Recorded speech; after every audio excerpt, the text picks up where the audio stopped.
Sorry, Andrew. I have Donald, I'm gonna move you there because I have Donald up here. Is that okay? Yeah.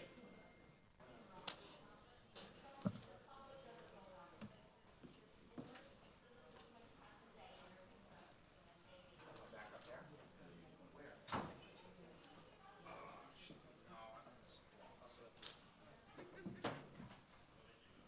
Okay, maybe we'll slide.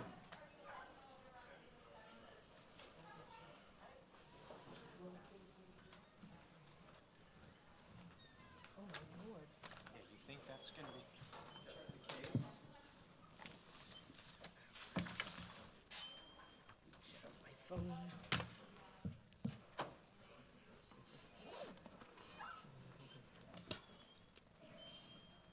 He's not coming.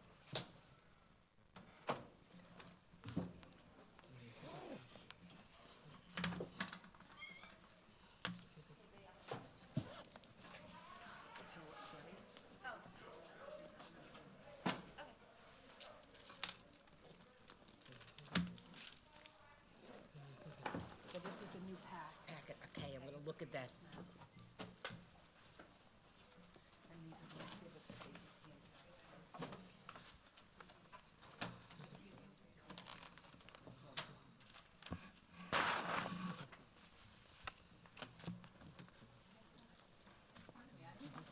Yeah, it is.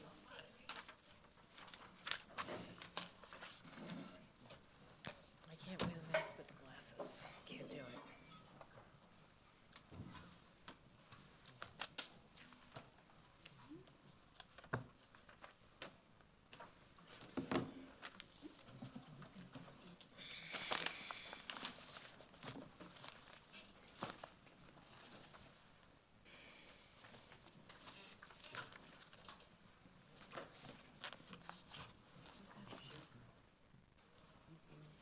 So these are the poll numbers that correspond, so if you just want to break them up. I wish I would have known that, but when we go back the next time. Yeah, you want to do that? Yeah. You have a copy of it? Thank you. We ready? It's cold in here already. Good evening, ladies and gentlemen, and welcome to the Zoning Board of Appeals. I would like to brief you on some of our ground rules and procedures that we follow during our hearings. The applicant or applicant's representative will come to the podium, and if they are not an attorney, they will be sworn in by our executive secretary. They will present their portion of the case, and we will then ask if there are any interested parties that would like to speak either for or against the application. We will then let the applicant or their representative give some short rebuttal remarks if there is any new information that has been raised by the general public. The stenographer can only take one person's testimony at a time, and we ask that you let us finish our questions first before you respond. It's our understanding that this is going to be a high-emotion hearing, so we ask that you not call out from the audience.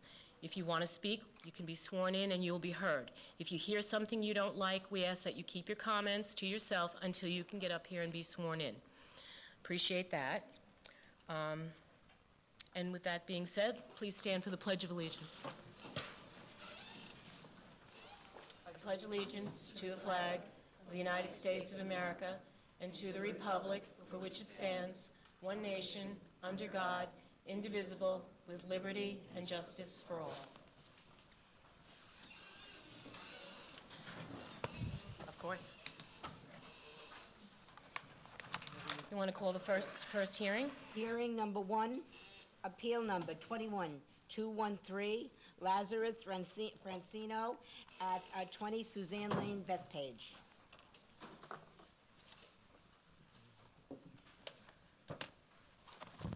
Promise to tell the truth during these proceedings? I do.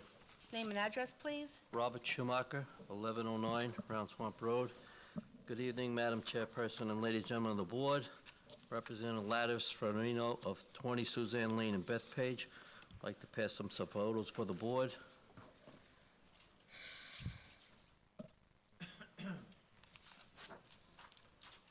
Mr. Francino is seeking a variance to construct a cellar entrance having less side yard setback than required, and to construct a second-story addition having less aggregate setback than required and exceeding the permitted lot coverage. The Francinos had a serious fire in their house and are not able to live in their house for over 6 months. They have lived there for over many years. Since they had to do a major renovation on the property for fire damage, they also included some renovations that require approval from the Board of Appeals. The second-floor addition will be going over the existing home, proposing an aggregate of 24.85 feet, where 25 feet is required. The rear addition is following the existing setback of the house, and the proposed lot coverage would be 21.39%, where 20% is the maximum. The proposed cellar entrance is requiring a 10-foot side yard setback, and the homeowners are proposing a 5.7-foot side yard setback. There is no bathroom in the basement, and there will be no bathroom in the basement. The neighbor close to the cellar entrance, Mr. Francino, spoke to them, and they have no objection to the variance. There is a fence around the rear of the property. The homeowners also spoke to the other abutting neighbor at 22 Suzanne Lane, and they had no objections. And I personally spoke to the neighbor directly across the street at 1 Aaron Court, and they had no objections. Presently, the homeowners have been living in a hotel and are anxious to get back into their home. Even with the serious fire, they've maintained the outside condition of the home, and it's always been well maintained, as the photos show. What's in the basement? It's just unfinished. Unfinished, but they want a cellar entrance? Yes. No bathroom in the basement, there won't be, and they would have no problem condition no bathroom be put in the basement. All right. Any other questions from the board? Correspondence? Nassau County Planning Commission recommends local determination. Does anybody in the audience want to speak on this application? Okay, thank you. Motion? Decision? Public hearing is closed, and the decision of the board will be forwarded to you by our office. Thank you, have a good evening. Thank you, you You too. too. He said one letter, right? He has 3 consents. He 2 consents, and I think 1 neighbor gave a verbal. Next, Verbal. Yeah. next is hearing number 2. Appeal 21-214, New York Dialysis Service at 671 Old Country Road, Plainview. Good evening, Madam Chair and members of the board. My name is Eric Snipus. I'm an attorney with the law firm of Forcelli, Deegan, 333 Earl Ovington Boulevard, Uniondale, New York. Here on behalf of New York Dialysis Services, Inc. I do have an exhibit packet that I would like to hand up.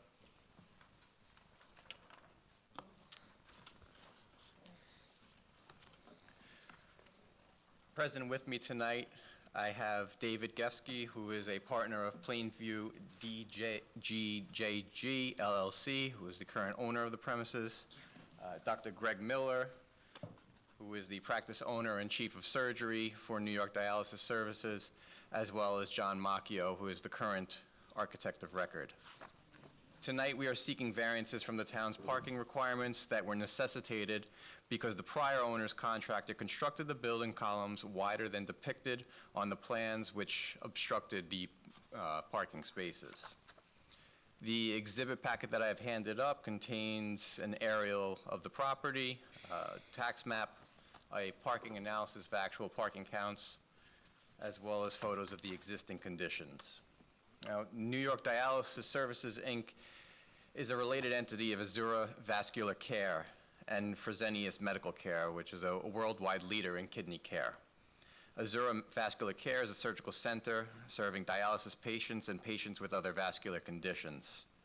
Azura currently has 2 locations, which is Belmore and Hauppauge, and has entered into a 12-year lease with Plainview DGJG LLC with the intent to consolidate those 2 facilities into the subject premises. The subject premises is known as 671 Old Country Road, Plainview. The lot is just under a half an acre. It is 19,657 square feet. This property was actually previously the subject to a change of zone back in 1956 from Residence D District to Business F District, which is now known as the Neighborhood Business District, and where it currently is situated. The previous owner of the premises, Plainview BW LLC, which is unrelated to the current owner, constructed the existing 8,218 square foot office building. And as depicted on the photographs in the exhibit packet, the building is built on columns with parking on the ground level in the breezeway underneath the building. As a result of the columns being constructed wider than planned, the premises lost parking spaces and can only provide 30 parking spaces, 6 of which are deficient of the required parking space width of 9 feet. Now, these deficient spaces are no less than 8 feet. After completion of the construction, the premises was sold to the current owner. And during inspection for the CEO of the building, it was determined that the columns were wider than provided on the plans, and a notice of suspension was issued, necessitating tonight's variance application. The building's construction, the interior construction, concluded in December 2020, so this building is entirely move-in ready. We just need a CO, and New York Dialysis is eager to get in and plans to be up and operational if the board looks favorably upon tonight's application within 90 days. Now, as reflected in Exhibit 3 of the packet, Azura Vascular Care performed parking counts at their current locations in Belmore and Hauppauge. As set forth in the parking analysis, a conservative estimate is that the maximum number of parking spaces required at any given time is 21 parking spaces. This is not like an urgent care facility. This is a ambulatory surgical center where obviously patients will have to come on an appointment basis. Based upon discussions with Dr. Miller, there are typically between 3 and 4 patients being seen at any given time. And these dialysis patients are usually dropped off via ambulance, or some other form of transportation where there's no need to park. It's just a simple drop-off. So keeping that in mind and looking at the parking analysis, even if we were to eliminate the reduced width parking spaces, the site would still provide more than adequate parking, which would be 24 parking spaces, for New York Dialysis patients and staff. As a result of everything, we respectfully request that our application for reduction in the required parking and parking spaces less than the required width be granted. That concludes my presentation. I'd be happy to answer any questions the board may have. We were just curious what the, where did it go? I lost the picture. Yeah, this little foot in Exhibit 4. Is this an example of what the pole Yes. should be like? No, that's exactly how it was built. So what is the line? On the bottom? That was just the parking striping, So full that parking striping. kind of goes over those lines by, looks like 4 or 5 inches. That's what we're talking about? Yes, So correct. that spot is not a 9-foot wide spot, just at that point? Correct. Okay. That's reasonable. It's not pretty nominal, yeah. Yeah. They can still open their doors at... Yes. Yeah, Yes. that's what I was concerned about. I've been to the site. I checked, and Are there any, if needed, off-street parking near that building, or? not that I don't think there is actually. Okay. I think it's just on maybe down the side street right over there, but that's about it. But you don't anticipate any kind No, of not on this, and And would an ambulance or an ambulette be able to fit easy? I had that same question. So if you could see one of the pictures, actually, if you look towards the rear of the property, there is an elevator that has been installed which will fit a hospital gurney. So an ambulance will be able to get to the back of the property should they need, and be able to drop off any kind of patient that has to require. And the poles don't interfere with that? Correct. And that, is this picture here, is that? Yes, so you can see on the left side of that picture, there's the glass enclosure where the hospital elevator is. Okay. Anybody wishing to be heard on this application? Any other questions from the board? Someone raised their... I'm sorry. Somebody want to come up and be heard? No? Okay. Correspondence? Nassau County Planning Commission recommends local determination. Motion? Decision? Public hearing is closed, and a decision of the board will be forwarded to you by our office. Thank you, everyone. Have a great night. You too. Thank you. 24, please. Thank you.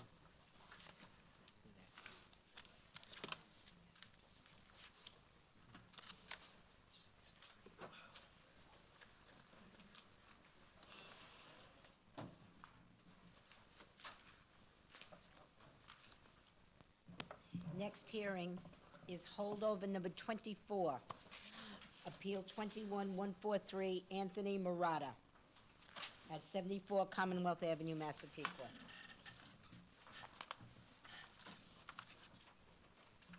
Would you raise your right hand? Promise to tell the truth during these proceedings? I do. Your name and address, please? It's Nicholas Capucci, Cappucci. Work with Todd O'Connell Architects, 1200 Veterans Highway, Suite 120, Hop Pog, New York. Good evening, Chairwoman, members of the board. I'd just like to submit some green cards that we have from return receipts in the mailing. And also I have some photographs of what we're going to discuss today. Thank you. Thank you.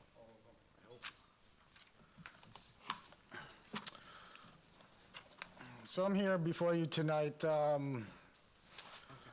representing Mr. Murata, Mr. and Mrs. Murata, over at 74 Commonwealth Avenue, Massapequa, New York. We are here to request a series of variances. What brought about this is my client is looking to sell his house and his property, and stuff came up on the CO search and the title search where things have to be maintained and legalized. We're here to maintain a rear roof over porch that does not have the side yard aggregate of 20 feet. We're requesting 14.8 feet. We have the same rear overhead porch with the rear yard setback, not at 25, it's going to be at 18.5. Also, with the setbacks, we have an existing shed that we're asking for the request. Instead of the 3-foot setbacks, there's a 1.9 setback for the side, and for the rear, it's a 2.4 setback. As well, same thing with the shed, an accessory shed. The shed exceeds the height limit of 10 feet to 10.96 feet. With all these extra structures on the property, it actually pushes the lot coverage over. So we're requesting a variance for lot coverage as well as FAR. Now, this property is a undersized lot. It is zoned to be in a 7,000 square foot zone, and it is only in a 4,000 square foot lot that he has. So that adds and enhances all the numbers for lot coverage and FAR. And then the third thing would be the AC units. AC units with the setback of 3 feet from the property line, they have an existing of 1.5 feet. As you can see from the photographs, the house is well maintained, the house is taken care of, and they're just looking to sell the house and continue on. Any questions? Small lot. I'd be happy to answer. There's no plumbing in that shed, right? No, no plumbing at all. It's just strictly accessory, unfinished inside. You okay, Lo? I'm fine with that. Anybody wishing to be heard on this application? Correspondence? Nassau County Planning Commission recommends local determination. Motion? Decision? The public hearing is closed. The decision of the board will be forwarded to you by our office. Thank you. Thank Good you. night. Good night. Okay.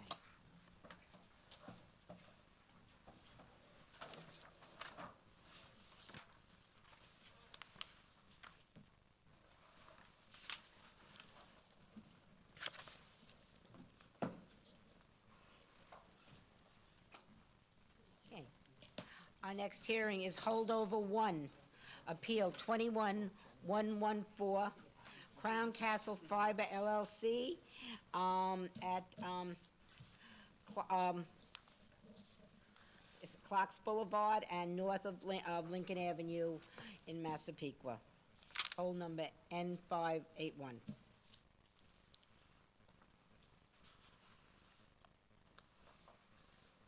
Madam Chair, members of the board. My name is Robert Corioso, an attorney with the law firm of Snyder and Snyder, at 94 White Plains Road, Tarrytown, New York.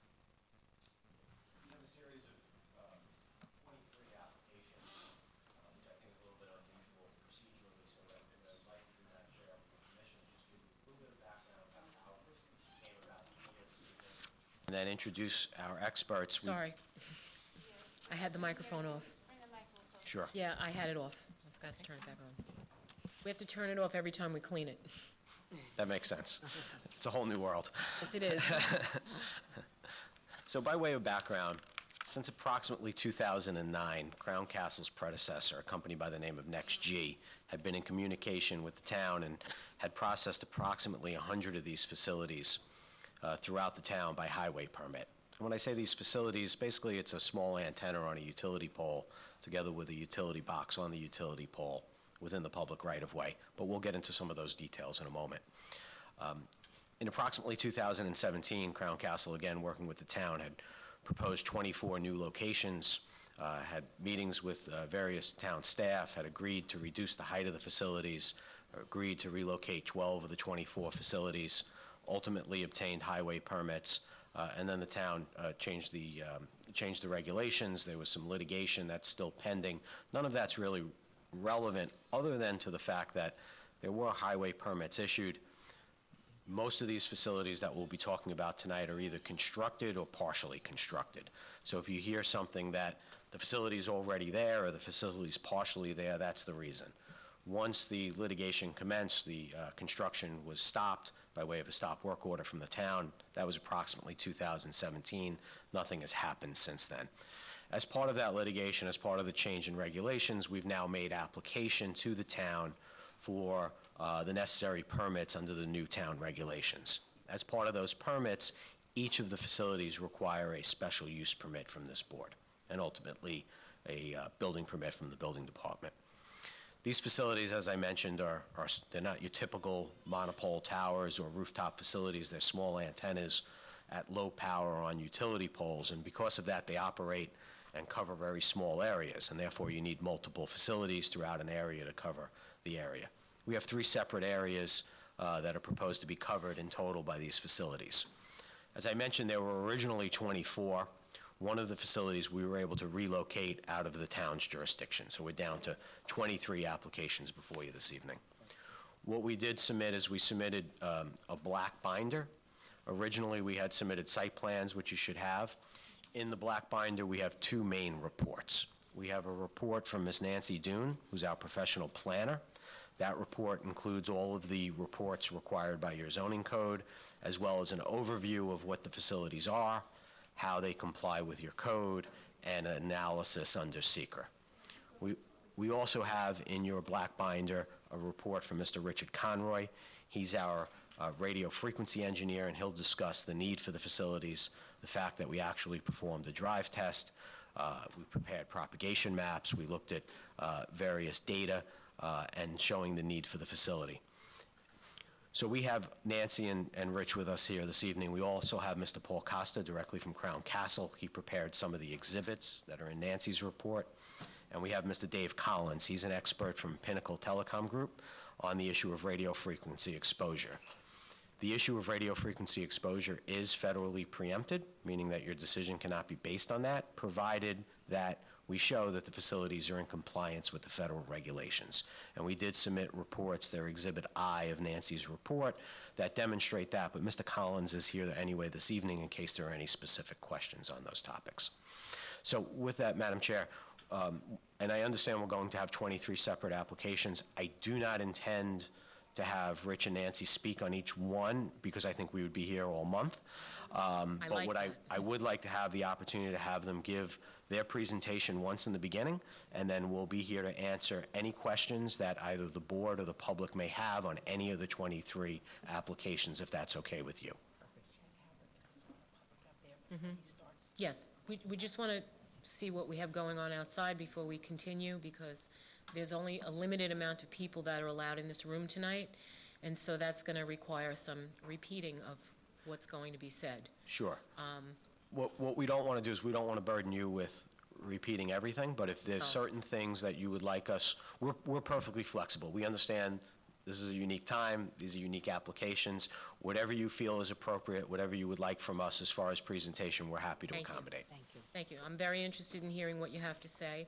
I'm just going to reiterate to the audience one more time that everyone here who wants to speak on any of these applications is welcome to. We just ask that you not speak from your chair and that you come in and be sworn in.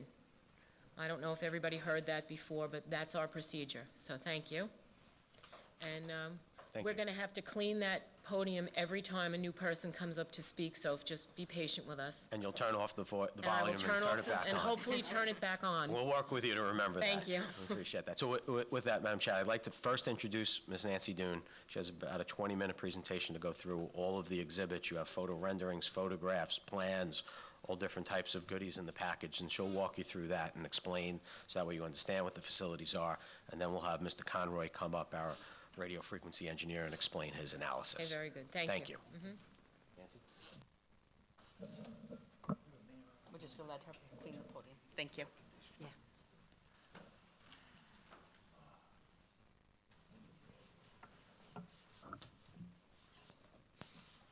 Okay.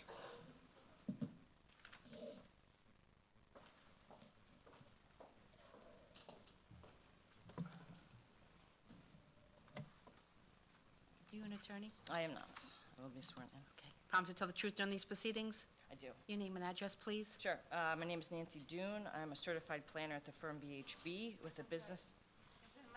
Is the mic Is. on? Mike's on. Oh, sorry. I'm shorter, sorry. Can you hear me now? Yes. Is that better? Okay. So I'm Nancy Dune. I'm a certified planner at the firm BHB with the business address of 100 Motor Parkway, Suite 350 in Hot Bog.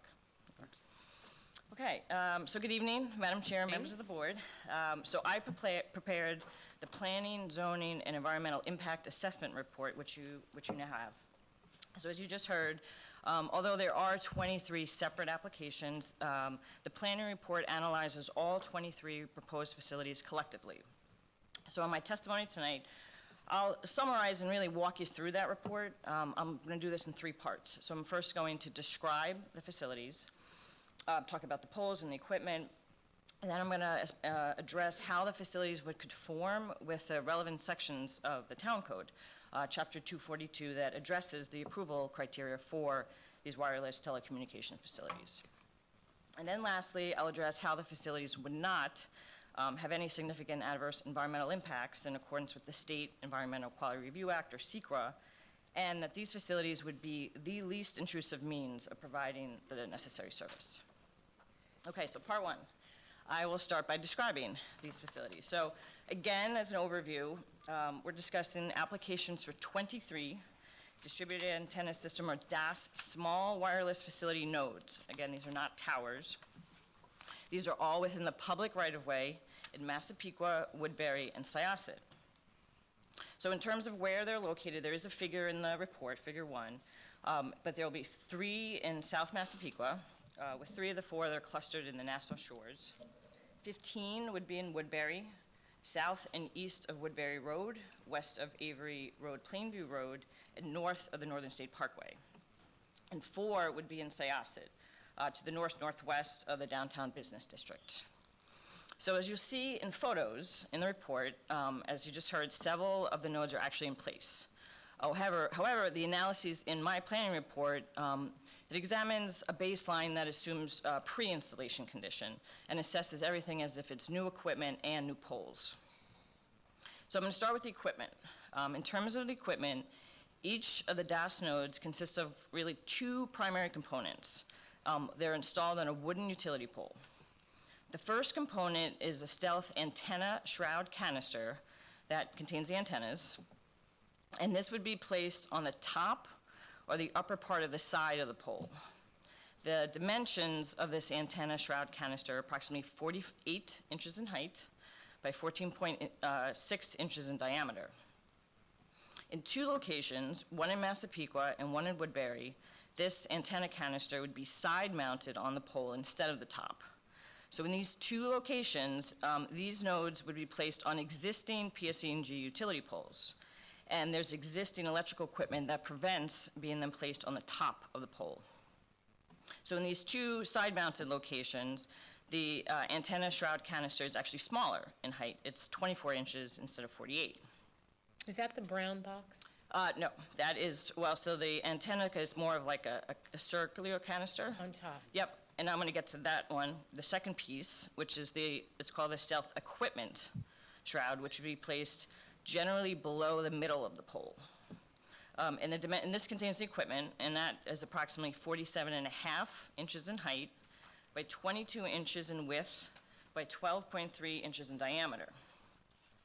Now in Woodbury, in one location in Woodbury, this equipment is actually located in a ground-mounted cabinet at the bottom of the pole.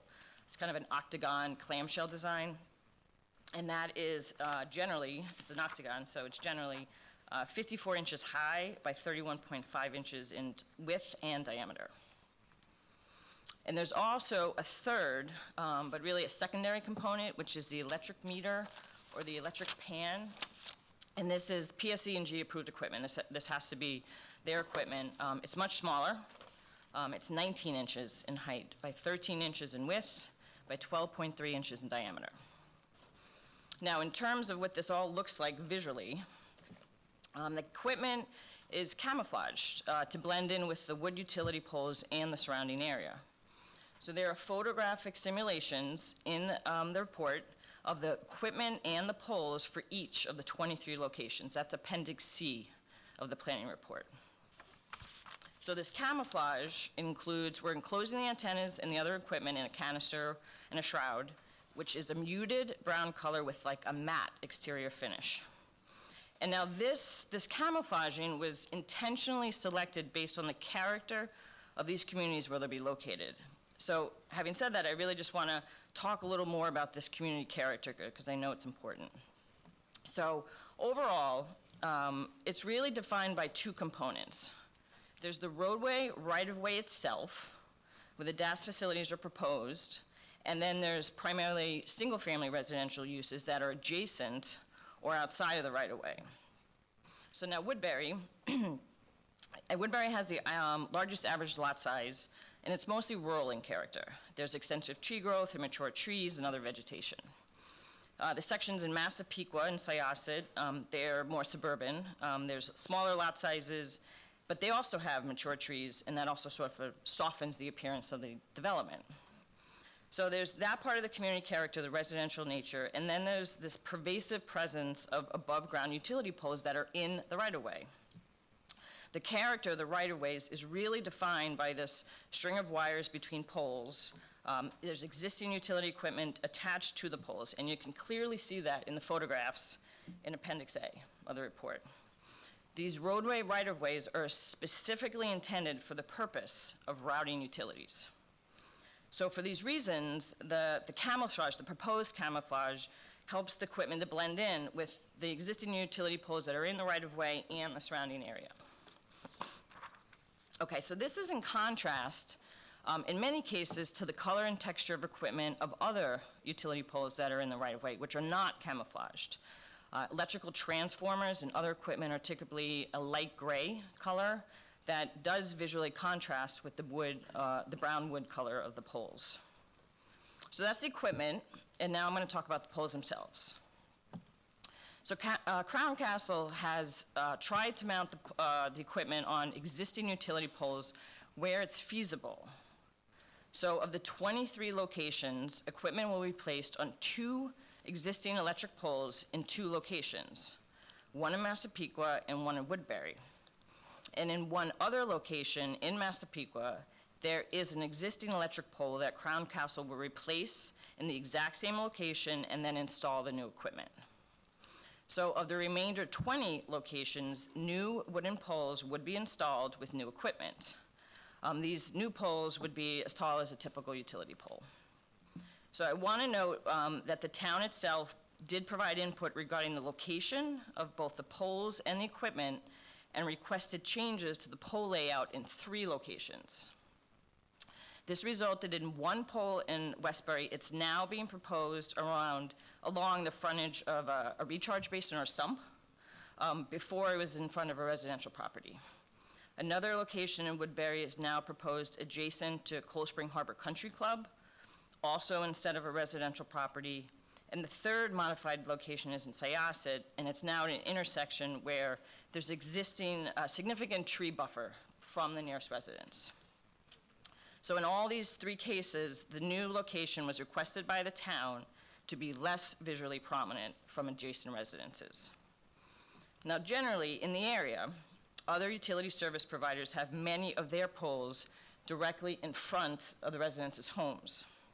So as a result, Crown Castle wanted to strategically choose locations away from the front of homes, placing new poles, again, it's all in the right-of-way, in front of either non-residential properties or in the portion of the right-of-way that's along a side or a rear yard, or in the case where it has to be located in the right-of-way along the frontage, the specific location is selected between 2 residences, so it's not in front of any homes or their associated windows. So based on what I just described with the supporting documentation, the planning report, it is my professional opinion that the proposed facilities would be compatible with the existing land use and visual character of the surrounding areas. So that's a description of the facilities, and now I'm going to move on and address how the facilities conform with the relevant sections of Chapter 242 of the Town Code that applies to the special permit criteria. So a full assessment of all of the relevant sections of the code are detailed in Section 3.2 of the report. But tonight, I'm just going to summarize 4 subsections that specifically relate to potential impacts. That's chapters 242-5 and 242-6, so just 4 subsections. So I'm going to start with chapter 242-5, paragraph H, 6. And generally, this summarizes as the placement of the poles is justified, that alternate sites, co-location sites, or other alternate methods, which would have a lesser negative effect on area character, property values, and aesthetics would be technically unfeasible, commercially impracticable, or otherwise inappropriate. Okay, so I'll start with property values. There is appraisal report. It's included in Appendix B of the report. And this appraisal concludes that the installation, the presence, and/or the operation of the DAS nodes will not diminish property values or reduce the marketability of properties in the area.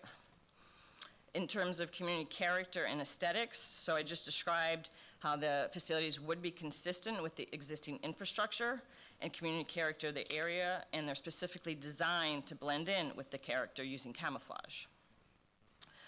This section of the code also addresses alternative placement sites. Now, in the planning report, in Appendix D, is a pole site justification report. In that report, potential alternative sites are assessed for each of the 23 locations. So as shown in that report, most of the existing poles are unusable because they contain certain utility equipment such as electric transformers, power boxes, and junctions that prevents the use of these poles for new equipment. In locations where there are existing poles that are usable from an equipment standpoint only, the pole site justification report documents other issues with these poles, such as these poles in the right-of-way are either, again, located directly in front of residences' homes and windows. The poles are not screened from the view of homes. The poles are too short, and therefore they would require replacement with a new suitable pole anyways. Or in some cases, the poles are located in a large tree canopy, and there would have to be extensive tree trimming. So for all of those reasons, it was determined to be less intrusive to install new wooden poles where these new poles could be placed in the right-of-way next to non-residential properties or away from residential front yards, or again, where it has to be along the front property line, it would be between 2 residences and not directly in front of the home. So in summary, the DAS nodes conform to this section of the code. So now I'm going to move on and address Chapter 242-5, paragraph L of the code that requires that the facility will minimize visual intrusion as much as possible and have the least adverse environmental effect on the environment and its character and on the residences in the area. So in the planning report, there are photographs in Appendix A of the right-of-way and adjacent areas that shows the right-of-ways already contain visual elements that are similar to the proposed DAS facilities, such that they would not be out of character with the town's right-of-way. In terms of the areas adjacent to the right-of-ways, as I described earlier, the location and the design of the facilities was specifically chosen to minimize visual effects and blend in with the community character of the area. Therefore, the proposed facilities conform to this section of the code. Next, I'll address Chapter 242-5, paragraph N, that requires the maximum use of materials, colors, and textures designed to blend in with the structure and/or harmonize with the natural surroundings. This shall include the utilization of stealth or concealment technology. As I described earlier, concealment technology will be used in terms of the color and texture of the antenna, canister, and equipment shrouds. This reduces the visibility as compared to other utilities in the right-of-ways that do not have these features. Therefore, the proposed facilities conforms to this section of the code. And the last section of the code I'm going to address tonight is Chapter 242-6, Paragraph A, which includes a priority list for the suitability of a location of a new wireless facility. Now, this section of the code lists the order from the more preferred, which is priority 1, to the least preferred, which is priority 10. So in the planning report in Appendix E is a priority sites analysis, but I'll walk you through that analysis now. So in the code, the first and second preferences on the list are existing towers or structures already improved with wireless telecommunication facilities, of which there are none in the area. Given that this is a dense residential character of the area, there's just no suitable existing towers or structures to meet the coverage needs. The third level of preference is existing towers or structures without wireless telecommunication facilities on town-owned or public land. There are 3 DAS nodes that fall into this third order of preference that will be on existing poles in the town right-of-way. The fourth level of preference is existing towers or structures without telecommunication facilities on other property. So there are no such suitable locations on available private property. So this is non-publicly owned or town property. And then the fifth level of preference is a new tower or other structure on town-owned or other publicly owned properties, of which 20 are proposed.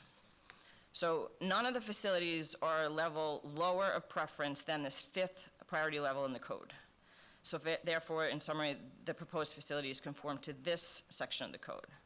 So this is the last item of the town code I was planning to address specifically. Again, there's a full assessment of all of the relevant sections of the code in the planning report, which a lot of it addresses requirements of the special permit, but I wanted to address those 4 sections specifically. So I'm just going to finish my testimony by addressing the potential for significant adverse environmental impacts in accordance with the SECRA criteria. I will not address individually all 12 criteria, which is detailed in the planning report, but I will note a few key criteria. The DOS facilities would not result in air emissions, would not release discharges to groundwater or surface water, and would not generate solid waste.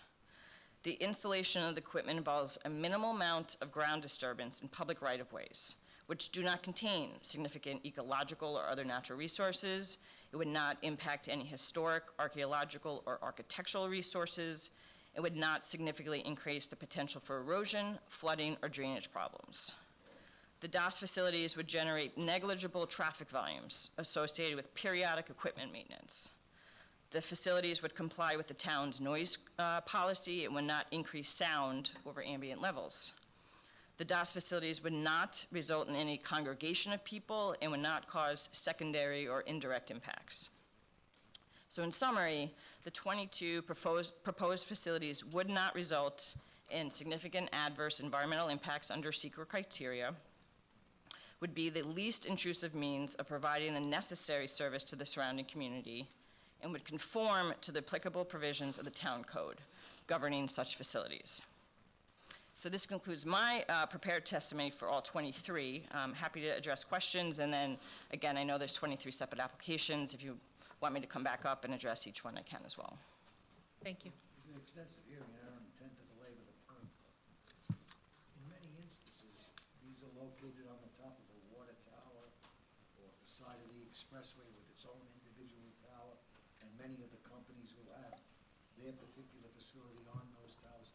Why 23 locations? Technologically, what's... Yeah, I believe you'll hear testimony from the next expert on the technology itself. These are existing. Thank you. Thank you. Remember, this is... Yes, okay. So they're proposing this. So they stop the work, we stop the work order, and they're asking us to put this up there now. You're seeing, look, this is the golf course, but it's exactly the same. It's exactly that's there. And it's gonna be, this is our water. Please. This is where the See, we couldn't find it because it was, this is existing, and they're asking to put they don't have this the up. tree. Is that the ugly tree? Yeah, because that's a, that was the key.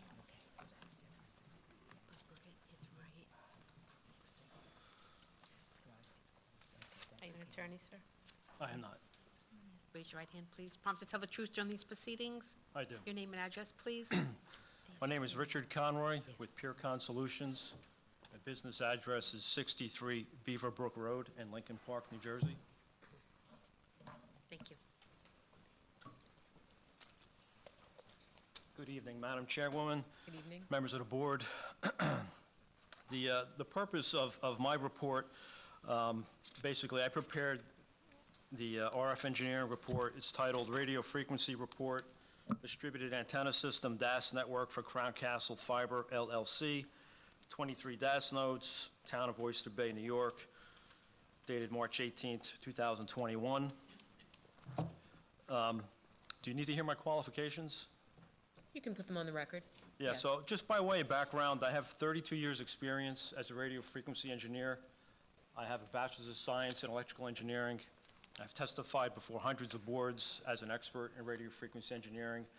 I've also been accepted as an expert and testified before U.S. district courts on radio frequency matters in both New York, New Jersey, Pennsylvania, Georgia, and California. I've designed numerous radio frequency systems throughout the United States.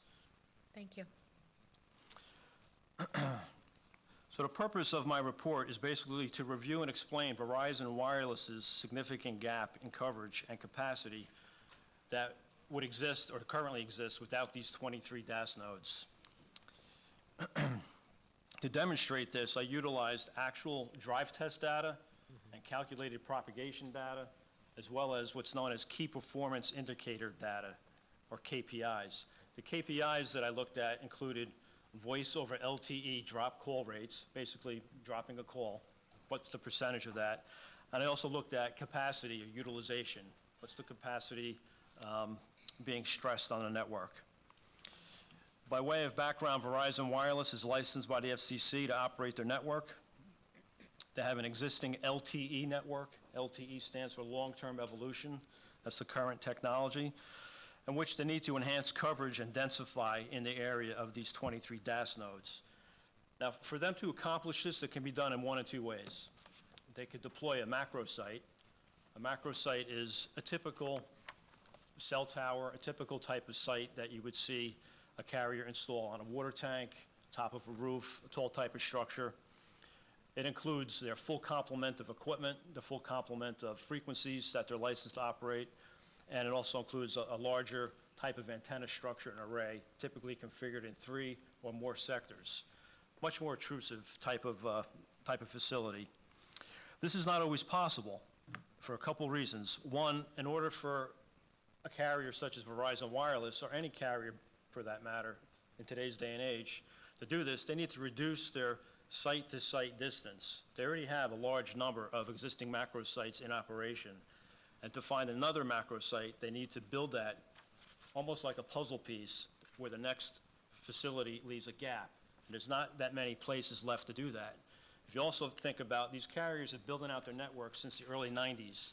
So it's about 30 years they've been pursuing facilities. If they haven't found the macro site yet that meets their need, they're not going to. The challenge also becomes the areas that we're talking about. These 23 DAS nodes in the 3 particular areas we're talking about tonight are in dense residential areas.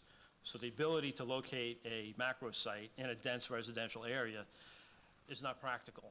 There's residential homes, there's residential properties.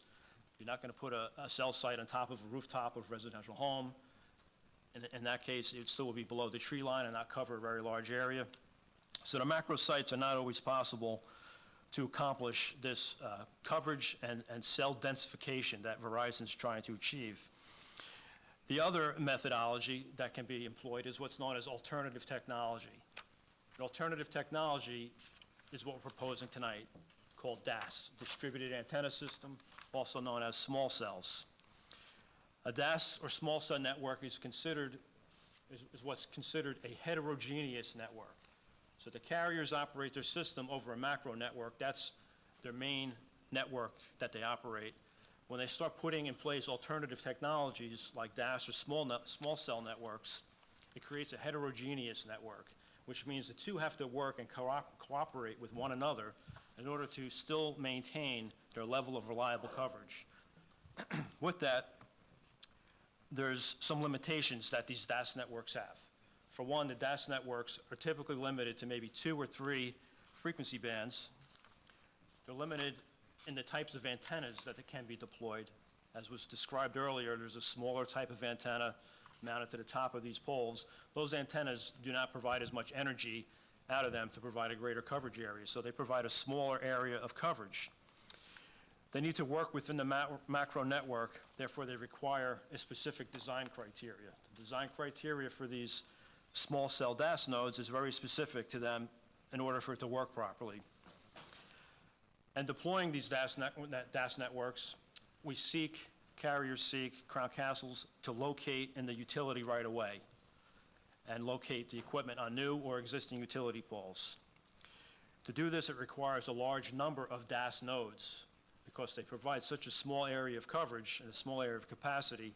It requires a large number of nodes, and then these nodes all work together in unison to create one larger area of coverage and capacity, similar to what a macro site might do. Big advantages are definitely less intrusive than a macro site.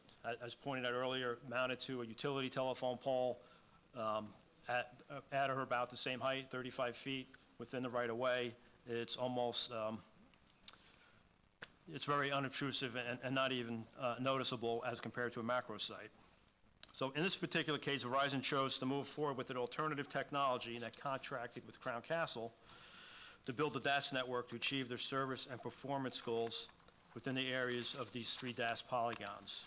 So Verizon is a partner of, I'm sorry? Verizon is actually in partnership with Castle?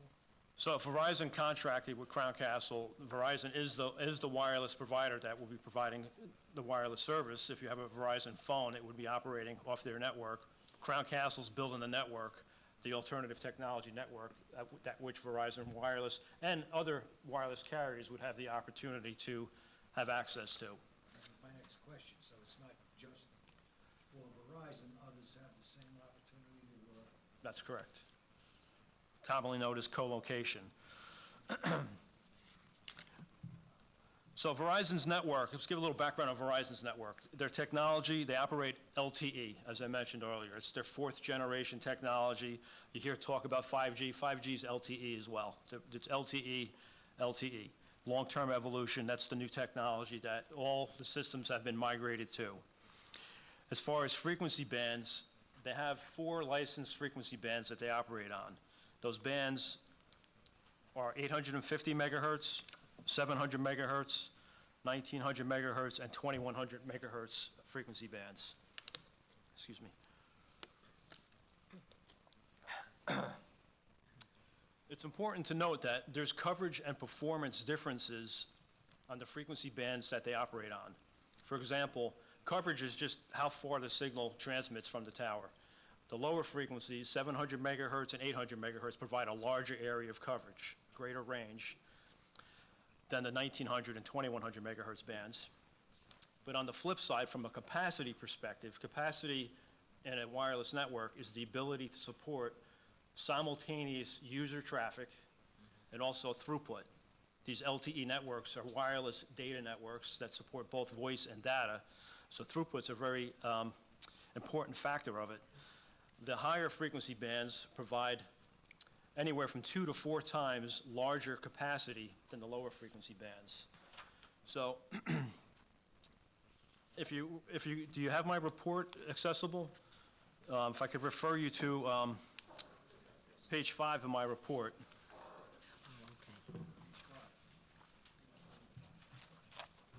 I'm going to refer back and forth to my report a few times in my presentation just to make a few points. But on page 5 of my report, there's a table on paragraph 7, which basically identifies the 4 carriers, 4 channels, LTE channels, that Verizon has deployed in this area on their macro network.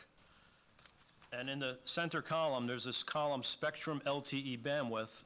What that demonstrates is at the 700 megahertz band, Verizon is licensed for only 10 megahertz of spectrum. In the 850 megahertz band, they're licensed for 5 megahertz of spectrum.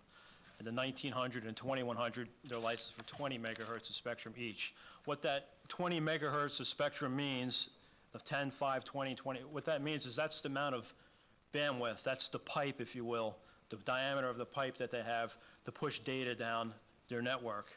May I ask a question? Yes. Sorry to interrupt your flow, I apologize. No problem. At the beginning of, when you first started talking, you referred to like how many dropped calls in a network. And again, here we're referencing a network. What defines our network? Is it the town of Oyster Bay's network? Is it a network within Woodbury or within Massapequa? Or is it like, we're not saying that our town is responsible for globally calls being dropped, right? Exactly, yeah, that's a great question. What I'm going to be speaking to is the network that Verizon has specifically surrounding these 23 DAS nodes. So I, From a range from From- Woodbury down to Massapequa? Yes. How many dropped calls you're seeing on just- average in that field? just in those three sections, so in Woodbury, we have 15 nodes. I perform drive tests around those 15 DAS nodes, specifically to those 15 DAS nodes. I'll show that in my exhibit, what the polygon looks like. And then I looked at that drive test data, I looked at drop call data, specific to that area only, where those 15 DAS nodes are. Then I jumped all the way to Syosset. I looked at those 4 DAS nodes in Syosset, specifically around those 4 only, not the whole space in between, just specifically over each of the areas where we're proposing the DAS nodes and DAS polygons. How did you know to go to those areas? Were there complaints to Verizon that calls were being dropped, or like, how did those areas? I think you'll see that when I demonstrate the coverage exhibits and drive test exhibits, what that will demonstrate is Verizon has an existing macro network in and around those areas, and there's no other macro sites. Each of those sites are going to provide a discrete range of coverage, again, like a puzzle piece. If each site is a puzzle piece, you're going to see from the exhibits in the center of where those sites are is where our DAS nodes are proposed. There's no coverage. There's a gap. There's lack of signal. And then I'm able to do that analysis. That's an excellent question. Is this a result of individuals saying their calls are consistently being dropped? Or how do they arrive at this determination that So again, this these particular areas must have better coverage? this is a matter of Verizon designing their network over the last 30 years and not being able to fulfill their coverage and capacity objectives in these specific areas because they do not have any way to access facilities. No macro sites can provide coverage range into these areas. So there's additional dropped calls in these areas because there aren't enough macro sites? That's correct. And that you're gonna tell us that and prove it through the paperwork? Exactly. Okay, we'll see. I think the question, correct me if I'm wrong, is how specifically did you get to these particular areas and you know that the coverage wasn't there? Was it internal data that you guys had? Was it Verizon customers calling saying, every time I go down Covert Avenue, I drop a call or something? Well, not just Verizon, but any of the wireless carriers, they're continuously designing their networks. They have internal data to see where calls are dropping. They see specifically the location where the calls are dropping, they also have data that shows where the high usage is occurring from a capacity perspective. They also receive customer complaints. Customer complaints, they usually try to address with how they can fix what's currently operating around the area. But when you're dealing with an area that's void of coverage or an area that may have coverage signal, but no longer is able to support the user traffic, becomes a capacity problem, you still have a gap. So I would explain that as well. There's 2 components here, coverage and capacity. Coverage is just the ability to provide signal to the area, and there's capacity is ability to support the user traffic. If either one of those is not maintained, is out of balance, you're going to have an unreliable network, and you're going to have drop calls, and you're going to have a gap, a significant gap in coverage. See, what disturbs me is this, Verizon is my carrier. Yes. I frequently drive through Syosset and Woodbury going to the North Shore. I don't ever remember having a dropped call, either at my end or the individual that I'm talking to who may live in that area. So that's just my own personal observation. That doesn't mean it's scientific. Yeah. No, I understand. So, getting back to my report on page 5, table 7, what I was just explaining there is there's different levels of capacity based upon the frequency bands that Verizon's operating. From the higher frequency bands of anywhere from 2 times to 4 times larger capacity than the lower frequency bands.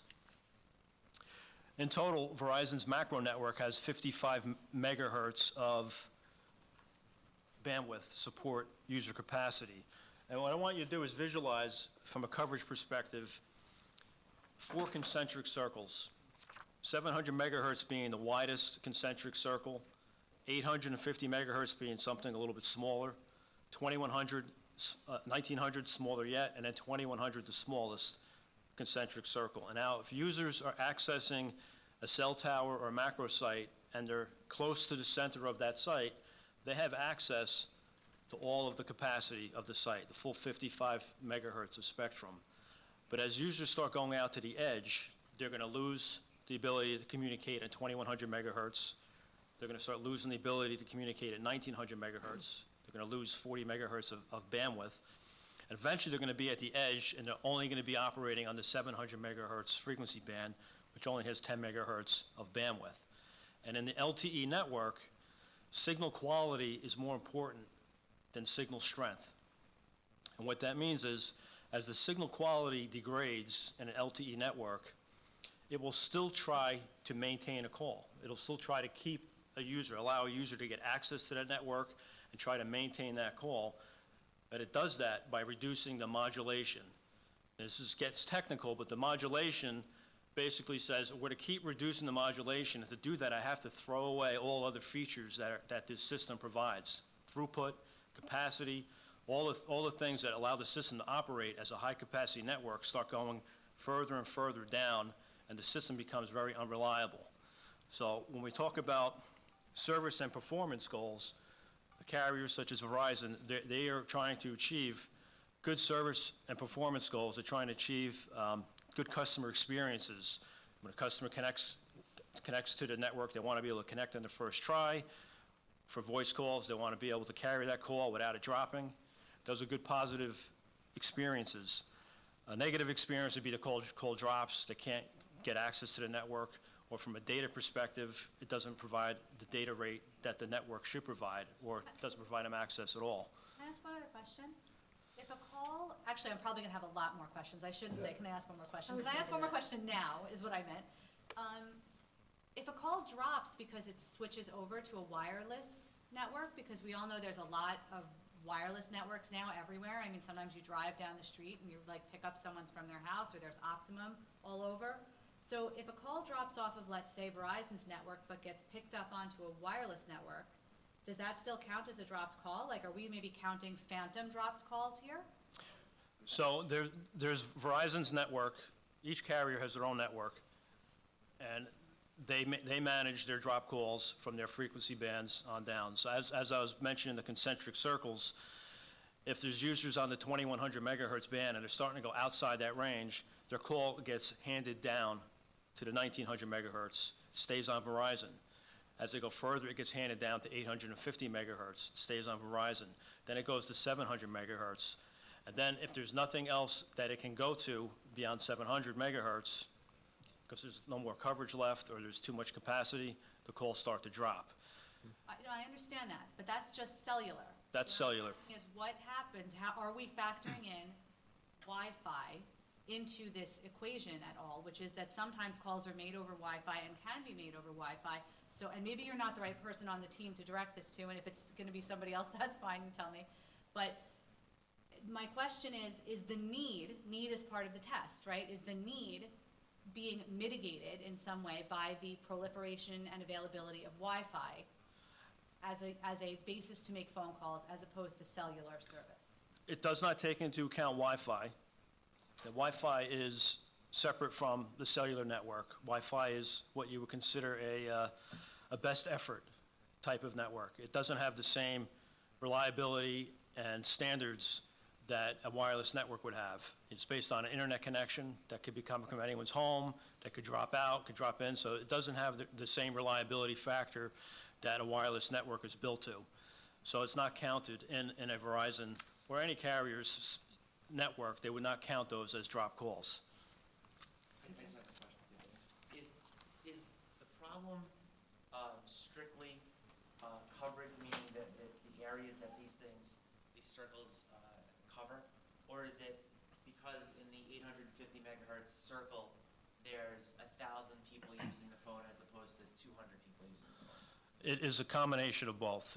It's a combination of coverage deficiencies and capacity deficiencies. So as I was pointing out, the different frequency bands have different performance characteristics. I'm going to get into my exhibits in a moment to help graphically display some of that. But the DAS nodes that are being deployed are limited. They only support 700 megahertz and 2100 megahertz. So they're not going to have the other frequency bands in there. So the reason why I'm explaining this is the macro sites have a certain capability. The DAS network and the DAS nodes are designed as a heterogeneous network. They have to work to take traffic off of the macro sites, and they're going to do that through the 2100 and 700 megahertz system, as well as provide coverage where the areas are deficient. As I mentioned earlier, signal quality is more important than signal strength. Where the signal quality gets damaged is the system's based upon what's known as a ratio of signal over the denominator of interference plus noise. Signal is just the signals coming out of the site, and if you're dealing with 700 megahertz, it covers much further range, and that's the only place where customers may be accessing the network. The signal starts to get lower as they're getting towards the edge. They have weaker signal. So the numerator is becoming weaker now. Interference is each of these cell sites create interference to one another. To minimize the interference, they are designed to minimize overlap. Site A and Site B should just provide a specific area of coverage for themselves and not overlap excessively.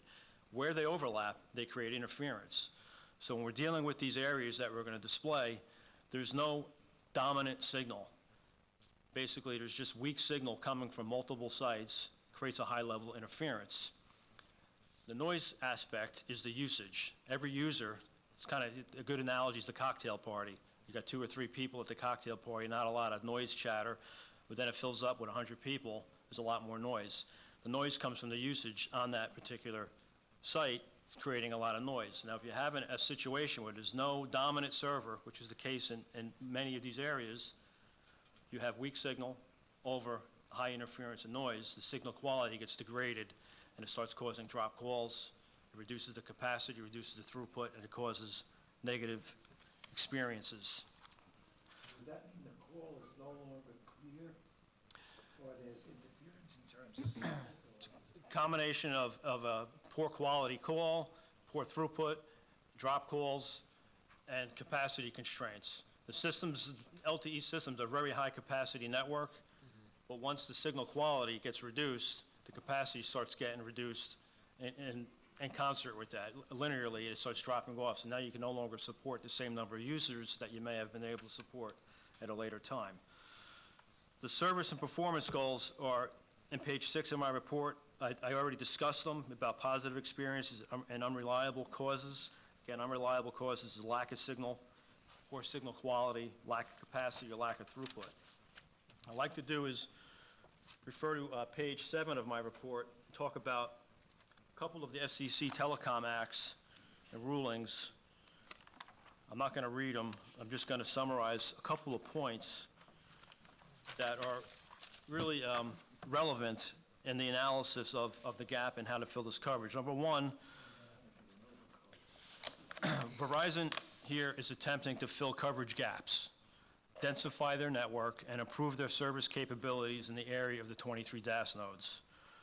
Number two, the FCC has stated the technical standards, network design, and performance characteristics are established by the carrier and not by the local government. The 23 DAS nodes are necessary to fill a coverage gap as well as densify Verizon's wireless network. I say densify, what I'm talking about there is provide not only coverage to areas that aren't served, but to increase the capacity in those areas. So I'm going to get into some of the exhibits in a minute. The data that I prepared, that was prepared and analyzed to demonstrate all this, as I mentioned earlier, was drive test and calculated coverage maps.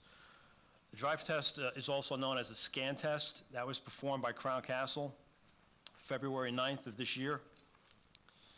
That drive test basically included all of Verizon's frequency bands that they're operating on, and included all of their operating sites, as well as any operating DAS nodes currently within the particular area of these 3 polygons.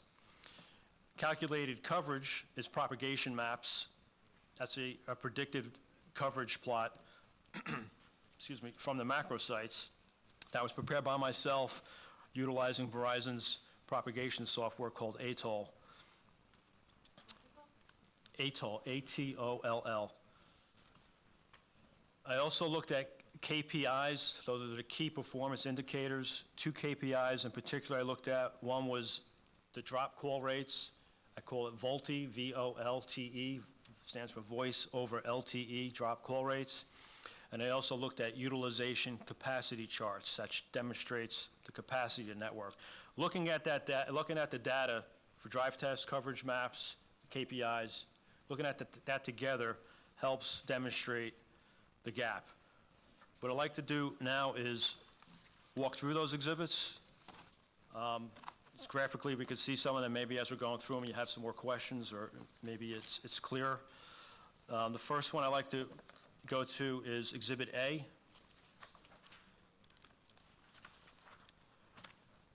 Exhibit A is the DAS polygon map for Crest Hollow. Where is that in your report? This is page 3 of 84 of the exhibits. Okay. In the exhibits, though. Let me know if you got there.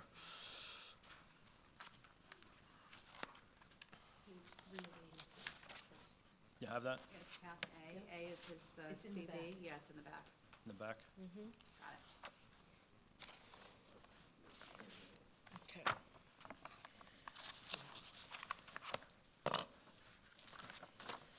Okay. Okay, everyone ready? So this is entitled Exhibit A. On the top, it's the Crest Hollow, or the Woodbury section, DAS polygon. This is a map that demonstrates the DAS polygon by the hashed purple line. It identifies one of Verizon's macro sites closest to the polygon by the Woodbury, the sector symbols to the north. It also displays the 15 nodes in the permitting phase by the red squares, and it also displays on-air DAS nodes by the blue squares. And what I want to point out here is to design a heterogeneous DAS network, the carriers define this DAS polygon. They come up with a polygon, and then they contract with Crown Castle. Crown goes and looks and determines the number of nodes that are needed to fulfill this DAS polygon. Each of these DAS nodes operate together. They operate as one unit to provide overall coverage and capacity to this polygon. As you can see, the red nodes in the permitting phase are intermixed, intertwined, and adjacent to other on-air DAS nodes. They are vital to completing this DAS polygon. Basically, alternative technology requires the complete system to work. It requires these additional 15 nodes. The drive test, if we move to Exhibit B, that would be page, I believe it's page 5 of 84 in the exhibit packet.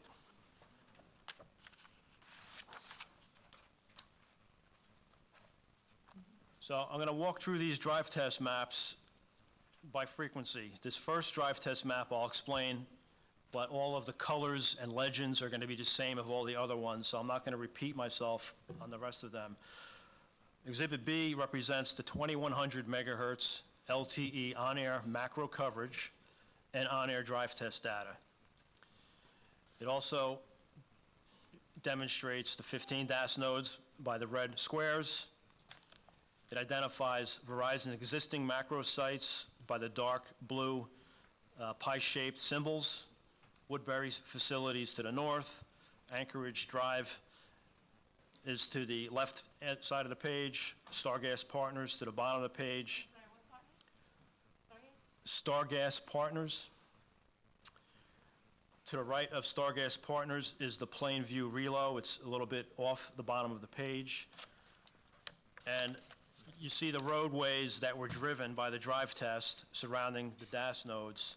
The reason why I prepared this map as a combined coverage and drive test map is because we performed a drive test, basically a very detailed drive test, in and around all of these 15 DAS nodes and surrounding the other on-air DAS nodes. We didn't drive around all the macro sites. So to provide the board with a picture of what is the macro network actually doing from a coverage perspective, and how is that impacting with the drive test, both are overlaid on top of here so you could see graphically what the macro network is doing, and if the macro network is providing signal into the area where the drive test was performed, that signal is represented there. From a legend and design threshold standpoint, they're both identical, the coverage map and the drive test. The dark green and the light green represent the required signal strength for the design criteria. The light green is identified as a minus 75 dBm to a minus 85 dBm, with minus 85 dBm being the design criteria. Anything less than negative 85 dBm doesn't meet the design criteria. So this is a negative number. The yellow and the gray areas are considered a gap in coverage. And as you look at the exhibit, each of the red DAS nodes fall within either a yellow or gray area, and they are appropriately located to enhance the rest of this DAS polygon network. This is basically the coverage map for 2100 megahertz. I'd like to move through the rest of the frequency bands in a more quicker fashion, so don't take up as much time. Exhibit C. Exhibit C represents, and that's page 7 of 84, Verizon's 1900 megahertz LTE on-air macro coverage and on-air drive test data. And from this, you can see the DAS nodes are completely gray. There's no coverage there whatsoever from the drive test represented at L1900. And that's due to the fact that the DAS nodes are only operating 700 megahertz and 2100 megahertz. So pointed out, the DAS nodes aren't as robust as a macro network. There is some limitations to them. So until the complete DAS node polygon is built and constructed with these additional 15 nodes, there will continue to be a gap. And this gap in this area, represented by the gray areas, is approximately 1.6 square miles, and 3,468 people within that area are affected by the inefficient service from that map. I'm sorry, I'm trying to wrap my head around it, I apologize. Sure. Okay, so this one with the green is showing where there's like 75 bips or whatever of data when you're on the phone. And this one is where you tried to measure if there were 150 bips, but there weren't. Is that right? No, that's incorrect. So, Trying, I promise. so when you say this one, I'm assuming, let's refer to Exhibit C. Okay, that's good for the record, yes. I'm looking at Exhibit B, which has green, and Exhibit C, which has gray. Yeah, so Exhibit B rather, is the one you're looking at first. That's 2100 megahertz. So the green you see that is surrounding the blue DAS nodes is an acceptable design signal, and that's because those blue DAS nodes are operating with that signal coming from 2100 megahertz. When you go, and it's acceptable where it's dark green from a coverage perspective. Okay. Where it's gray on that same exhibit is where you see the red DAS nodes, and that's where the signal level is unacceptable. On the same exhibit. Okay, now, looking at Exhibit C, what is this showing? So Exhibit C shows that there is no 1900 megahertz coverage whatsoever. It's all gray surrounding the blue and red DAS nodes.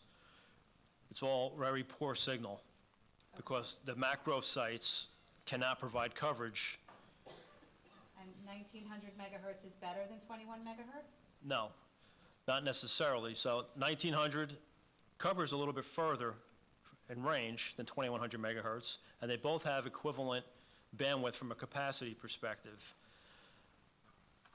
What the drive test is showing is that the macro sites cannot provide any signal at the 1900 megahertz frequency band to provide any coverage in this area, because our drive test took that into account.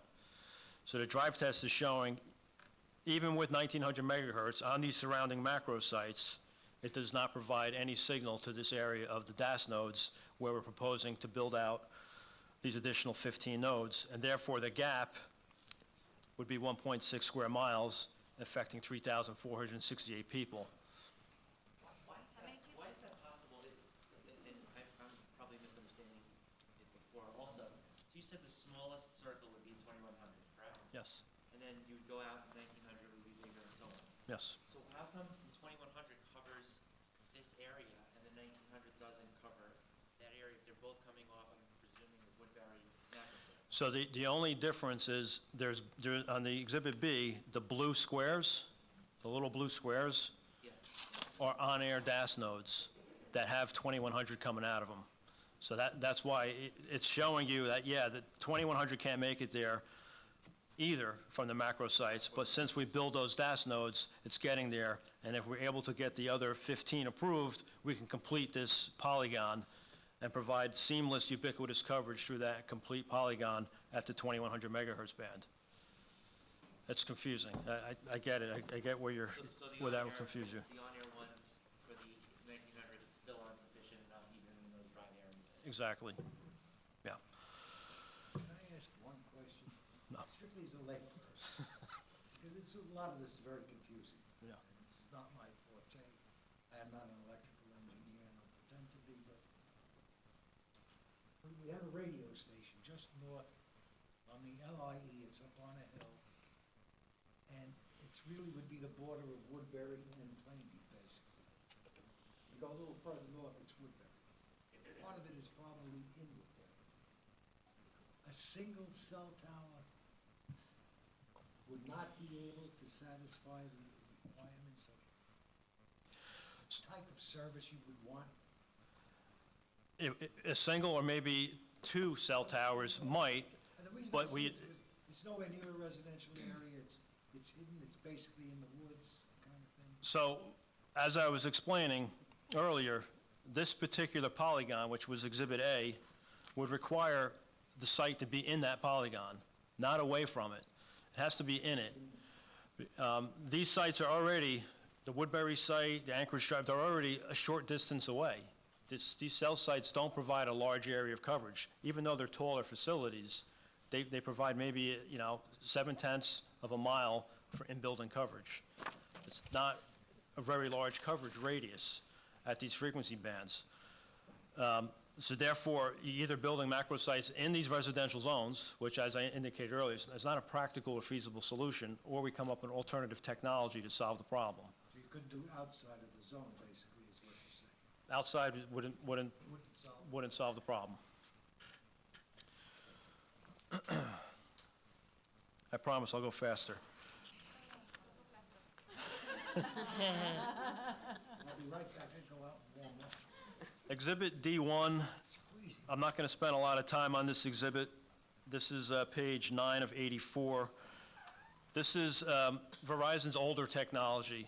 It's listed as 850 megahertz CDMA. You may have heard of 3G, the prior technology. I just had this drive test performed to demonstrate that Verizon has migrated this technology to LTE. And as you can see, there's no coverage from any of the macro sites, and there's no CDMA coverage in the areas.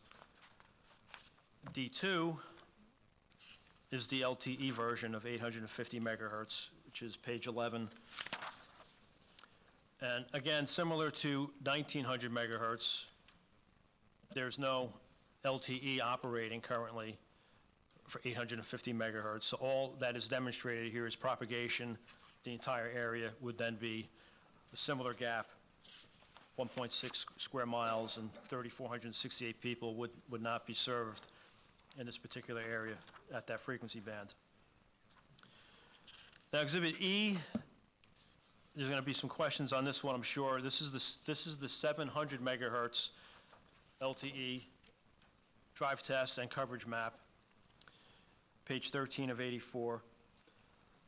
And as I indicated earlier, 700 megahertz provides the greatest range of Verizon's frequency band. So when you look at this map, you'll see there's a lot more green in here, and some of the green overlaps onto some of the red zones.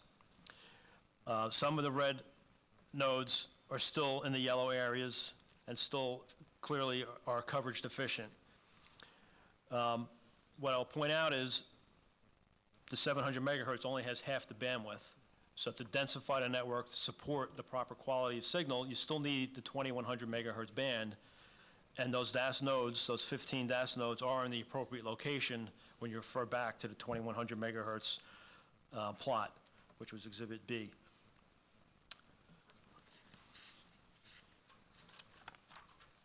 How much reduced quality is the 700 versus the 2100? I'm sorry. The reduced quality, I'm assuming there's reduced quality with 700 as opposed to the 2100. So when, Like, what can I can make a phone call, I would assume, in both areas. What can I do in the 700 that I could do in the 2100? So what I'm going to show you when I get through these coverage maps, I'm going to go into the KPI data. And the KPI data is specifically at 700 megahertz. And the reason why is all the usage gets moved from those higher frequency bands on down to 700 megahertz. That's where everyone's left. So if I look at drop call rates at 700 megahertz, it should show a high rate of drop call rates if there's a problem. And that's what you're going to see, is that the system can't support acceptable levels of coverage with the excessive drop call rates that are all occurring at 700 megahertz due to the lack of no other frequency band supporting that area. The same set of exhibits on the Syosset polygon, if we go to Exhibit F, page 15 of 84, this represents, again, the DAS polygon by the hashed polygon area. And there's, again, the red 4 DAS nodes that are in the permitting phase are adjacent to and part and parcel with the on-air DAS nodes. So the blue ones are existing, and they're online, and they are permitted, the town permitted them already? That is my understanding, yes. Because it's interesting, because while I was out looking at these, I saw some that were not on our list, so was going to raise that question later. Okay, continue. So where am I? Exhibit F. Now Exhibit G. Exhibit G is page 17 of 84. This demonstrates from the Syosset area the 2100 megahertz LTE coverage and drive test, along with the 4 DAS nodes. DAS nodes 645, 642, and 648 are clearly in areas where there's gray areas and coverage that needs to be addressed by those DAS nodes. And DAS node 659 is actually on air. So as was pointed out by the attorney earlier, some of these sites may have been constructed, 659 is actually on air and operating, and that's why we see green 2100 megahertz signal coming from that site.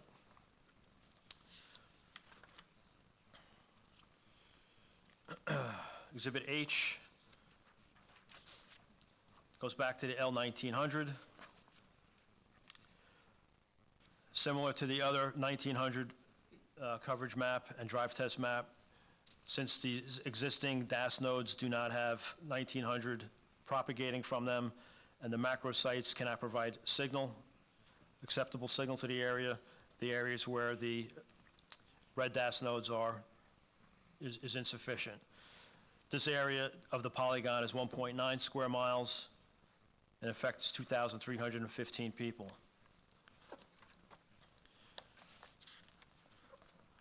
Exhibit I-1. Again, that's the CDMA map. I'm going to skip over that because that just demonstrates it's no longer operational. Exhibit I-2 is the 850 LTE. Again, This demonstrates the 850 LTE system from the macro sites cannot provide the service to this area, and it has a similar gap as the 1900, 1.9 square miles and 2,315 people. Exhibit J brings us back to the 700 megahertz plot. So again, 700 megahertz provides larger range of coverage. There's more green in the areas. Node 659 is already on air. And the other nodes, 645, 642, and 648, still are in areas that are insufficient. 648 is going to be providing coverage east and west on Schoolhouse Lane and Rodeo Drive. And the other two are in yellow areas of insufficient signal strength. Why is there still no coverage where there's on-air nodes? According to this. Where are you referring to? So let's go to exhibit,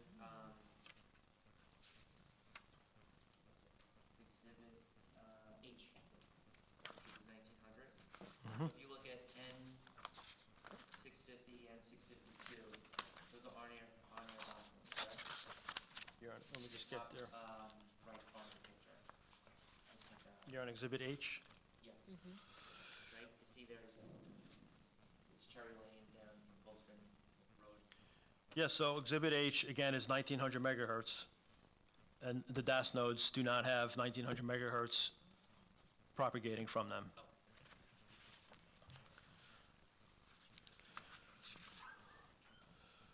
Okay. I just got through that. So the last polygon area is South Massapequa. Exhibit K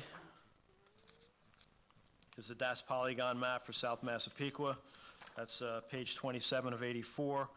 Again, the polygon is the dashed purple line, purple polygon, and the 4 DAS nodes in the permitting phase, once again, are part and parcel to the other existing on-air DAS nodes.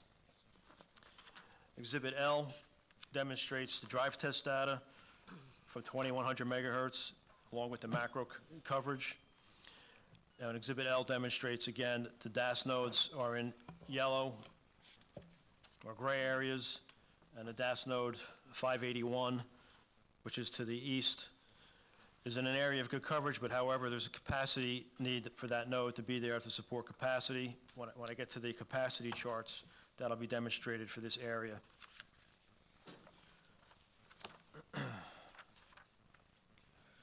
Exhibit M is the 1900. Once again, the 1900 is not propagating from these DAS nodes, nor can the coverage from the existing macro sites, Massapequa and Amityville 3, provide signal to the areas. So we're dealing with a 1.3 square mile gap with 4,367 people being affected. Exhibit N is the 850 megahertz LTE coverage. And similarly, even though 850 megahertz provides a greater range of coverage than 1900, it still does not provide appropriate signal to the DAS node area or the polygon. And it has a similar gap of 1.3 square miles and 4,367 people being affected. Exhibit O is the L700, 700 megahertz LTE on-air coverage. And again, these DAS nodes still show up in the yellow areas. There's a capacity issue with this particular section of South Massapequa that I'll show you in the capacity charts that demonstrate that it's still needed. 700 megahertz only has half the capacity of 2100 megahertz, so the nodes are in the right location for the 2100 megahertz to support that additional capacity. The next set of exhibits I like to walk through is the KPI exhibits.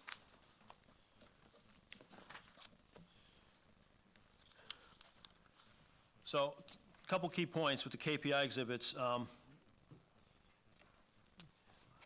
This is in page 21 of my report. I talk about that. I don't think I'm going to read from it, but few key points. Page 21, paragraph 55 of my report talks about the key performance indicators.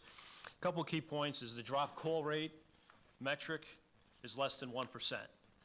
So that basically says, this is not just Verizon standard, it's industry standard. If drop calls exceed 1%, it's not reliable network. It has to have less than 1% drop call rate. From a capacity metric, the metric is 70% utilization. So when we look at the charts, you'll understand what that means. But it basically says if the network resource blocks, the resources from the network as users try to access it, reach or exceed 70%, it means that the system is overstressed with capacity and there needs to be capacity relief. Capacity relief is obtained by either building additional sites or enhancing the macro sites with more sectors. Only way for a macro site to provide more capacity in the area is if it's providing coverage to the area. In this case, we're lacking coverage from those macro sites. They can't reach the area, so we need these DAS nodes to support the capacity. As I mentioned earlier, the 700 megahertz is basically the last line of defense. It's the largest coverage range. It's the edge of coverage. This is where the problems occur. This is referred to on page 22 of my report, paragraph 58. What I'd like to do is walk through these exhibits, demonstrate it graphically what some of the problems are that I was able to see. Starting with Exhibit P1. What page is that? Exhibit P1 is page 37 of 84. And these exhibits are going to be referring to macro sites. So if you were to want a reference map of what I'm referring to, Exhibit E would be a good reference map for these. Exhibit E was page 13 of 84. I'm actually going to pull mine out as I go through this.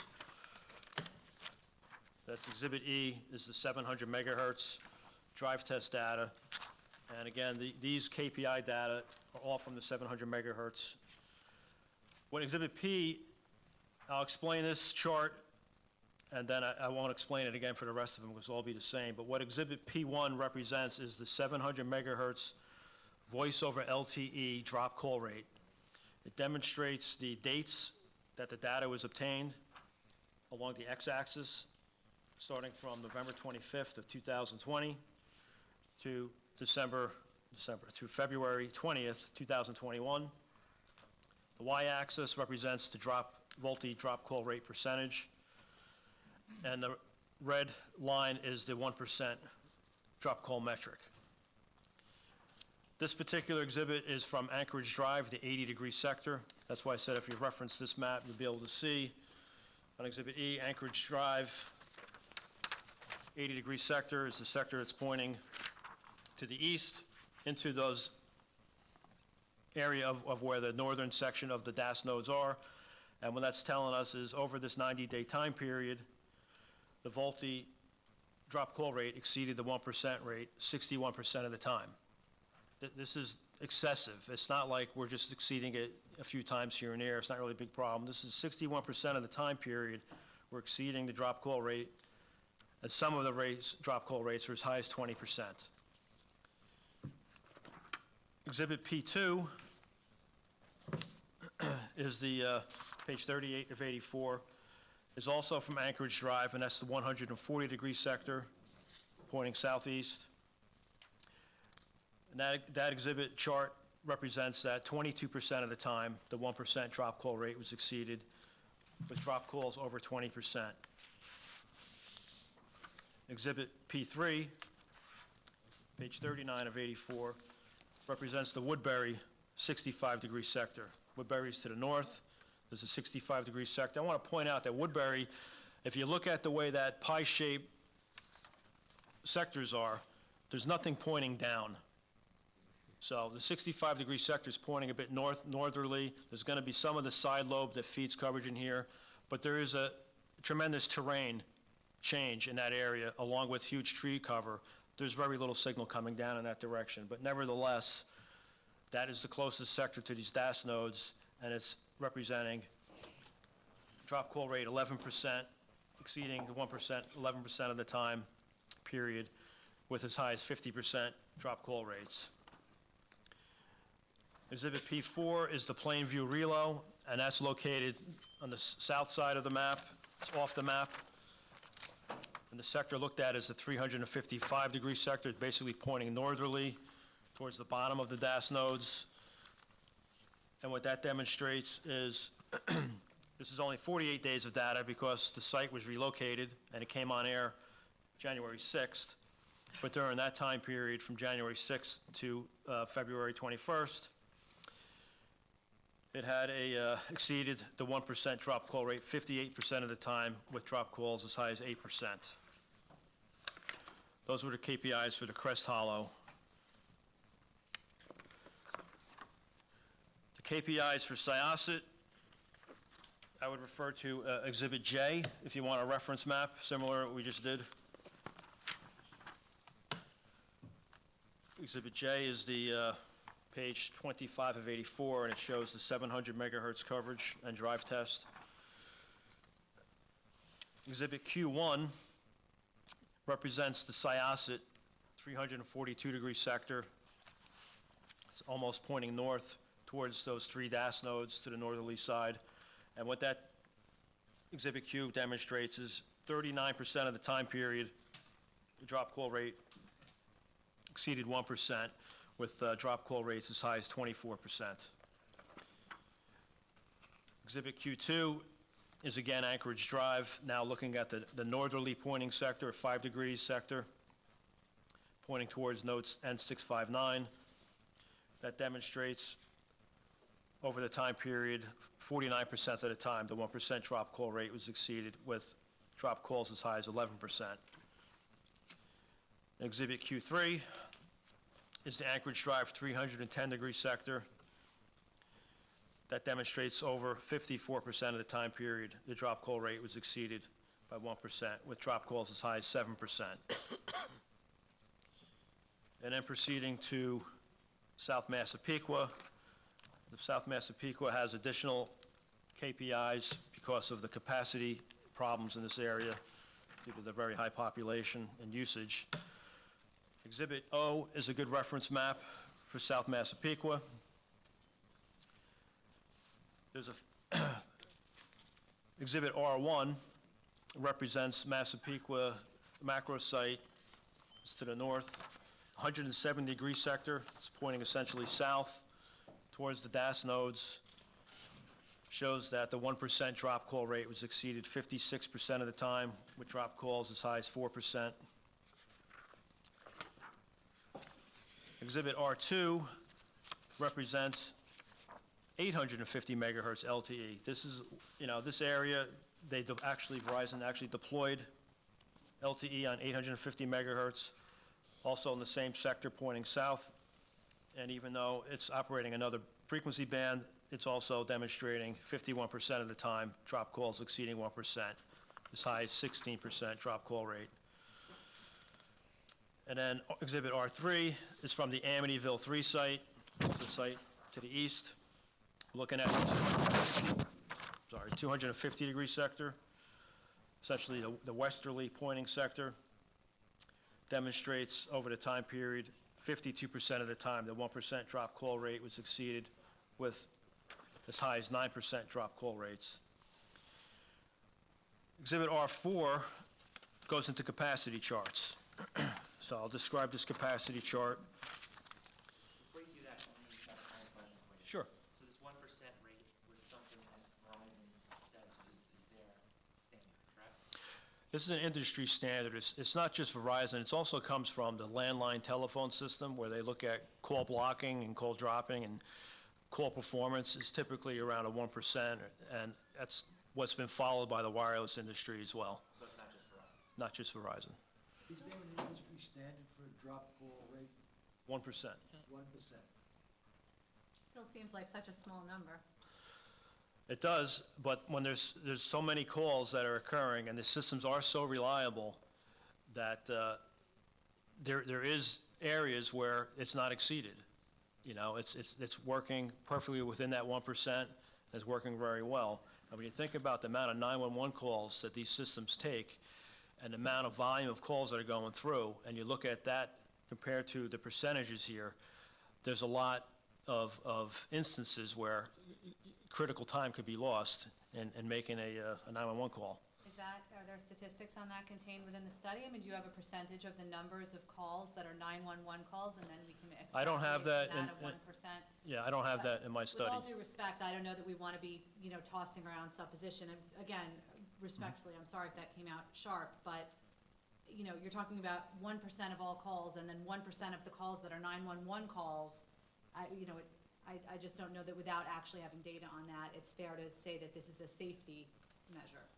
Yeah, no, it's a fair statement. There is a tremendous amount of 911 calls that go over these networks. We'll just leave it at that, because I don't have the data and I haven't looked at that data. So I understand your point.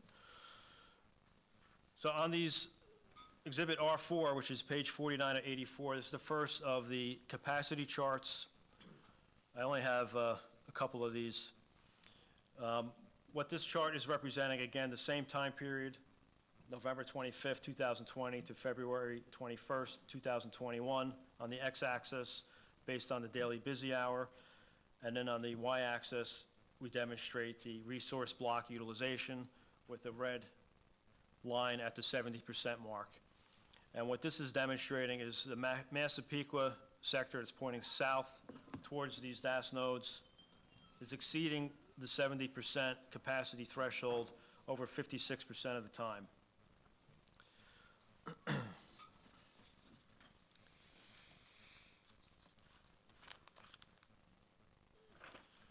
Moving to the next exhibit, which is Exhibit R5, looking at the additional frequency bands now. So when we're looking at capacity, as I mentioned earlier, 2100 megahertz provides more capacity than 700 megahertz. So you would think that would do better. At the 2100 megahertz, what we're seeing here is the 70% utilization metric was exceeded 48% of the time. So it's also overutilized. Moving to R6, I looked at the 1900 megahertz band. Again, the same sector pointing south to the DAS nodes. This 1900 megahertz is exceeding the 70% utilization 71% of the time, with some of this peaks as high as 100%. Is there a reason why the capacity can't be increased for each of these bands? Is it just the technology's not there yet, or is it this particular, 50 megahertz only has this amount of capacity as well as everything? That's correct. So the capacity is based upon the size of the bandwidth channel. So as I had on page, I think it was page 7 of my report, I had a table that showed the amount of bandwidth they had, and in the far column, I equated that to the number of resource blocks. That's a fixed number. The resource blocks is basically 5 times the bandwidth. So if you have 20 megahertz, you have 100 resource blocks that can be utilized for capacity. And when you start getting above that 70% utilization, what starts to happen now is users can no longer access the network, or the usage becomes very poor quality, very slow, and things start to degrade, and calls drop, and it does provide a, was that me? I didn't move. I didn't make a move. So let's just get to the proposed solution. So all of that, all the information that I looked at and gone over so far basically was to demonstrate, is there a significant gap? We looked at drive test data, we looked at propagation data, we looked at KPI data, and from an engineering standpoint, those are all indicating that there's a significant gap in this area of these DAS polygons. The DAS polygons were designed to operate with these 23 DAS nodes, and they're vital to the system operating properly to have them approved so the capacity and coverage can be met. So from the proposed solution, as I indicated, the gap has been substantiated by drive test coverage maps and KPI data. CRAM was contracted by Verizon Wireless to deploy the DAS network, which includes these 23 DAS nodes, amongst others already on air. The areas that we're talking about are dense residential. There's no availability for additional macro sites, and the current macros cannot serve the area. If you refer to page 27 of my report for the DAS design requirements, this is important, because when we're dealing with DAS, dealing with this alternative technology, there's always some trade-offs and some limitations that have to be managed to make it happen. What page was that again? This is page 27 of my report, talks about DAS design requirements. And I'm not going to read from it, I'm going to point out a couple key items here. Number one is the NESC. That's NESC stands for the National Electrical Safety Code. They outline the requirements, which I outlined in paragraph 79 of my report, for attachments. So when someone like Crown Castle or any other Crown Castle type entity wants to attach to a telephone pole, the NESC says basically these 4 criteria. They have more, but the 4 main criteria is utility poles or transformers cannot be used. Utility poles or risers cannot be used. Junction utility poles cannot be used. Any pole with a disconnection cannot be used. Those are the NESC guidelines from a safety perspective. There's also, PSE&G has some of their own guidelines. Crown Castle works with the utility companies. The report that was prepared by Crown Castle talks about their detailed analysis. I'll refer to that. But the essence of what I'm trying to say is when you go to deploy a DAS network in the right-of-way, more often than not, 90% of the utility poles you can't use. You just can't use because of the NESC standard or the utility company standard. You have to go install a new pole. Whether it's a new utility pole, looks exactly like the one that was there, that's generally what has to happen. And that's not just here, it's throughout the entire country, because the NESC is a national standard. Number 2 point is polygons are created. So the polygons I went through on those main polygon exhibits, they're created and a number of nodes are determined to fulfill the entire polygon with coverage and capacity. That's paragraph 80 of my report, page 27. This is necessary to provide seamless and ubiquitous coverage, consistent with Verizon's service and performance goals. The challenges, I identified some challenges with deploying a DAS, paragraph 81 of my report. As I pointed out, the availability and usefulness of existing utility poles versus new poles, that's a challenge.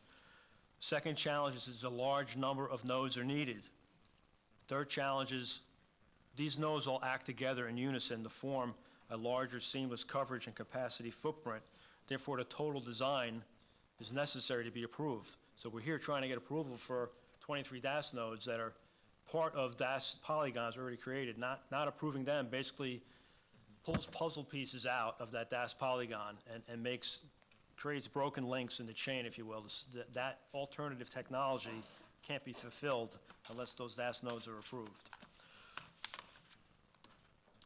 The DAS solution, I have 3 exhibits to demonstrate the DAS solution and how it achieves the objective. This is Exhibit S. It's the first one. That is page 54 of 84.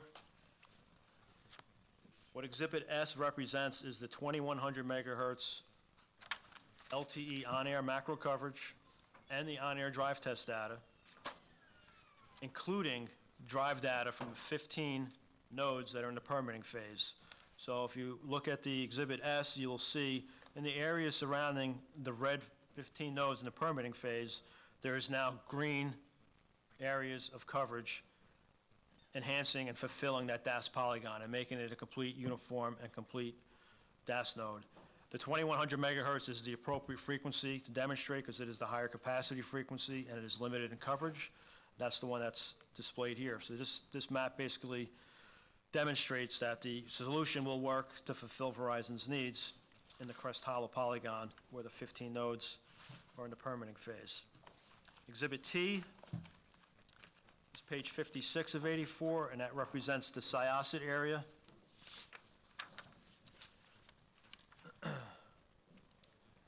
This again completes the DAS polygon's coverage areas surrounding these DAS nodes. As evident from the coverage from those DAS nodes, they now fulfill the areas that they were intended to fill. and it fills that 1.9 square mile gap serving the 2,315 people that were mentioned earlier. Exhibit U is the South Massapequa area, and that also demonstrates that the L2100 DAS nodes in the permitting phase would fulfill the DAS polygons and achieve the 1.3 square miles of coverage and 4,367 people. The last item I want to address is the areas of the wireless code.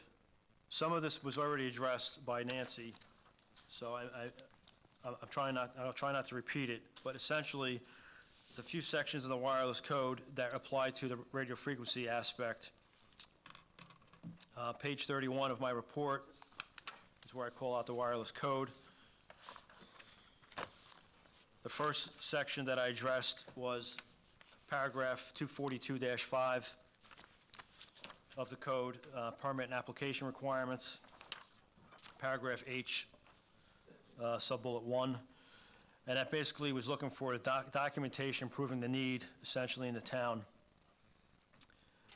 I'm not going to read the whole paragraph, but I'm going to submit here that this section has been complied with. We provided a substantial amount of documentation in the form of drive test data, calculated coverage maps, KPI data for voice over LTE, as well as capacity data charts, demonstrate that these are definitely needed to meet the section, paragraph H, subsection 1. The next item was paragraph H, section 6, is the placement justified. With regard to that section of the code, it's written more around macro sites. So what I submit here to the board is the placements of our DAS nodes are all justified. They all fall within the DAS polygon. The coverage maps that were provided showed that there's gaps remaining at the L2100 band, the L2100 coverage plots and drive test plots with the DAS nodes show how it fulfilled the area. So locations are definitely justified with regard to their placement. Well, it was actually paragraph 91 of my report. I'm just going to read this one section. The sites proposed are not traditional macro sites, but an alternative technology known as distributed antenna system, DAS, where small installations called nodes are placed in the right-of-way. The placement of these 23 nodes is justified as per the substantive details contained in this report. Additionally, the areas surrounding the 23 DAS nodes already include on-air nodes. To finish the DAS polygon design covered areas, these 23 nodes are vital. The locations of the DAS nodes must be at or near the street section they are located, which means only a few alternate locations may exist on either side of the road. Not all existing utility poles can be utilized for a DAS installation due to the National Electrical Safety Standards and local utility safety rules. Crown Castle performed a substantive pole justification analysis at each of the 23 nodes that demonstrates no other alternative location would be technically feasible, less visually intrusive. I'm just curious, is the term vital, is there a definition for the term vital somewhere in the report? I mean, is that a technical, I'm not being sarcastic, is there? No, I just mean it as Webster would define it. So vital to the system. Yes. Ask you a question. What you think the future may portend is we're gonna be getting away from the macro facilities and have more DAS installations? Yeah, I would say yes. I would predict that would be the future. As I mentioned earlier, heterogeneous networks is going to be more commonplace for the carriers to do what they need to do. The macro sites, they've been building out for 30 years. There's only so many locations left that are suitable for macro sites. Their technology is requiring more and more usage. To manage that usage and manage the capacity, the cell site coverage needs to shrink. It needs to be smaller and more controlled, so we manage that noise and that overlap. And you can't do that without mixing and matching some of these small cells and DAS networks. The next section was co-location. That's section 242-5, paragraph 3 of the wireless code. It asks for about co-location.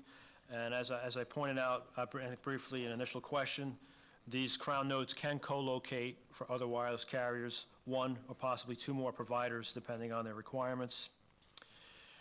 And then the last section of the code that I wanted to address was 242-6, locations subject to special use permit. This really is the section that lists the 9 preferred locations. And I'm not going to repeat what was said by Nancy Dune, because she said basically the same thing I'm going to say, is we fall within the preference, no greater than preference 5. We cannot locate on any other structures. We're already on the macro sites. There's a detailed report by Paul Costa that describes that as well, but I'll just submit that we meet all the preferences that we possibly can meet, and nothing greater than preference level 5. Section 242-8 indicates justification of height. And again, I feel that was more written around the macro site. If someone's coming in with a 125-foot pole, you're looking for them to justify that. Here, we're talking about 35-foot utility poles. We can't really go any lower than that, and we feel that that requirement is met since we're consistent with other utility poles. So just brief conclusion, based upon my analysis, Verizon does have a significant gap in and around the 23 DAS nodes, as demonstrated by drive test data, the calculated coverage plots, the voice over LTE drop call data, and the capacity charts. The area of need is dense residential with no availability of property or structures to implement a macro site. An alternative technology known as DAS is the least obtrusive means to fulfill the gap. DAS has specific design requirements, which Crown determined required a specific number and location of DAS nodes to meet Verizon's service and performance objectives. The 23 DAS nodes are part of and adjacent to currently operating DAS nodes. They're needed to complete the DAS polygon coverage and capacity areas at each of the 3 polygons. Polygons were called Crest Hollow, which is the Woodbury section, Syosset, and South Massapequa. The town's code, although I feel it's more aligned with macro sites, traditional macros, was addressed, and the DAS technology meets preference level 3 and 5 of the code. DAS technology, I feel, is the least intrusive alternative, and the 23 nodes are vital, I'll say it again, to the completion and operation of the DAS network. To Crown Castle. Approval of the permits will allow Verizon Wireless and Crown Castle to provide reliable personal wireless service and telecommunications service to the area. I thank you for listening to this for such a long time, and your questions. If you have any more, Thank you. I'd be glad to answer them. Anybody else have questions? Okay. Thank you.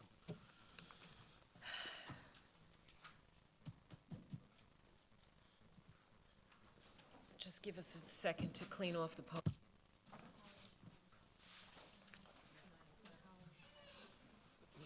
Yeah, you done, Holly? You want to take a break? Is there another part of that presentation? So I was only gonna say we have no other presentation, so Then we can wrap that up. we don't have to waste the mic down. All right, it's gotta get done. Normally, at 9 o'clock, our stenographer has been typing for 2 hours. I know you're all waiting patiently to speak, but we need to give her a break.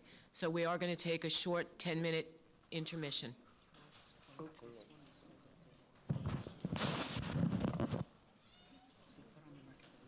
this case, close this case, and then we'll go, you know what I mean, so that Oh, I called the first holdover, what was it, 2? we call this right.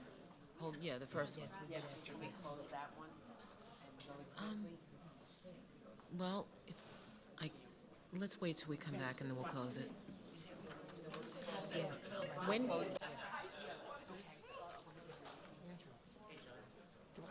I have to sign in? No, just call, when they call the case that you want, just come up.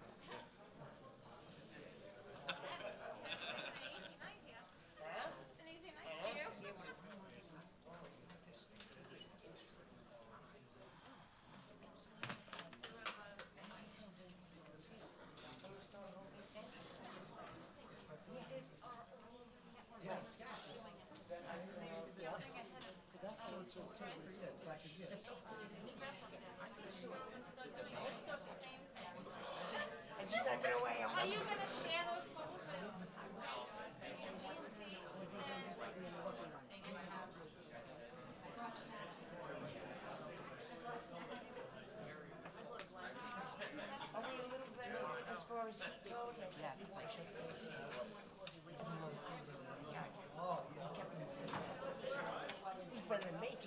Okay?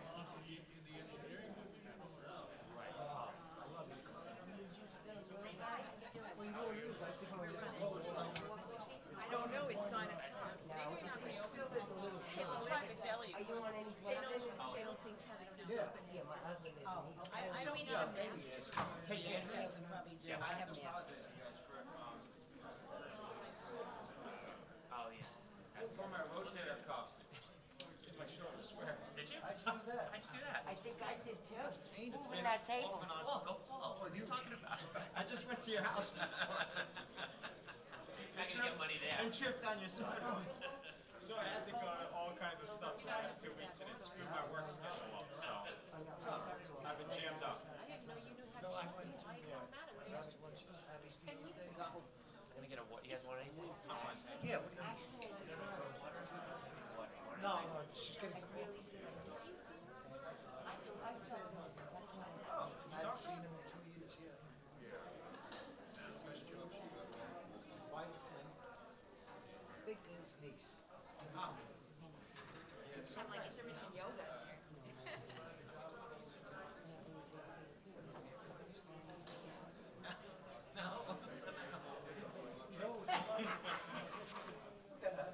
Chair lady. Now all of a sudden. Tiara, you need it tonight. Don't worry. You're gonna need it.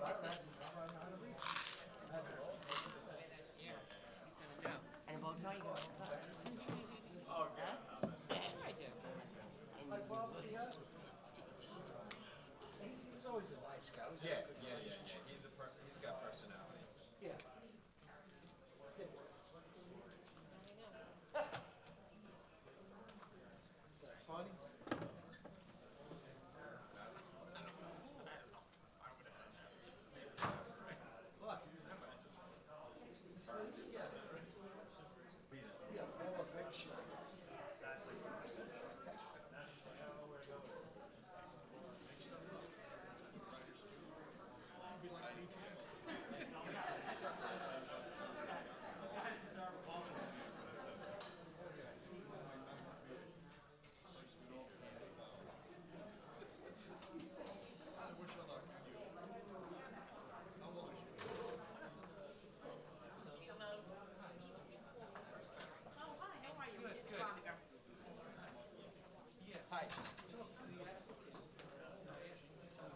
Probably doesn't, they're all dead, they're all broken anyway. But it's annoying. My neighbors, off the wall, radio waves. Yeah. I mean, off the wall. Yeah.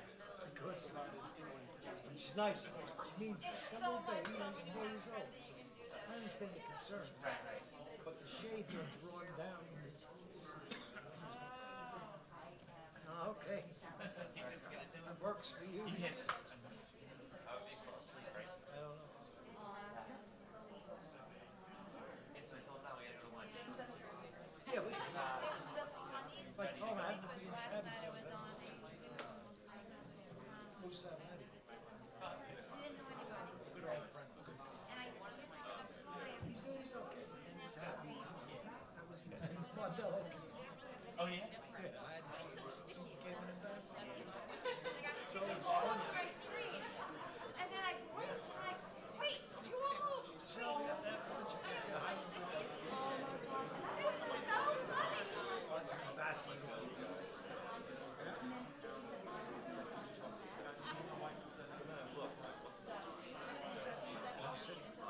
I guess when they must have different dinners at times. He's the people. How bad things really are.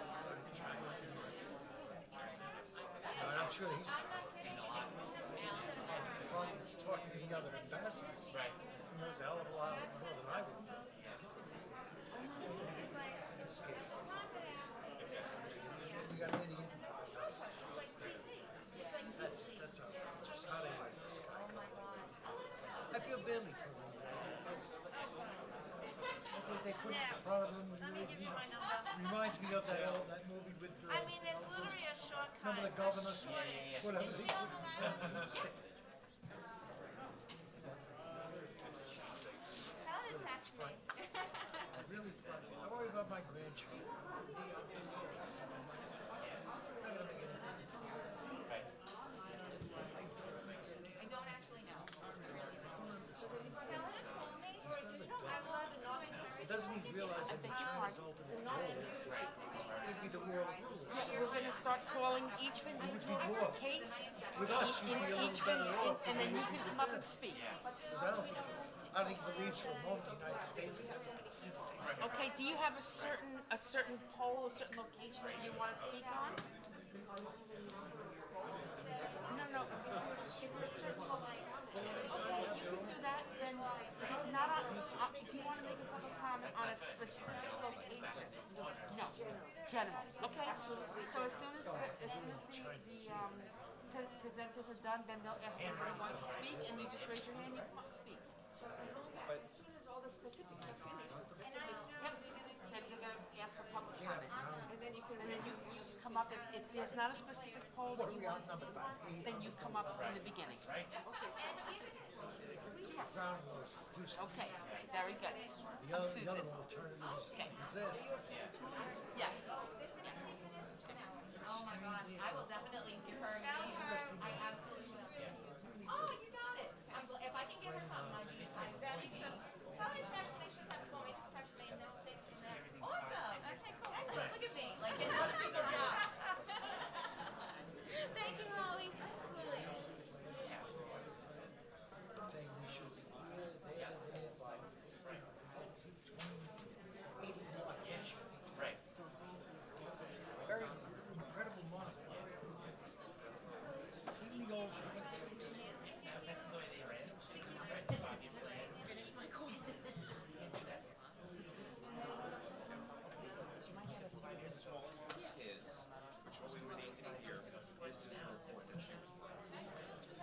I'm still floored by, I have watched every program on YouTube. And I still don't understand. I just I refuse to even read anymore. I don't Because I'm like, understand. this is all make-believe. Well, interesting today, I saw somewhere that the IRS now is making the reporting requirement that it, like a cash transfer, if it's over 10,000, you have to report it. Never done. It has no assets. In other words, But it's not Here you go. backed by any. But I would imagine if you What, Bitcon? Oh, so that's very nice. Oh, the deli across the street, because Tabby's was closed. Tabby closes at 9, so. Next one's on me. Oh, thank you. It was nice, he made a fresh pot. Oh, what is it? So you sell it. And then you get somebody. So how does that go? Okay. I think that means you leave it out there in the never land of Bitcoin. I'm just gonna say goodnight now. Okay. All right, great. I don't understand. Thanks for everything. I know. I tried talking to my son about it, because he's younger, so he's got a little bit of an understanding. And then he starts talking to me, and I'm like, Claims he understands it. Day to day, though, what is, just throw me down. it's like, And Musk is not helping. no, he's just playing with me. Imagine you do something and it's going to shoot it up.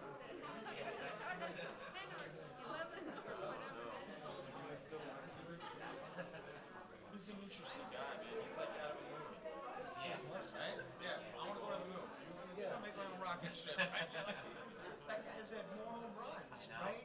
Like, How do you compete like with NASA? I mean, amazing. you know. They can't compete with him. No, I mean, isn't it amazing? Private enterprise.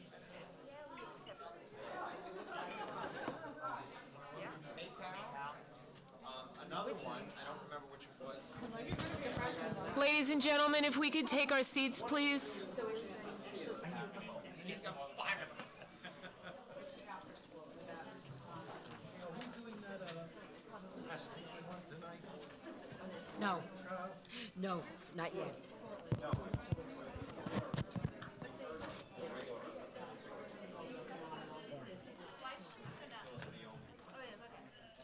That is such a pretty Isn't that a pretty block? We were down there today. Oh, yesterday looking, yeah. You know, occasionally you'd always. Yeah, but most of the, it's a nice variety. Yeah. Yeah, It's like pre-World War I. yes. Okay, so we'd like to continue with the meeting. Did you want to say a few words before we finish? Number 1. Hold over one. Hold over. Good evening again, Robert Codioso. We will have our experts here if there are any questions. Again, Mr. Dan Collins is here, he did the radio frequency exposure report. Mine's on. Can you hear me? Okay. So we do have Rich and Nancy are here to answer any questions. Mr. Dan Collins, who did the radio frequency exposure report, is also here. Mr. Costa's here. I'll be here to answer any questions. I know there was a question about... Just have one brief one, I'm sorry to Sure. interrupt you. How many of the DASs were installed without the knowledge of the town, that ever went to the town for permits? No, so that's not correct. So there's there's approximately 100 of them throughout the town that have been in the town for over a decade. And those were... All were permitted. They were through the Highway Department. At the time, before Chapter 242 was adopted, we had communications with the Town Attorney's Office, with the Highway Department, and that was the process at the time. Correct. And the issue of 911 calls, I agree with you, we didn't put any statistics in, but just a generally relevant statistic, just to go to the importance of the number of drop calls, is that in the United States, there's about 240 million 911 calls made a year, and about up to 80% of those calls are on wireless devices. So that just puts things in the type of perspective, and particularly over the past year, I think we've all seen the importance of wireless. It's been deemed an essential service by the courts. That's the term that they use, an essential service by the federal courts, by Congress, by the highest state court.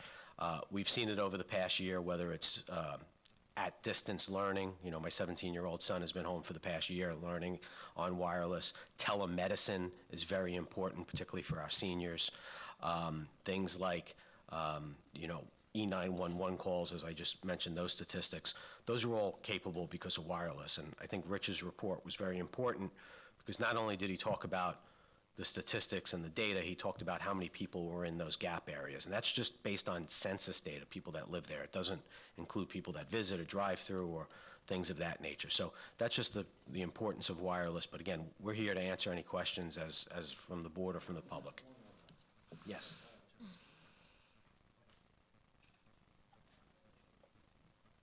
Council, this is not towards you, but I'm just out of curiosity. You have an industry-wide standard of 1%. What if the industry decided to have 0%?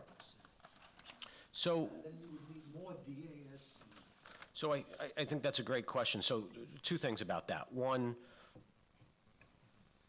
the carriers have an obligation under their licenses to provide what's known as substantial service, okay? They actually have an obligation. If they don't provide enough service to enough number of people across the United States, across time, they could lose their licenses that they paid billions of dollars for. So they have that obligation. And on the flip side, they have the desire to provide better service because that's how they make money. It's a utility, but it's also a for-profit utility.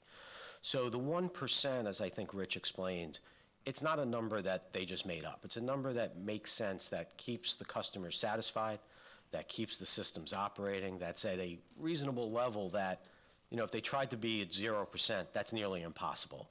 And the second part of that is I think what Rich's data showed, and we don't always present that type of data at these types of hearings, but we did it in this case because we knew it was important. Normally, we just look at the coverage maps, but we did the drive test data to validate the coverage maps. But Rich's data on the drop calls was way in excess of the 1%. It wasn't even close. It was out of the ballpark. And all those pieces that Rich talked about, those were all symptoms of the larger problem. And that's why they've been at this process really for 10 years in this area. Those 100 nodes throughout town. If we turn those nodes off tomorrow, it'd be like turning off the lights in this room. People have become, you know, it's no longer a luxury. It's a necessity. It's an essential necessity. So those 100 nodes plus these 23 do fill in those areas, or as Rich said, to try and put a 125-foot tower in one of those areas, that would be far more intrusive. We are already on those existing structures. You talked about the water tanks and the rooftops. That was 10, 20, 30 years ago. That was the original sites. Now it's the infill.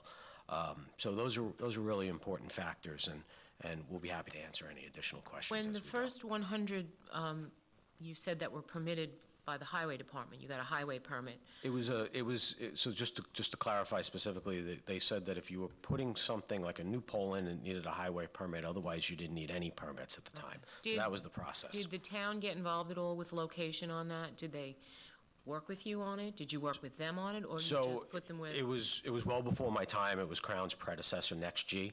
On these 23, 24, so when we originally proposed the 24, yes, we met with the town and we relocated 12 of them.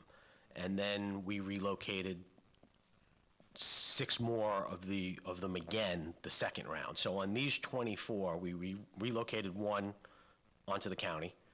And out of the 23, we relocated half of those once, and then we relocated another half of them again, 2 different times, 2 different rounds of review with the town. And when you look at the photographs, I think if you look at it, you'll see, oh, it makes sense. Where we put them was strategically located. Where they were originally proposed may not have been as strategic or as less intrusive, but throughout this 4-year process, we have relocated them, both the design. Nancy talked about the one clamshell design. The town thought that was a better design. Other locations where we moved them in front of, county sump areas or on, adjacent to 2 properties rather than being out in front. So, yeah, there were 2 different rounds of those types of changes. Okay. So, go ahead. Well, I was going to say, we're going to close out the first, we did call the first hearing. We're going to close it out. We're going to then hear from the residents. Normally, we don't go back and forth with rebuttal, but if you feel that, something needs to be corrected, we can call you back, or you can. Thank you. Come back.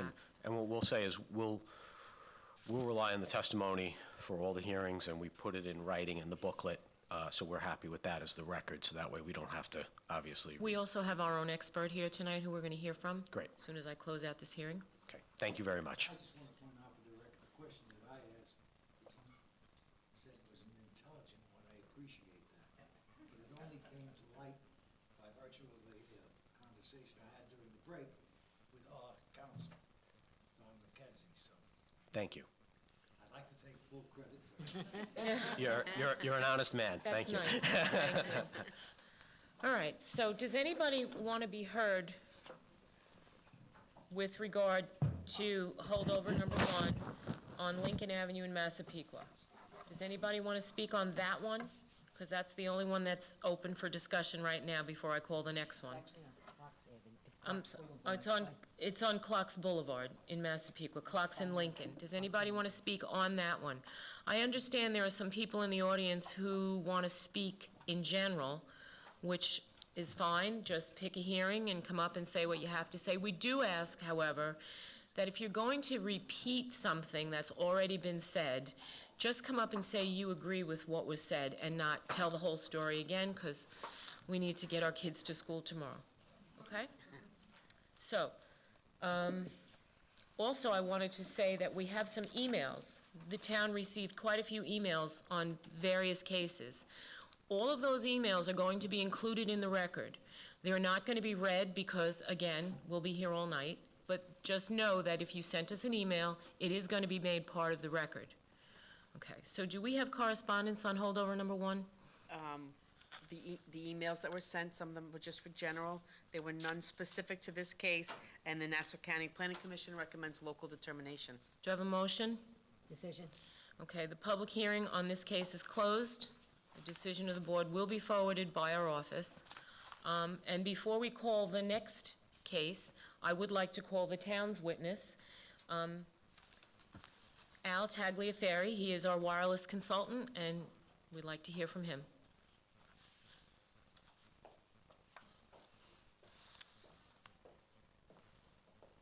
Good evening, Madam Chair, members of the board.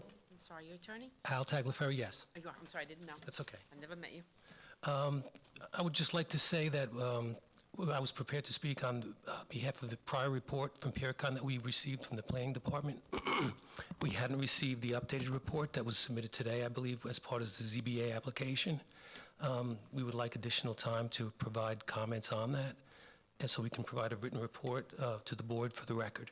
Okay, we'll ask that you be provided with a copy of that report. We're going to continue with our hearings tonight. However, Yes. probably we'll hold them open until you've had a chance to go over their report and get back to the board. Thank you. Could you just put your address on the record? Sure. 159 Hart Avenue, H-A-R-T, Yonkers, New York, 10704. Tagliaferri. Thank you. Thank you. You want to call the next case, Lois? Sure. Next is hearing holdover 2, appeal 21-115, Crown Castle Fiber LLC at the corner of Magnolia Lane and Stratford Avenue in Woodbury. What? Oh, okay, poll 605. Thank you, Lois. That's it. Thank you for telling me. Does anybody want to be heard in respect to this application? Yes? No? No. Okay. So then we have any correspondence? Nassau County Planning Commission recommends local determination. Motion? Decision. Public hearing on this is closed, and the decision of the board will be forwarded by our office. Next one. Holdover 3, appeal 21-116, Crown Castle Fiber LLC. It's west of the fire hydrant on north side of Nome Drive, Nome Drive in Woodbury, and it's poll number N606. Does anybody want to be heard on this one? Come on up, please.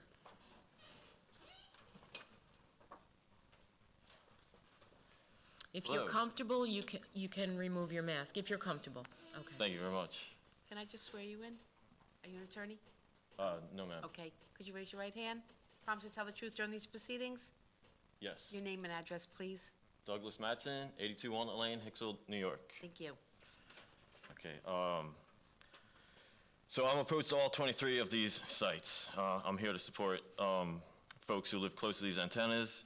I hope to see the ones that were illegally installed removed and the others prevented from being built. I'm very interested in this conversation because I know the telecoms want to build small cell infrastructure in my neighborhood too. The small cell infrastructure installation in general is a surreal situation. There's not a problem, but the telecoms insist they must fix it anyway. The people don't want anything different than what they have, the people I've spoken to in the neighborhoods anyhow. But the telecoms and the corrupt industry-controlled FCC say there needs to be RF antennas throughout the neighborhoods in order for there to be adequate cell service. We know this isn't true. Besides being a lot of hyped-up industry marketing, this is industry carrying out planned obsolescence, as I'll briefly explain, in an offensively intrusive way that borders on criminality. This neighborhood antenna deployment does not fulfill the intention written into the town code for the applicant to prove a need for the proposed wireless facilities. Much to the contrary, 5G and these small cell installations are about creating new markets for selling new types of phones and selling devices for the Internet of Things. Part of the way Verizon and Big Telecom are creating the illusion of a need is by making wireline internet falsely appear incredibly unprofitable and unable to maintain itself. This creates appearance of wireless looking like a reasonable alternative. As a group of telecom analysts called the Irregulators have painstakingly uncovered, the 5G build-out is a costly endeavor that is only being made possible as a result of a decade and a half of tricky accounting through which Verizon and Big Telecoms, in effect, stole more than $1 trillion that was charged to wireline local service customers through fees and rate increases for the purpose of replacing the aging copper phone lines with fiber optic cables. Instead of installing fiber optics, the money disappeared into wireless budgets. At the same time, wireless expenses were recorded on the books as part of wireline operations, making the wireline utility operations appear to be losing huge amounts of money, justifying not only not doing the promised upgrades, but using the fake losses as an excuse to slowly turn off the wires as they fall into disrepair, as well as justify rate increases. Without these deceptive maneuvers, fiber optic internet would be much cheaper than wireless. The wires have already been paid for by the public. A more feasible alternative to these small cells, the consideration of which is required by the town code, is to simply let the people continue with the service that they already are happy with. Then, since the Irregulators versus the FCC ruling in January of last year paved the way for states to audit the Verizon and the telecoms, pressure should be put on New York State to audit Verizon and AT&T and force them to return the $1 trillion they stole by making good on their promise of fiber. After the people have the option of affordable, super fast, super secure internet connections available at their homes, which is where these antennas will be anyway, they can see then if they want better wireless phone service. My girlfriend and I have spoken to perhaps a dozen or so neighbors at these locations, none of whom wanted these antennas by their houses and none of whom had complaints about their cell service. We tested 18 of the locations with 2 phones from 2 service providers, it was Verizon and T-Mobile. At each location, we were able to get on the internet without delay, had no problems making phone calls. We sent a link of videos to Miss Susan Kleininger, excuse me, and I invite members of the zoning board to test the cell phone reception for themselves at each of these locations. I'm asking the zoning board to deny all the permit applications being appealed tonight and remove the antennas that were illegally installed. If the board is not familiar with the Irregulators lawsuit, I ask that they read the materials that I'll provide and consider the information and how it relates to a legal justification or lack thereof of the installation of these antennas. The telecoms are ripping people off, and the zoning board should not be complicit with this. I know this may mean risking another lawsuit, but the people of the town and the rest of the country need the zoning board and the town of Oyster Bay to continue to do what's right for its people and work to set new precedents to what we all know is an unfair and ridiculous situation. Thank you very much for listening. Could you say your name again? I didn't catch it in the beginning. Douglas Matson, Spell the last name? M-A-T-S-O-N. Thank you. I have some material I would like to present to the zoning board. Please. Okay. Thanks very much. Thank you for coming in.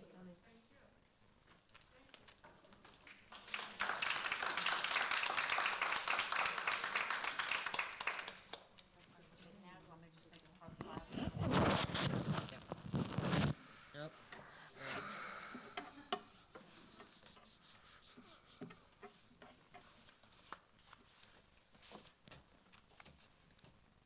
problem with this switch. Does anybody else want to be heard on this application? Correspondence? Nassau County Planning Commission recommends local determination. Oh, I didn't see you, I'm sorry, you're behind the podium. Come on up. Sorry.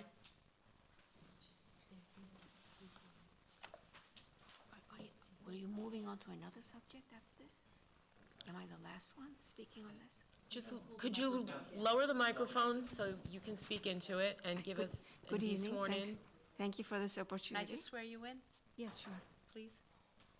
Promise to tell the truth during these proceedings? Yes, I do. Name and address, please. A.J. Elterman, Bayville, New York, 11709. Thank you. Sorry, I don't know how I'm hearing your name, Sure. Initials A.J., last name Elterman, E-L-T-E-R-M-A-N, Thank you. from Bayville. My testimony is factual and substantive and includes no matter of mere quote-unquote concern. One, the infamous Second Circuit Oyster Bay case of about 20 years ago rendered a bad decision when a judge who is now deceased intentionally misquoted the Primary Telecom Act preemption clause 47 U.S.C. section 332, small c, 7, capital B, number 4, claiming falsely that the Telecom Act took away local officials' obligations to protect and promote the safety of life and property. Nothing is further from the truth. The intentional misquoting of a federal law constitutes not only judicial overstep, the encroachment of the third branch, the judiciary, upon the second branch, the legislature. This also constitutes fraud, which vitiates all contracts, including those under discussion tonight. Thankfully, the U.S. Congress anticipated such egregious action, and in order to protect the public, specifically stated that whenever this occurred, it must be, quote, terminated, unquote. This means that local governances do retain control over not only aesthetics and visual effects of wireless facilities, as stated by the U.S. Congress in its conference report on the Telecom Act, but also over, quote unquote, safety. No law preempts you from protecting residents' safety, period. And that is why you must disallow unneeded wireless facilities.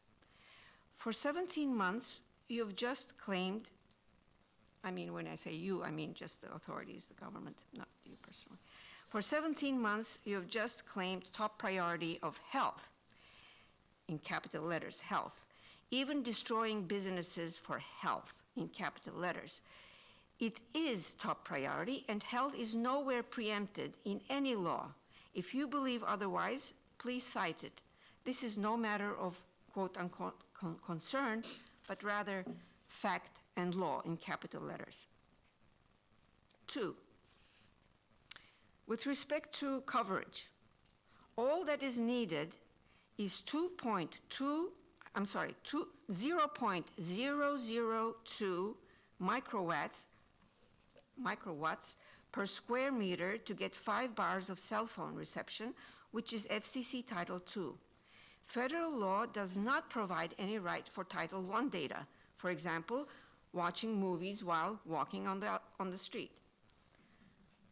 3, property values. Long Island residents with misnamed quote-unquote small cell antennas in front of their homes report having trouble selling their houses. A survey by the National Institute for Science, Law, and Public Policy indicates cell towers and antennas negatively impact the interest of potential buyers in real estate properties. 94% of respondents said a nearby cell tower or group of antennas would negatively impact their interest in a property or the price they would be willing to pay for it. I have a reference here, which I don't want to speak into the record, but I can give you a copy if you wish. Number 4, many of the listed sites have beautiful natural landscapes and architecture, but unsightly, quote-unquote, small cells clutter and ruin Oyster Bay neighborhoods.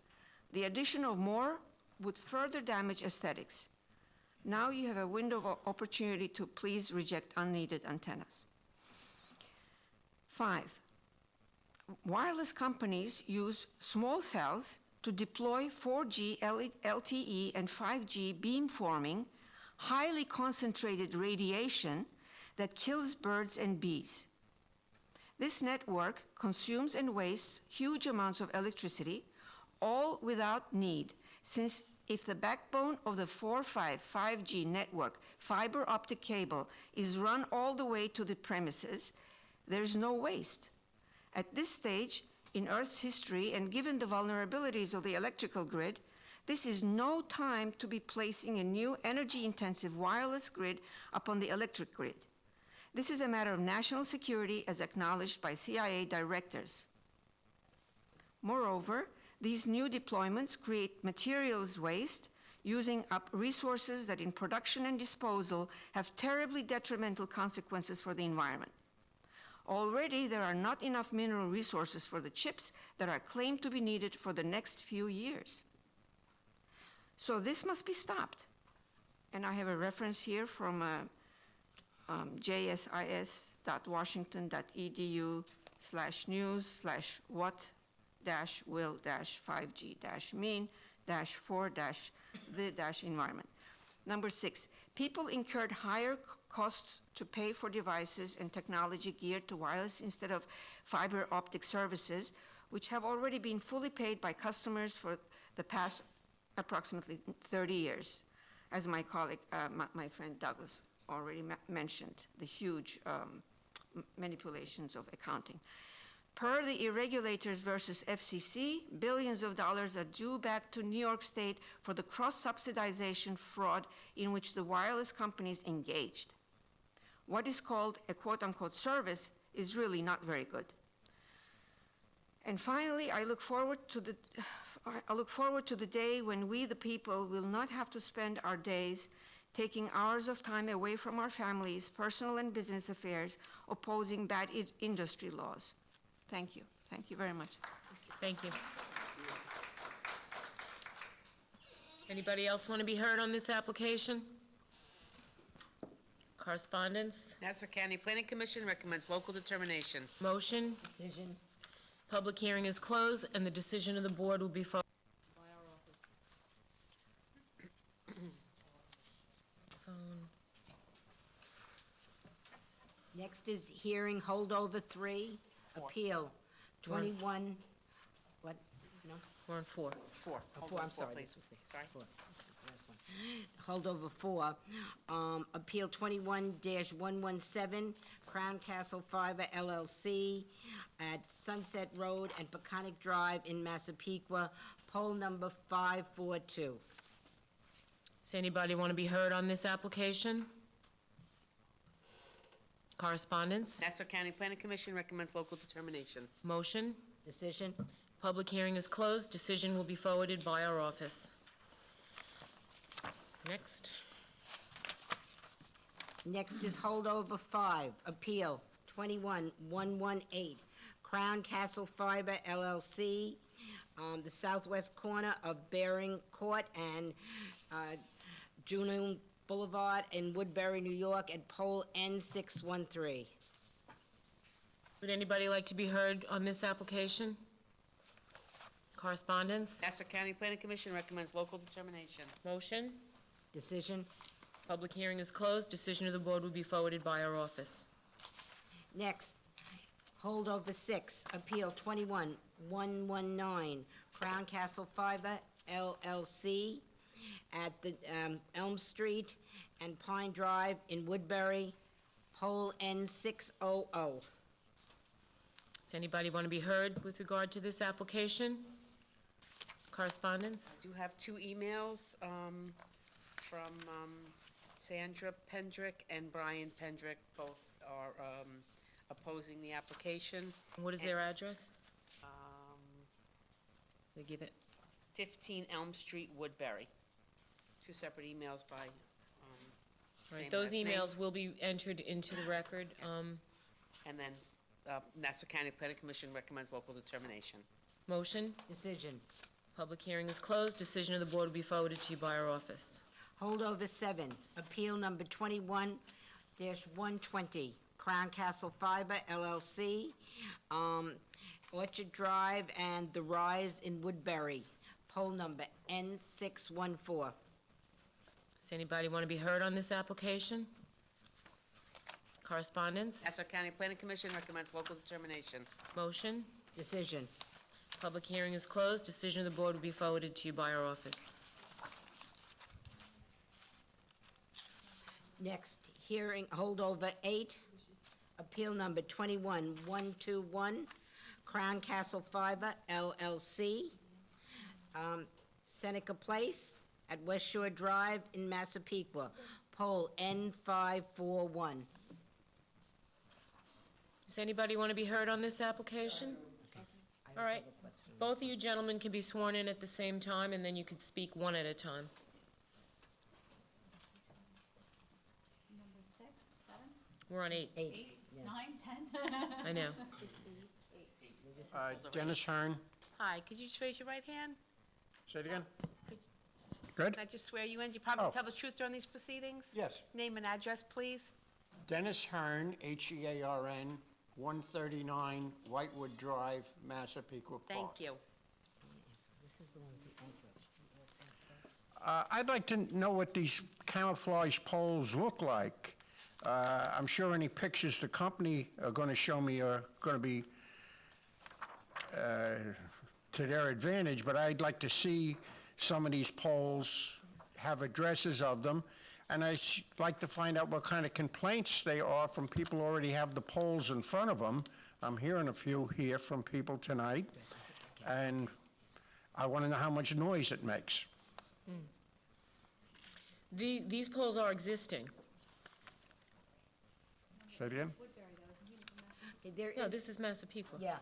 I'd like to ask a question at this time because this may have some effect. This is the one on Seneca. Seneca was under construction. Right. Seneca. So I would like, perhaps the attorney for the company, I do have a question on the location of this one because we couldn't find it. And I notice on the map, it shows an arrow going to Whitewood Drive from Seneca. Okay. Yeah, I'm on. Because Whitewood Drive is not in the town of Oyster Bay, it's in the incorporated village of Massapequa Park. Just want to make sure I have the right one. Yeah. Sure, take your time. It's, holdover 8. But in the interim, to answer this gentleman's question, is this particular one, was this on oh, no, you're asking about. That's, this is the one, is the yeah. one. The location, because there wasn't any on Seneca, but Seneca had major construction, and you couldn't get down the road for a couple weeks before this. So I don't know if it was taken down.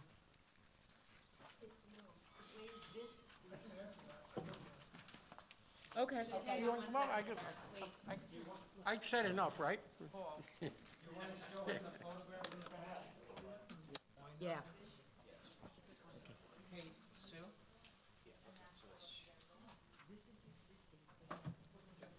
So really, that answers. If I can just take a moment to speak to this gentleman, then I'll show the board. Are you gonna show them the photographs?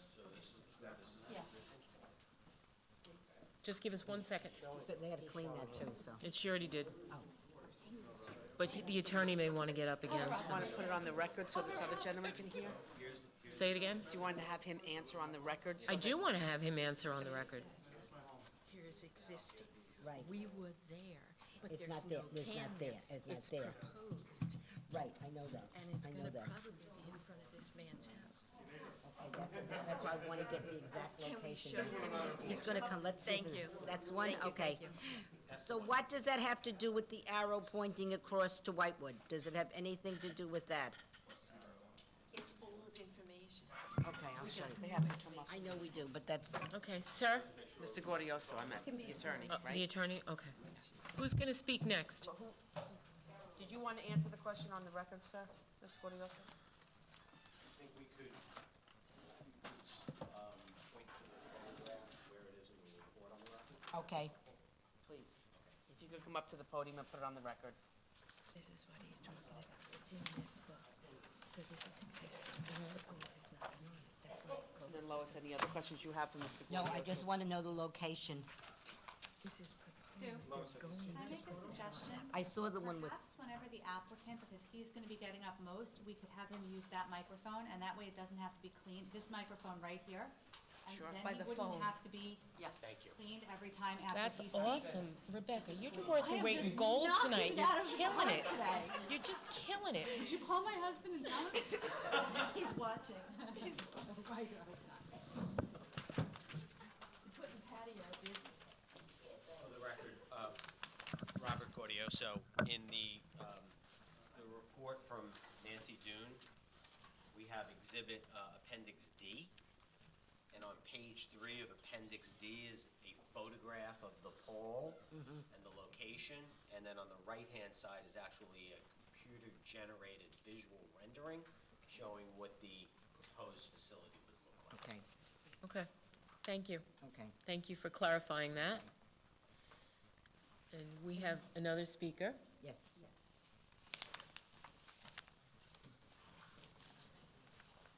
Yes, would I put it? It's somewhere here, yeah. I do have it. Promise to tell the truth during these proceedings? I do. Thank you. Name and address, please. My name is Robert Lenahan, Lenaghan. I live at 7 Seneca Place. And I have your email, sir. Thank you. I don't think I put my address on that. Can I just ask, the voluminous record that's been addressed by the company here tonight, how do we as residents get access to those materials? Foil it. You can come into the office and foil it, and you can have access to it. Absolutely. Okay. I appreciate, Madam Chair, members of the board, I appreciate the opportunity to speak here. I guess what I'd like to do is respond to both, I guess, the second and third speaker.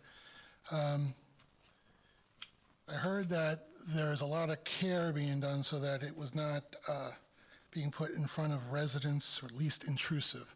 I can tell you, and I'd like the opportunity to submit pictures, that pole is right across the street from my house. I look at it, I can submit a picture.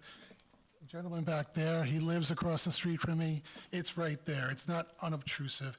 As you addressed, the street was torn apart because we flood badly. One of the worst flooding streets in Nassau Shores.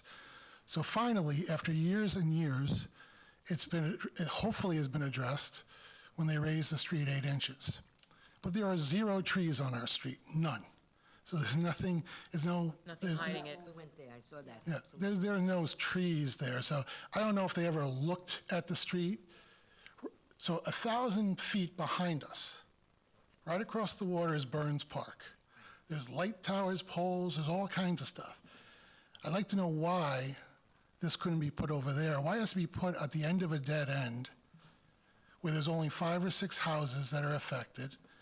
And I'd also like to ask if the town is going to do an appraisal on our homes. They've submitted a self-serving appraisal that we heard the one gentleman say that it may not be so accurate. I can tell you as a resident, paying the taxes I pay on a street that floods, now we're hoping that it was addressed and we won't flood once a month like we did. But as a result of that, as a result of Sandy, we're paying flood insurance up the wazoo. That affects my property value. As I noted on my email, the property next door to me was a ghost house that New York Rising bought, and then the state decided through the Long Island Housing Partnership Workforce Housing to put a house there that's it's going to be a hideous modular house that is owned by the state on a 99-year lease, the land. They're going to sell it for $250,000, a waterfront property. So that's going to affect my property values. And now with the salt cap limitation, that's also affecting my property values. And now they're going to put this cell repeater, which is, it sounds like, and I agree with the gentleman, I'd like to see pictures of this when the second speaker, I apologize, I don't have a name, we're going through the dimensions. It sounds like a whole lot is going on that pole that I'm going to be staring at in front of my house. So I'd like to hear why Burns Park, which wouldn't affect any residents, has tons of light towers now, why that wasn't acceptable as a location of places. Peninsula Golf Course is right there, why that wouldn't be acceptable. That is a site. Actually, that's another site. There is Why not Burns Park? Why put it on the dead end in front of the house of residents who've been suffering with flooding? Yeah, no. it just doesn't seem fair, it doesn't seem right, and it doesn't seem necessary. Okay. How is your cell service? Oh, thank you. I forgot that part. Good question. I'm a lawyer, but I'm here as a resident, not as a lawyer. I'm a lawyer, and I work in New York City, in Manhattan. Because of obviously because of COVID, I've been working from home since March of 2020. And I'm on the phone constantly. I've never once lost a call, not once. I'm Verizon. I know my neighbor is here, he's Verizon. Brian Ricks across the street is Verizon. None of us have ever lost calls. So I don't know where their data is coming from, their drive-through. It's a bunch of crap, to use the legal term. It's a very technical term. So again, I'd ask the town to deny this request, direct them to put it at Burns Park, where it's not in front of our homes, on our block, affecting our property values. Thank you. Well said. Thank you. Anybody else want to be heard on this application? The gentleman in the back with the sunglasses, you're good? Okay, thank you. This gentleman here, you can't see him. I can't, okay, come on up. Gentleman. I see you. Now I see you. No, you're not late, come on up. Oh. Can I just swear Good. you in? Just Sure. get sworn Promise in. to tell the truth during these proceedings? Absolutely. Name and address, please. Michael Delano, 23 Greatwater Avenue, Massapequa, New York. Thank you, sir. How you doing, everyone? So I have the illustrious responsibility of being the vice president of the Nassau Shores Civic Association. So I speak for many of my residents here. My apologies for being late, everyone. Little League practice, World Series next week. I'm also uniquely qualified to speak about this. I've been in telecommunications for 25 years. I'm on the IEEE Standardized Bodying Member, which is the regulatory body that creates the standards for the speeds and feeds. I've built wireless networks for Verizon Wireless, AT&T. I built cloud as a service networks for all these things in my 25 years. Okay? I have a pretty unique perspective besides the aesthetics and the unproven health risks that this does propose. And it does propose some. I've been in these things. I have to wear lead jackets sometimes when I walk into these rooms. It's a power grab. It's a customer grab. There is not one issue whatsoever, okay, down in Nassau Shores with regards to cell service. I can sit here and throw data at you with regards to rate over range. I could talk about all types of technical things that would probably be way beyond what you're really thinking. And by the way, Mr. Ialola, you look great. Seen you since high school. My last name used to be Shimoleski. I went to high school with your son. You're really dating me. Yeah. When you lived on Serpentine Drive. I don't know if you're still there. Okay. The reason I say that is simply this. If you look at the landscape of where telecommunications is going, connectivity is an enabler. It has to do with content delivery, okay? There are 5G LTE modems that they can certainly issue, Verizon, whoever, to people in their homes that have this wired connectivity to get the speeds and feeds they're claiming is going to benefit this community. The challenge is we don't have any speeds and feeds challenges in Nassau Shores. What we have is an aesthetics problem, a health problem if these towers are put up, and secondarily, an unfair market competition. The reason Verizon wants to put these towers up is simply to say, we're going to give everyone better speeds and feeds, but that's not where they make their money. They make their money on partnerships delivering things to you like Disney Plus, Discovery. What does that do for this town? Number one, we take tax revenue off of this connectivity to the home. I don't know if you guys realize that. It's built into some of the FCC taxes, some regulatory taxes, some EULA taxes, et cetera. That would eliminate that altogether from a revenue stream perspective for this town, okay?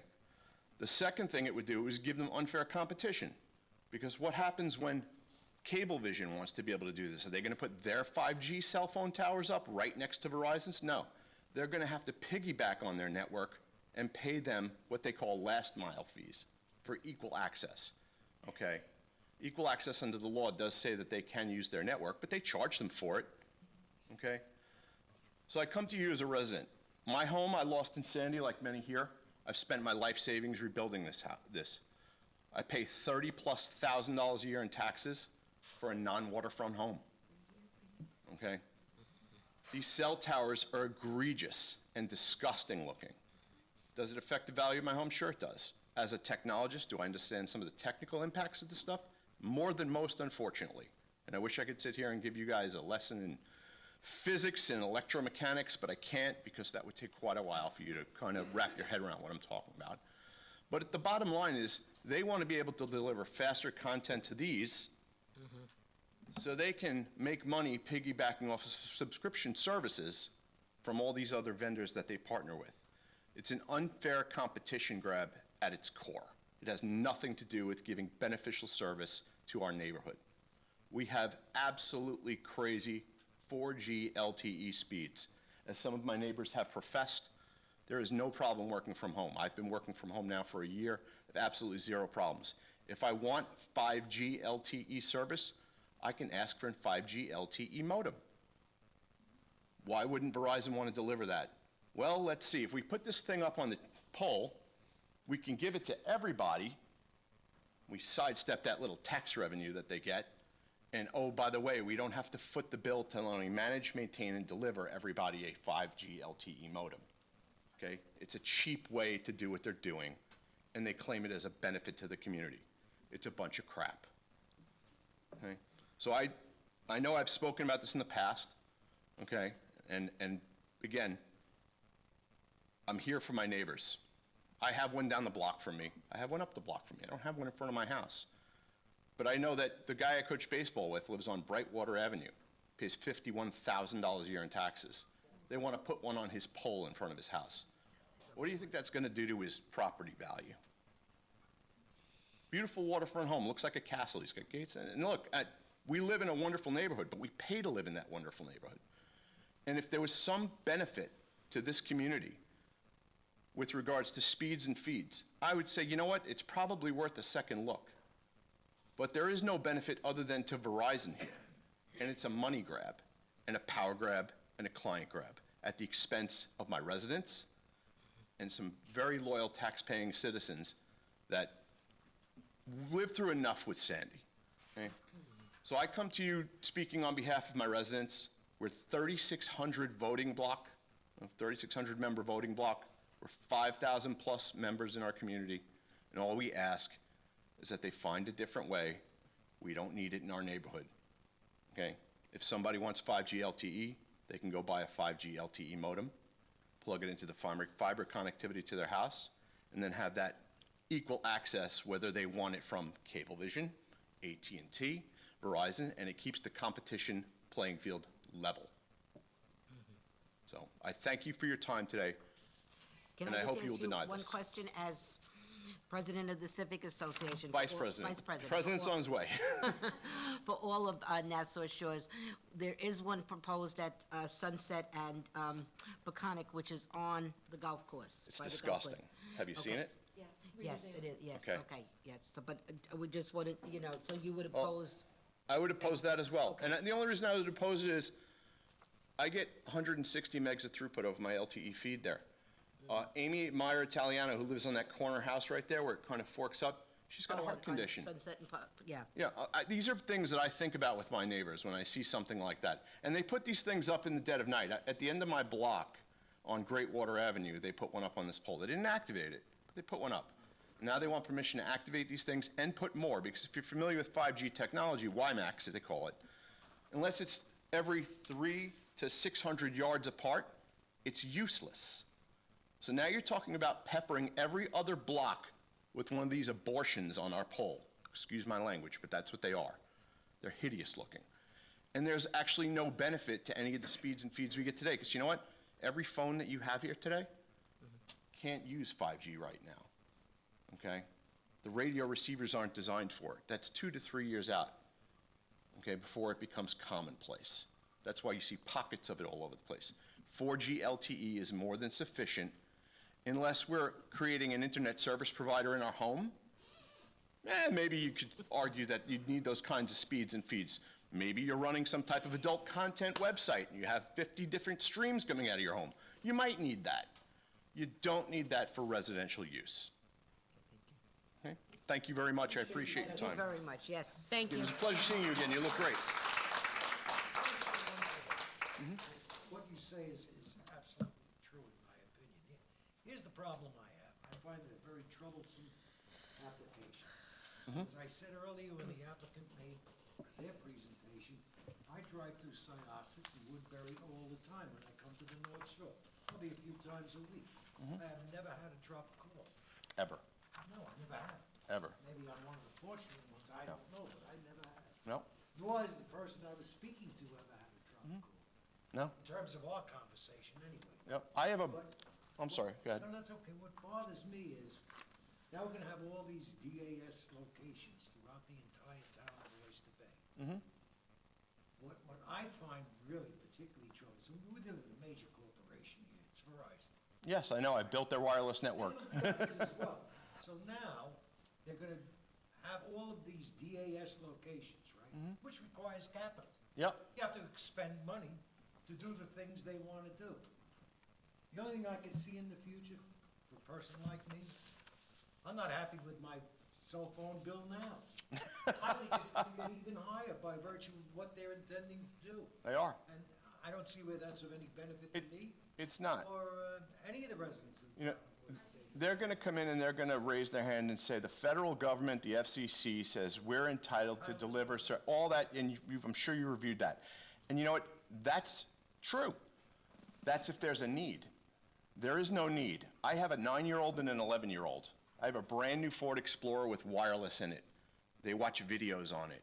I make calls for work on it. I do video calls for work on it, all off of the same stream. It's called the multi-user MIMO stream for the wireless portion of my house, but then the 4G LTE in the car. I don't have a dropped call. I don't have a hang-up on my video. I don't have a hang-up on my audio. There is nothing.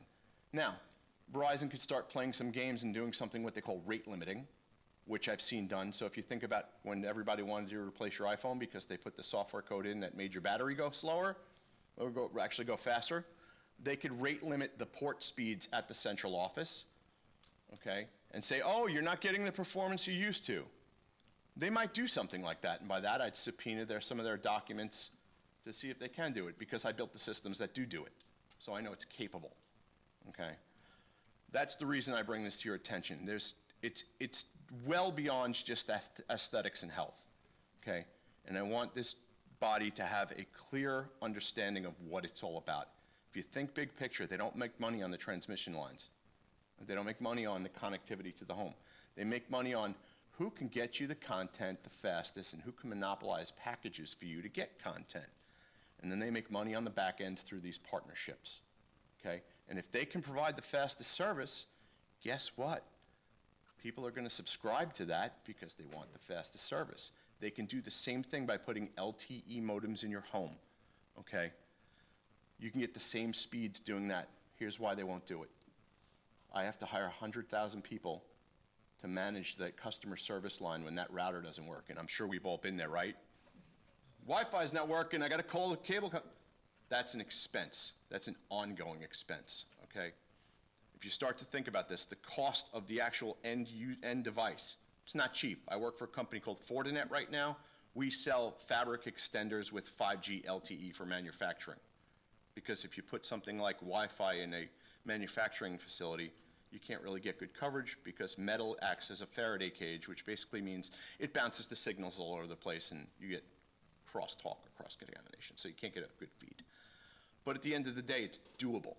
This just happens to be the cheap way out. And what they're trying to do is create a revenue flywheel with these subscription services, so you just keep paying it every month.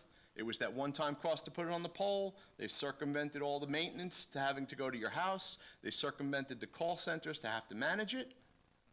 And they get revenue off of the subscription services. It has nothing to do with the benefit of my community. So I really appreciate it, and thank you for your time. Thank you. Thank you. Thank you.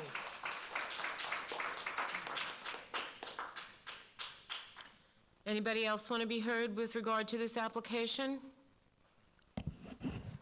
Just let her finish. Thank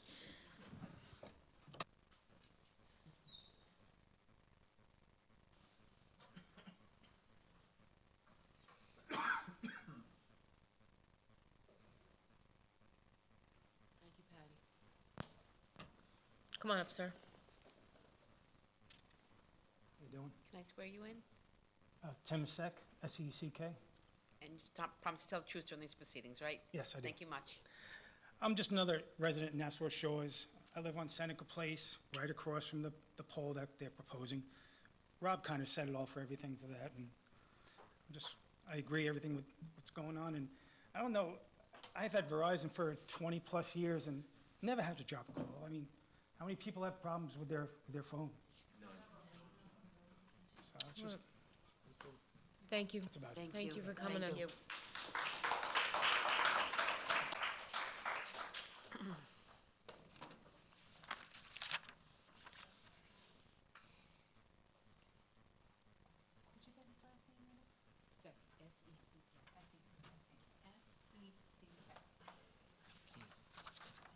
Next is holdover 9. Oh, I gotta close the hearing. Oh, I'm sorry. Oh, yes, of course. You have your own personal microphone now. I'm not going to respond to any of the issues that I think will be on with the zoning application, other than the comment about why we couldn't go in the park, because it is parkland, it's protected by the New York State Constitution. Under the public trust doctrine, to alienate parkland would require a special act of the New York State Legislature. That's why we can't go in the park. Okay, thank you for answering that, I appreciate it. All right, do we have anybody else want to be heard on this? You'd want to be heard again? You have something else to say, something different to say? No, you have to come to the podium, and we have to clean it. No, it's all clean? Okay. She cleaned it. I'm getting confused. It's on. Your name again? Robert Lenahan, Seneca Place, Massapequa. It's not state parkland, it's the town of Oyster Bay Park, Burns Park. You all know what it is. I don't think he knows what it is. If you look at there's towers up there already. There's cell phone, there's plenty of stuff. I'll send you a picture of it. So I'm not sure how it's parkland that can't be accessed when it's our town of Oyster Bay's park. There are baseball fields, football fields, basketball courts, tennis courts. That's the kind of park I'm talking about, that have light towers for nighttime. They have concerts there. The town of Oyster Bay does a great job putting on that summer concert series. It's a wide open park. Not many trees there either, but at least it would blend in right with the towers that are already built and already existing. Thank you. Thank you. Just a reply, I know that park very well. We can't hear him, he should get closer to the mic. I know the park very well. I know exactly the park. It doesn't matter whether it's state parkland or town parkland. It's protected by the New York State Constitution under the public trust doctrine, and it requires an alienation legislation from the state legislature. All right, we're going to look into that. Thank you. I won't argue the point, but that's not my understanding of it. And I served in terms of the New York State Legislature. I'm very familiar with the alienation of parkland. He said you're correct. Anybody else want to speak on this application? Correspondence? We have the one email from Mr. Lenahan, and Right. Nassau County Planning Commission recommends local determination. Motion? Decision? Public hearing is closed. Decision of the board will be forwarded to you by our office. Next is hearing number 9, holdover 9, appeal 21-122, Crown Castle Fiber LLC at the corner of Berry Hill Road and Rodeo Drive in Syosset, and it's poll number N648. Does anybody want to be heard with regard to this application?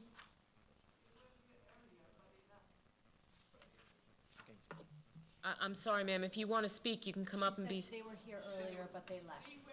Oh. Okay. All right, thank you. Correspondence on this? I do have an email from a Deborah and Ed Koch, and their address, just that they live on Rodeo Drive, and they are against the application, and Nassau County Planning Commission recommends local determination. Okay, and that email will be made part of our record. Do we have a motion? Decision? Public hearing is closed. Decision of the board will be forwarded by our office. We're on 10 now. Okay, holdover 10, appeal 21-123, Crown Castle Fiber LLC at the corner of Calvert Drive and Chelsea Drive in Syosset, and it's pole 659. Come on up, sir.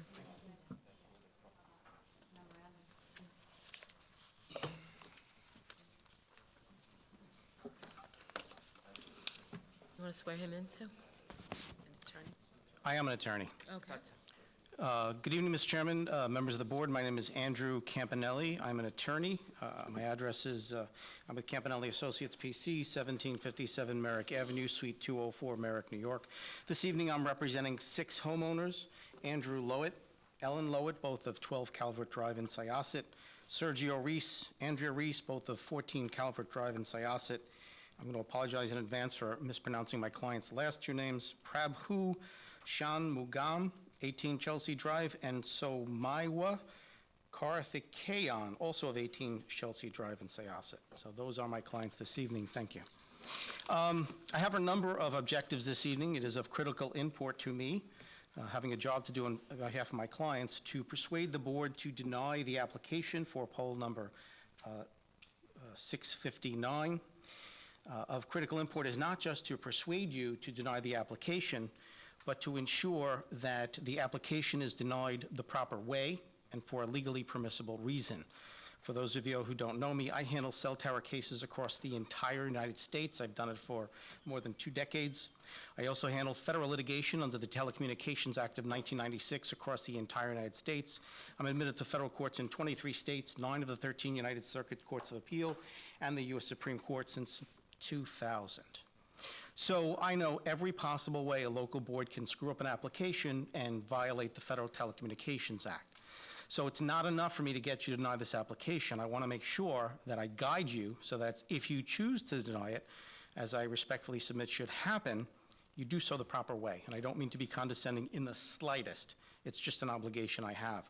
Perhaps of most critical import, I'm going to ask that the board keep the record and the hearing open for this specific case. As the chairman accurately stated earlier, if someone wanted a copy of the presentation that's been submitted by the applicant, they have a right to serve a FOIL request. Well, my client, Andrew Lowett, served the FOIL request on the town about 5 days ago to get that binder so I could properly prepare for this hearing, and it was not provided to him. We only got it tonight. We got it Okay. ourselves, so I haven't read it either. Thank you, thank you. So I'm going to respectfully request that the hearing be kept open so that I have an opportunity to review the documents that have been submitted and submit a more comprehensive analysis of the material that's been submitted by the applicant. Now, I will tell you thus far, I have been very much impressed by the sophistication of this board and the questions you asked, especially Council Member Alicia and Mr. Uvoli. I want to see him come back because it was very, very troubling to me to hear some of the representations made by this applicant this evening. You know, in handling these cases across the United States, I will tell you this. When I see site developers, and that's what this applicant is, Crown Castle is what's known as a site developer. Crown Castle doesn't provide personal wireless services. You can't get your phone contract with Crown Castle. Their business is building wireless infrastructure and leasing space or capacity on that wireless infrastructure to the carriers. That's how they make money. They're not necessarily driven by a desire to build these things in the least intrusive location, quite the contrary. Typically, their goal is to build them in the least expensive location. Now, Mr. Uvoli had some great questions this evening, and one of them pertains to something that it was difficult for me to sit in my chair and listen to, because I sat here for an hour and a half and listened to that RF engineer tell you that Verizon's standard for coverage is 1% or 99%. Their coverage, their standard, what they say is an adequate level of coverage, is if they have a 99% success rate in calls. To me, that's remarkable that they could make that representation to you tonight, and here's why. I have another case pending. I have probably 40 of these pending right now, but I've got at least a half a dozen in New York. 3 weeks ago, another representative of Verizon got up before another board just like this and represented to that board that their standard is 99.6%, that the only acceptable success rate to them is 99.6%. And as far as your question about what if they change it to 0, I have to tell you this. 22 months ago, I had another case, upstate New York, and an attorney representing a site developer made his representation on the record, and it's videotaped. And he said the standard was 98%. And that attorney was the same attorney representing this applicant before you tonight. And I'm going to get that video. So, when they say Verizon has to have 99%. That's not what they say across the country or across the state of New York, but of greater import, it doesn't matter what they say. This applicant does not have the power or the right to come before you and tell you that they have a significant gap in personal wireless services. They don't have the power to dictate to you that their proposed installations are the least intrusive means of remedying that gap. Those are factual determinations that you and you alone get to determine. Not only can you determine them, you must determine them. Federal law requires you to determine them. However, under federal law, you get to decide what evidence you want them to produce. You get to decide what weight to give the evidence they produce to you. And I assure you, if I'm afforded an opportunity, I'm going to show you why much of the evidence they've submitted to you is probably nonsense. By way of example, every single time I take one of these cases and they submit visual impact analysis, especially for small cells and DOS systems, I see it all day long from Crown Castle and Extenet. They will submit to you visual images which purportedly show you the adverse aesthetic impact of the facility. Now, why would a board want visual impact photographs? The purpose is to give you an accurate understanding of the actual adverse aesthetic impact that these facilities are going to inflict upon homes. Yes, they're not macro towers. They're shorter. Small cells and DOS nodes tend to be much shorter, but they're always closer to homes. I've seen them installed 8 feet from someone's bedroom window. And the problem is they will adversely impact property values, and they will have a significant adverse aesthetic impact when you put it right in front of somebody's front door. For years, what they always do is they will take photographs and submit this visual impact analysis to you, and they will deliberately omit any photographs taken from the closest homes who will suffer the worst adverse aesthetic impact. This practice got so bad that in 2005, the United States Court of Appeals for the Second Circuit was called upon to make a decision about these types of visual analysis. And the federal court said, the visual impact analysis submitted by this company has no photographs taken from the residents' yards, much less their second-story windows, and so it's inherently defective. That decision from the Second Circuit Court of Appeals has been standing there for 16 years, and they still do the same thing. And I haven't seen that black binder, but I guarantee you, the photographs they show you, none of them are going to be taken from the closest neighbors' houses. And they know they're supposed to be, they just don't do it. In similar vein, you're going to see data. Supposedly, you're going to see data from drive tests. I can't wait to see this, because I really want to see if they're giving you the data or their manipulation of the data. For years, what they did is they would give you propagation maps, which have the probative value of a comic strip, basically. They take software. ATOL, you've heard ATOL, standard in the industry. I love that term. It's standard in the industry. ATOL, if used properly, is excellent software. It enables a user to create a map. And it can tell the computer, listen, you have to reduce the signal strength because there's trees here, or this is here. So what they're able to do is to literally, with keystrokes on their computer, create a map to show anything they want. Anything. And they come in and say, look, there's tremendous gaps in service, and yet everybody in the audience says, we don't understand. We've had Verizon for 20 years and we never dropped a call. That's because the data is inaccurate. It got so bad that in August of 2020, the FCC said to the wireless industry, when you give us maps, we're not accepting them anymore. You actually have to give us hard data. You have to do drive tests.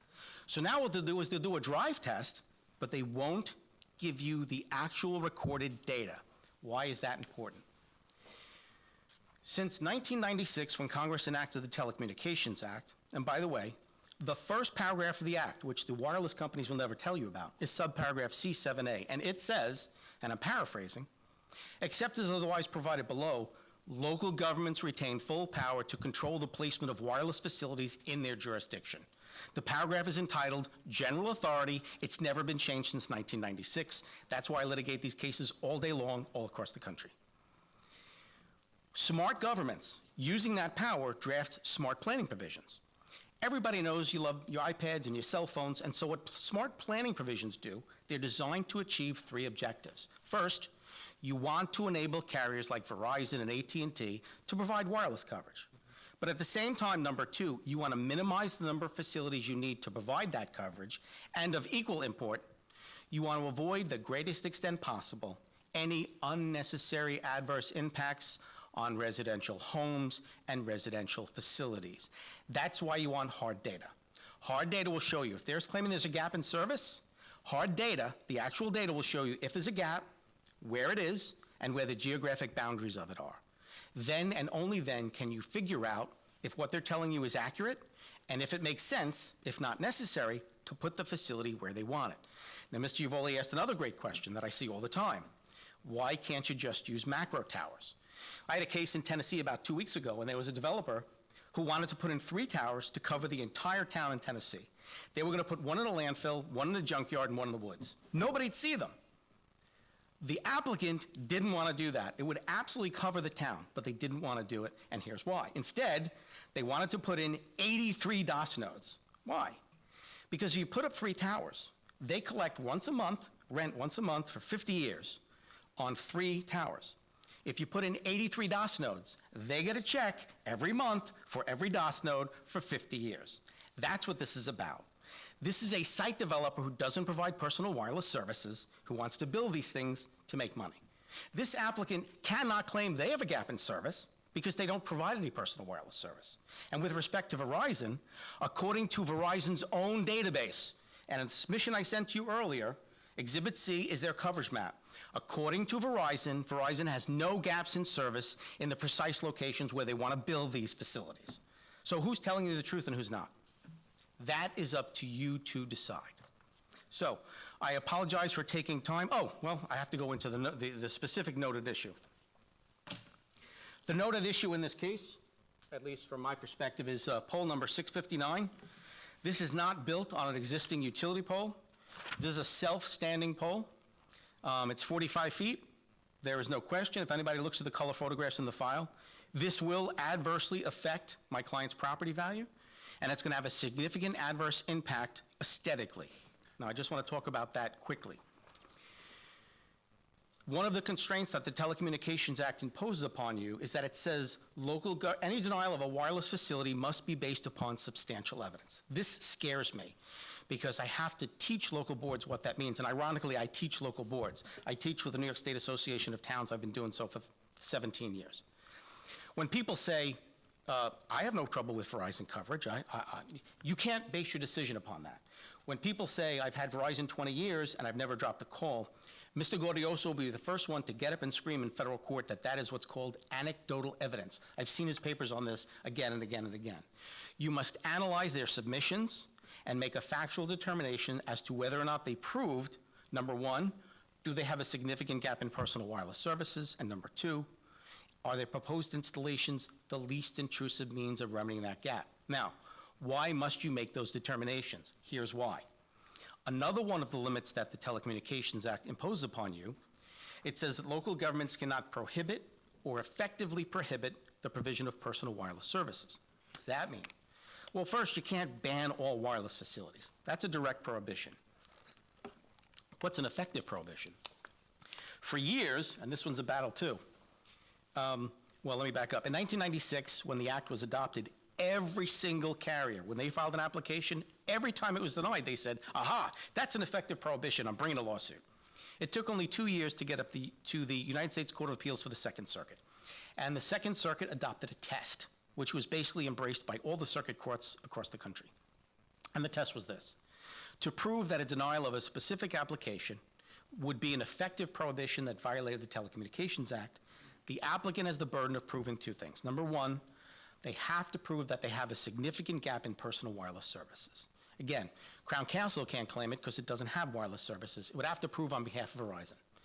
But even if they prove that, they must also prove that their proposed installation is the least intrusive means of remedying that gap. And that's the standard that's been applied since 1996.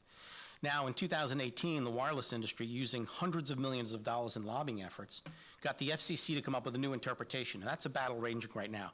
The FCC saying, no, they don't really have to show that.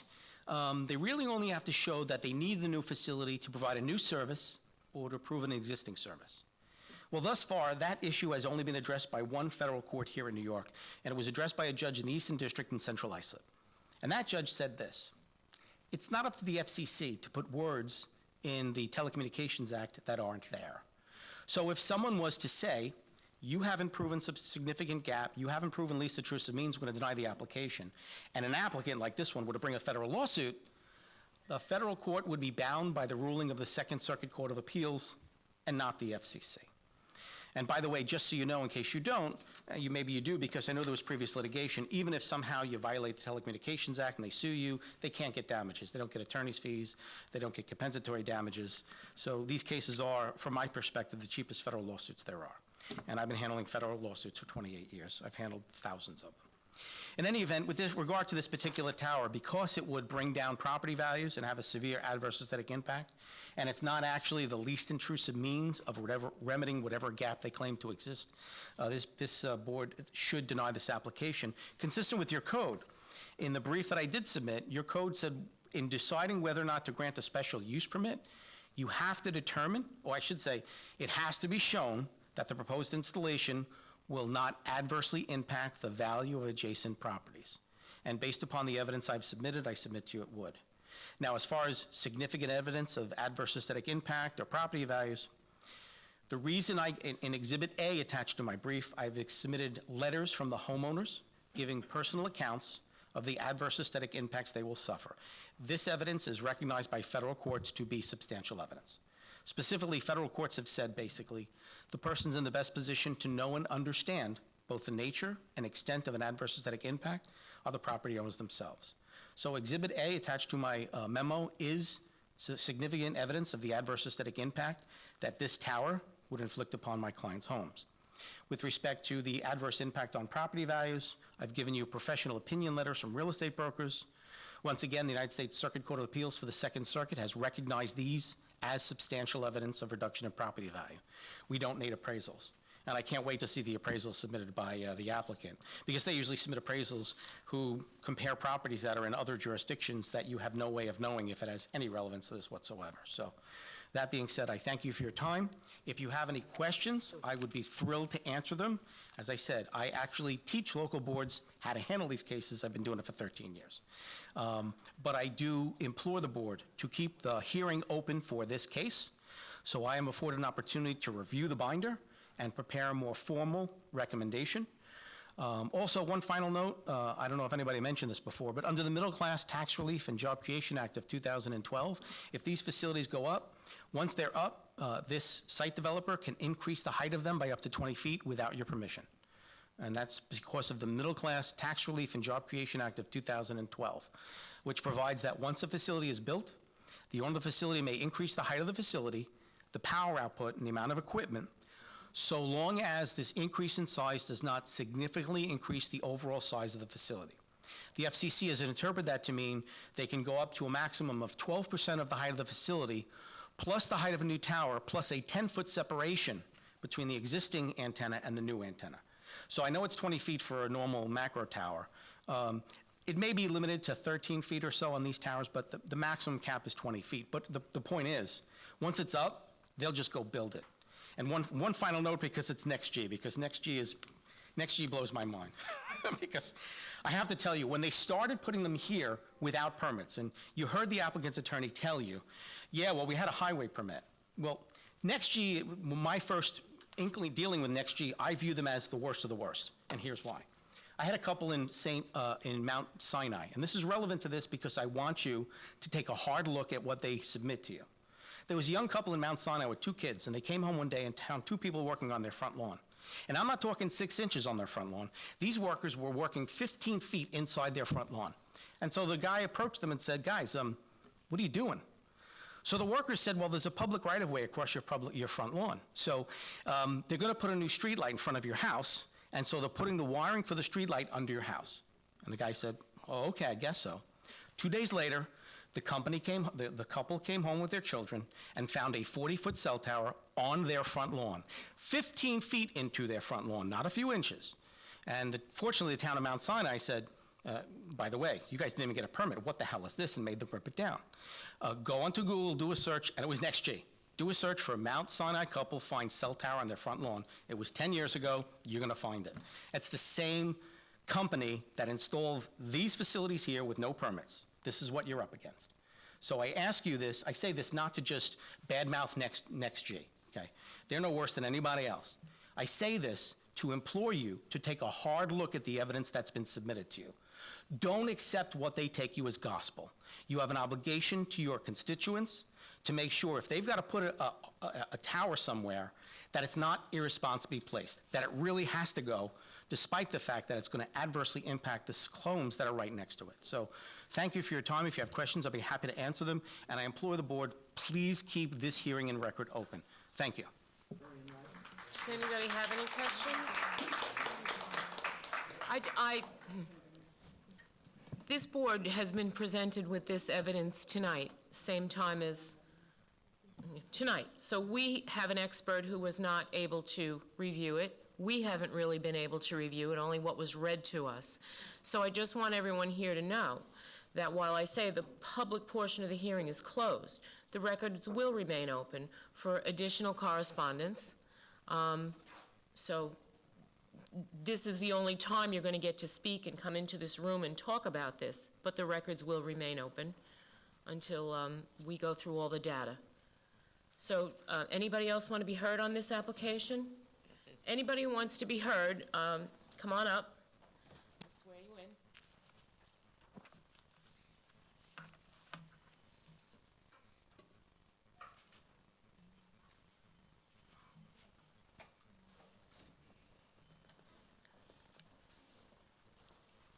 Good evening. Hi. Promise to tell the truth during these proceedings? I do. Your name and address, please? Sergio Reese, 14 Calvert Drive, Syosset, New York. Thank you. So I live on the corner where this pole is. And I hope that you've all have either seen the pictures, yes, either seen the pictures of the pole or driven by it. It is the biggest thing in the neighborhood, by far. No matter which street you walk down, whether it's Chelsea or Calvert, it's there. It's taller than the telephone poles across the street which carry the utility lines, okay? There's been a lot of discussion here about the need for this, okay? Our street is 1 block long. There's 7 houses. There's 2 poles. If you live in the middle, 3 neighbors to the left, there's a pole. 3 neighbors to the right, there's a pole. And these poles were installed specifically for this equipment? Yes. Okay. Okay? So I don't understand, and you asked before the question is, at 99, if it's, this far apart, at 99.5, how far does it have to be? Okay? At 99, it's 3 houses from the middle. So if it gets any worse, we were talking about constituents, basically, every 2 constituents on each side are going to be upset. Me and my neighbor here, Andy, we're the ones who hired the attorney to come here and speak on our behalf, and I'm glad he did, because he spoke about a lot of things that I wouldn't have brought up myself. But honestly, it just doesn't make sense why you need 1 pole on each end of a block that is that tall. As far as opportunity and aesthetics, if you go 250 feet south of that pole is Syosset High School track, okay? Had they spoken to the high school, maybe they could have put it there, I'm not sure. Stillwell Park is probably about 10 to 11 houses to my east, okay? That was donated to Syosset. Syosset purchased it, some deal with the town. We're going to redevelop it, do all this stuff. They could go there. There's 3 poles in our neighborhood, 3 poles. Between the 3 poles, I've heard before, oh, we need this to go ahead and service 1,600 homes. We need to do 3,000 homes, right? There's 40. 3 poles for 40 homes. I don't think any of us are running into these internet sites that we need this. My kids have been homeschooled since COVID. One's in Syosset High School, the other one's in Stony Brook. Neither one of them have been using their phones to go ahead and do their classes. They've all done it, using the Optimum, the Cablevision. If there's a dead spot in my backyard, I really don't care. I have Wi-Fi. I'll get the call anyway. So I think there is no need for this. Aesthetics, it's absurd. They could have picked any place else to put this. That would have been better than where they put it. And when they put it in, there used to be a tree next to the pole because they care about the environment and they don't want to go ahead and be pruning. Well, that tree the town took down the very next year because it died. So much for care. All right, and that's it. Thank you, sir. Thank you. Have a good night.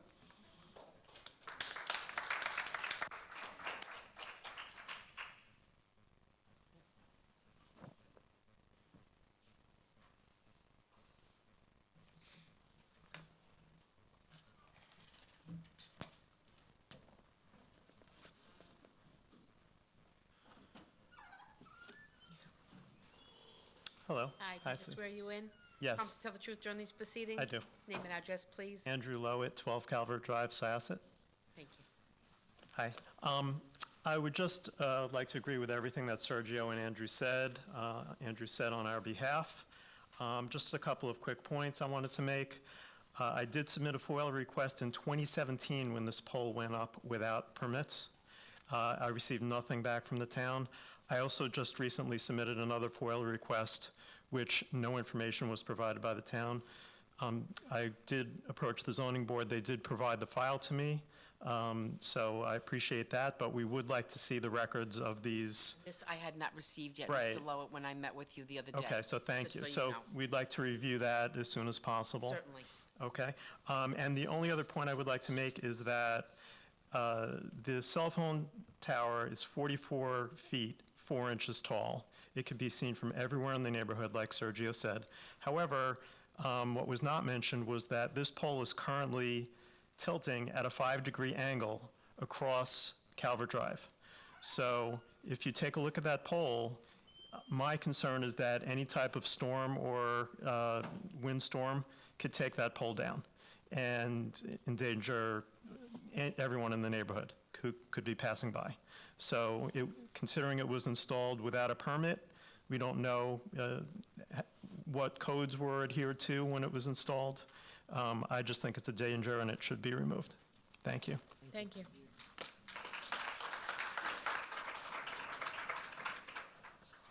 Anybody else want to be heard on this application? Correspondence? Mr. Guardioso want to speak or not? Okay. Correspondence, we have 10 emails on this, which I had forwarded all of them to the board, including the exhibits from Mr. Campanelli's office. And other than that, Nassau County Planning Commission recommends speaking local on this one? determination. Okay. All right. Is it this one you want to speak on? I'm sorry. She doesn't really know. Okay. Yep. Thank you. Okay, again, all the emails that were sent to us, we are not reading them into the record, but they are definitely part of the record. I just dropped them. And other correspondence? And Nassau County Planning Commission recommend local determination. Other than that, that's it. Motion? Decision? Public portion of the hearing is closed. Decision of the board will be forwarded when it's rendered. You want to call the next case, Lois? Sure. Next is holdover 11, Appeal 21124, and it's Crown Castle Fiber LLC, and it's Nome Drive at Juneau Boulevard in Woodbury, poll number N621. Hi, can I swear you in? Can I swear you in? Are you an attorney? No. Okay, promise to tell the truth during these proceedings? Yes, you can take the mask Take off. the mask off if you want to. Name and address, please. Tara Marie Kotliar, 82 Walnut Lane in Hicksville. Thank you.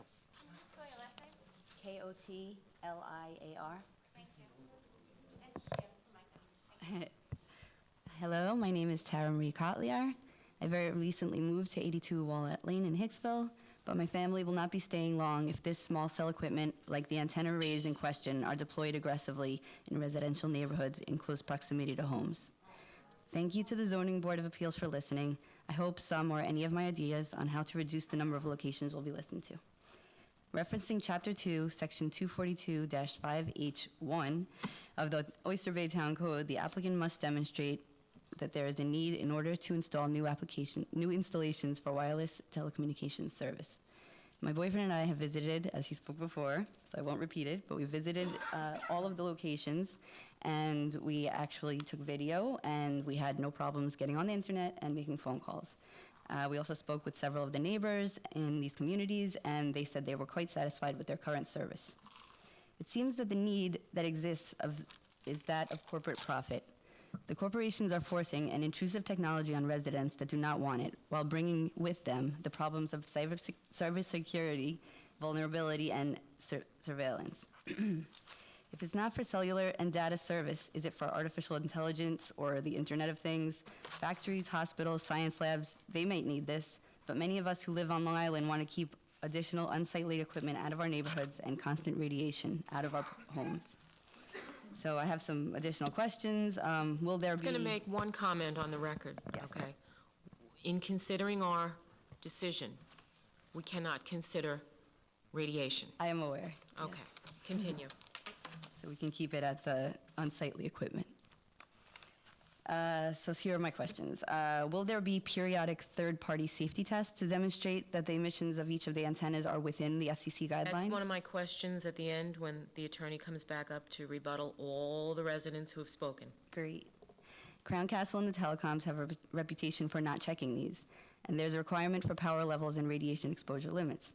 According to the Communications Act of 1934, the services must use the minimum amount of power necessary unless the signal is for a vessel in distress emergency, which I think it is not. I'm just gonna stop you just for 1 second.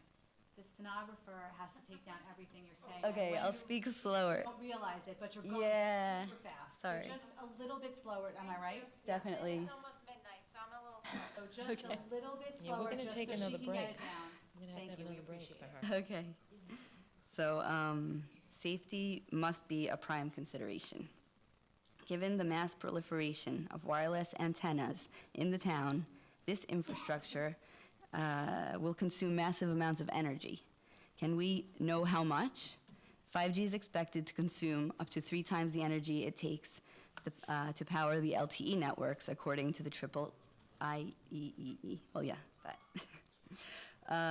Especially since 5G utilizing the millimeter wave spectrum requires more power-hungry base stations to ensure full coverage. What happens when the telecommunications technology becomes obsolete? Will they take this unsightly equipment down? Everyone knows that things get smaller, things get less intrusive. What will happen? So now I'm going to speak about wildlife, and the reason I'm speaking about this is because of a situation in Pensacola, Florida, where Verizon completely dismissed sensitive environmental nature of a bird called the Bayou Texar without any analysis at all. So I know that in this area we have, I'm originally from Huntington, we've had bald eagles migrate here, and also in Oyster Bay, I know we have like a webcam where you can see the ospreys. So are these birds being considered? Because our health we might not speak of those effects, but the problem is that the towers are so high that these birds can land on them. And it, obviously, this could be problematic for the birds. The trees. So the higher frequencies are less adept at going through trees and foliage. So what will happen to our beautiful trees? I visited several of these poles, and I saw that they're actually housed within the trees, which seems great, but are these neighbors going to lose their beautiful trees? So I want to thank the town board for their commitment in defending the interests of the residents. I am going to provide the letter of someone that I know that is dealing with this issue in Pensacola about the birds and also historical. I didn't get to speak with someone from any historical association, but I think that would be something to look at as well. Do you want to make that part of the record? Yes, please. And these are links all about insects, bees, and birds.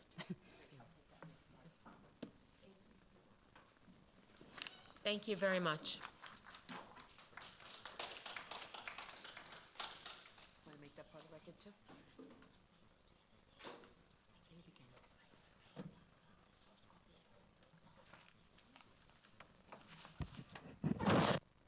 I'll put it together. I'll staple it up in the morning. I'll make it part of the record.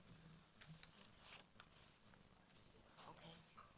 Do you want to email it to me, or do you want to give me this? Next is holdover number, Email it to me. I'll give you my card. And then you can keep your hard copy.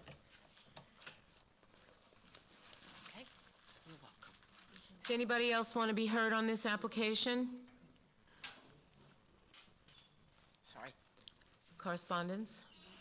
We have one email that had been sent in from a neighbor, Glenn Vogelman, at 6 Nome Drive in Woodbury, and they're against the application. And other than that, Nassau County Planning Commission recommends local determination. Motion? Decision. Public portion of the hearing is closed. The decision of the board will be forwarded to you. next is holdover 12, Appeal 21-125, Crown Castle Fiber LLC at Orchard Drive and Maple Way in Woodbury. Whole number, N620. Does anybody want to be heard on this application? Correspondence? We have an email from Kieran Seth at 6 Maple Way, and they are against the application. And Nassau County Planning Commission recommends local determination. Motion? Decision. Public hearing is closed. The decision of the board will be forwarded to you.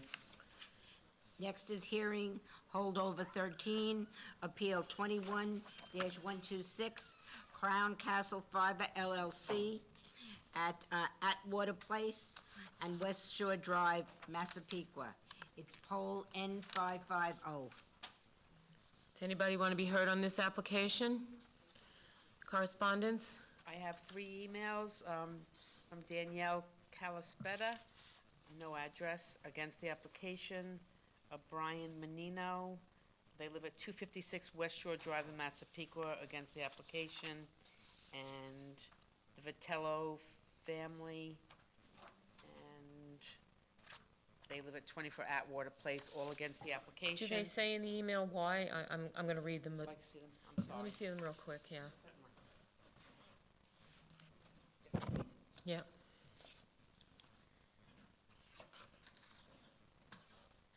They say that they don't have issues with their cell phones, and they're concerned about the aesthetics.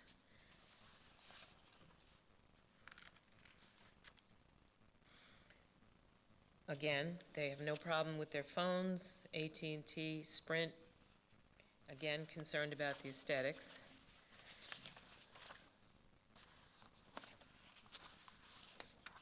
And they find it on, all right, so 3 emails opposed. Sure. And Nassau County Planning Commission recommends local determination. Motion? Yes. Decision. Public portion of the hearing is closed. Decision of the board will be forwarded by our office. Next is holdover 14, Appeal number 21-127, Crown Castle Fiber LLC at Fairbanks Boulevard and Juneau Boulevard in Woodbury. It's poll N633. Does anybody want to be heard on this application? Correspondence? Nassau County Planning Commission recommends local determination. Motion? Decision. Public portion of the hearing is closed. Decision of the board will be forwarded to you by our office. Next hearing, holdover 15, Appeal 21-128, Crown Castle Fiber LLC at Orchard Drive and Plainview Road in Woodbury. Poll 619. Does anybody want to be heard on this application? Correspondence? I have 1 email from Seth and Rachel Levine at 62 Orchard Drive in Woodbury. They oppose the activation of the poles. We live extremely close to the pole and have various concerns. No gaps in coverage. We believe the equipment will negatively impact the beautiful natural aesthetics of the neighborhood. And other than that, Nassau County Planning Commission recommends local determination. Motion? Decision. Public portion of the hearing is closed. Decision of the board will be forwarded to you by our office.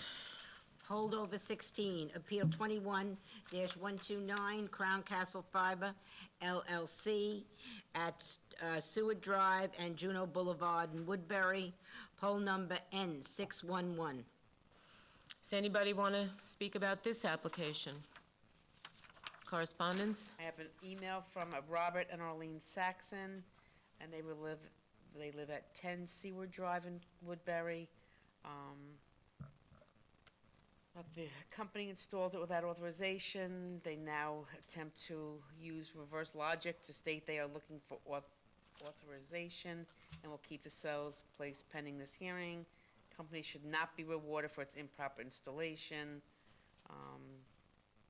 The cells had any value, that would be one issue, blah, blah. I mean, they just go on and on, but they are Okay. against the application.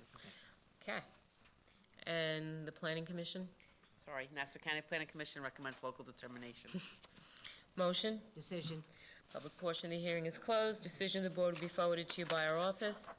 Holdover 17, Appeal 21-130, Crown Castle Fiber LLC at Avery Road and Elm Street in Woodbury, poll N604. Does anybody want to be heard with regard to this application? Correspondence? I have an email from Jack Ostrick. Sorry, I'm looking to see if they gave me an address. He is the president of the Hunting Hill Civic Association, who resides at 1 Elm Street in Woodbury. They supply some pictures. It's quite a lengthy email in opposition Okay. to the poll. And other than that, Nassau County Planning Commission recommends local determination. Motion? Decision. Public hearing is closed. Decision of the board will be forwarded to you by our office. Holdover 18, Appeal 21-131, Crown Castle Fiber LLC at corner of Ryan Street and Ryan Court in Syosset. Poll N642. Come on up.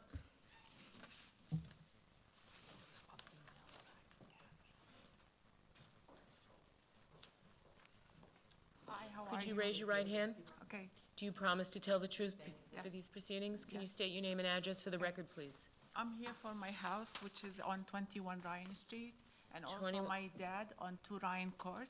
Okay. And also our neighbors were here earlier, which is 16 Ryan, 2 Ryan Court, 10 Ryan, 15 Ryan Street, 17 Ryan Street. We're all against the application. Can you just put your name on the record, please? Okay, Raida, R-A-I-D-A, last name Obidat, O, B as in boy, E-I-D-A-T. Okay, now, do you live in the home where the pole is installed? Oh, we woke up like one day and we saw one on 7 Ryan Court. And we were questioning the whole neighborhood. We don't know anything about it. So we put an application to see why we have that on 7 Ryan Court, but we didn't get any answer. This is the one that's on the side of the house, right? It's a dead-end street, because I went to see it. Yes, 7 And I Ryan just want to make Court. sure, but you're not that homeowner. No, I'm 21 Ryan Street and my dad and my mom on 2 Ryan Court. Is that homeowner here, or they left? Oh, they left because they have children. yes. Okay, because I did They were see here that one, and earlier because we arrived at 7. All right. Okay, I'm just gonna say something about myself. Of course. Okay, I'm married with my husband. We live on 21 Ryan Street. I have 4 kids. When the pandemic happened in in February, so my kids, they came back. I have 4 kids in medical school.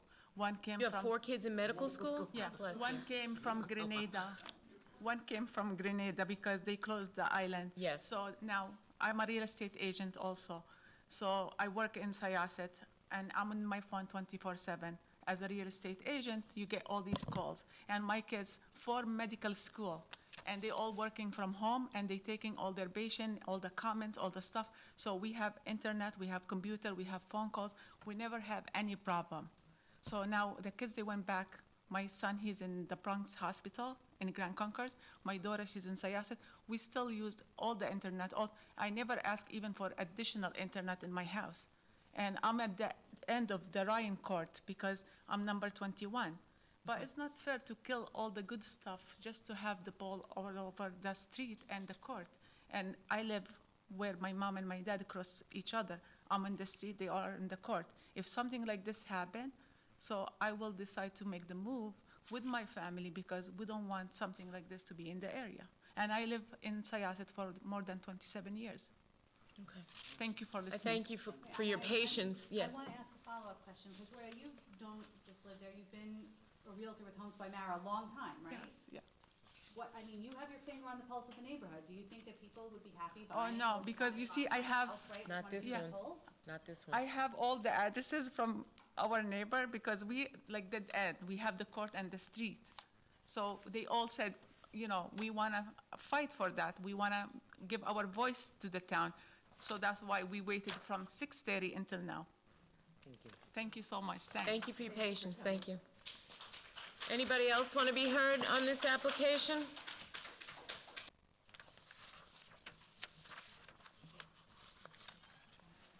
Correspondence? I have an email from Rochelle Camp at 7 Ryan Court against the application, and the homeowner of 9 Ryan Street, Laura and Howard Wheel, also against the application.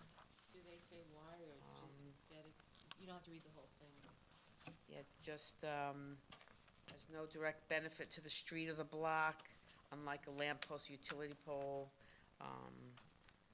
They say, the assertion that this cell tower was placed on my property for the unjust enrichment of the corporation that owner maintain the device. I have never been compensated in any manner. They cite health risks, they Right. mention. It's also in the right-of-way, so they can't be compensated. Right. All right. address on that, Susan? 7 Ryan Court. Thank you. You're welcome. Planning Commission, Nassau County Planning Commission recommends local determination. motion. Decision. Public portion of the hearing is closed. Decision of the board will be forwarded to you by our office. Holdover 19, Appeal 21-132, Crown Castle Fiber LLC at Headley Way and Orchid Drive in Woodbury. Poll N636. Anybody want to be heard on this application? Correspondence? 2 emails, one from Vic and Nick Casabona at 1 Headley Way. They said they have great cell service and it's not needed. And the other one is from Victoria Wilson, strongly opposed Crown Castle, and they live at 4 Headley Way. That it's not needed, the polls are not needed to improve anything. Okay. And Nassau County Planning Commission recommends local determination. Motion. Decision. Public portion of the hearing is closed. Decision of the board will be forwarded to you by our office. Next is hearing holdover 20, appeal number 21-133, Crown Castle Fiber LLC at Elm Street and Maple Drive in Woodbury, poll N597. Does anybody want to be heard on this application? Come on up, please. Madam Chairman, members of the board, John Macarone, I'm an attorney, 70 Glen Street, Glen Cove, New York. I'm here on behalf of Sean and Sarah Bostwick, the owner of 1 Maple Drive. They oppose this application. I submit to you that it's been a long night, and I really feel bad for Mr. Murata, whoever he is. I think he's the last applicant. Actually, we did him earlier. Okay, good. I missed that. Oh, yeah. But the fact of the matter is you've heard a lot of evidence. What I think is clear is there's not enough evidence before this board that there's a gap in service. Supervisor Yavoli, you look like you did when you were supervisor. You know everybody comes to town hall when they have a complaint. When they don't have a complaint, you never hear about them.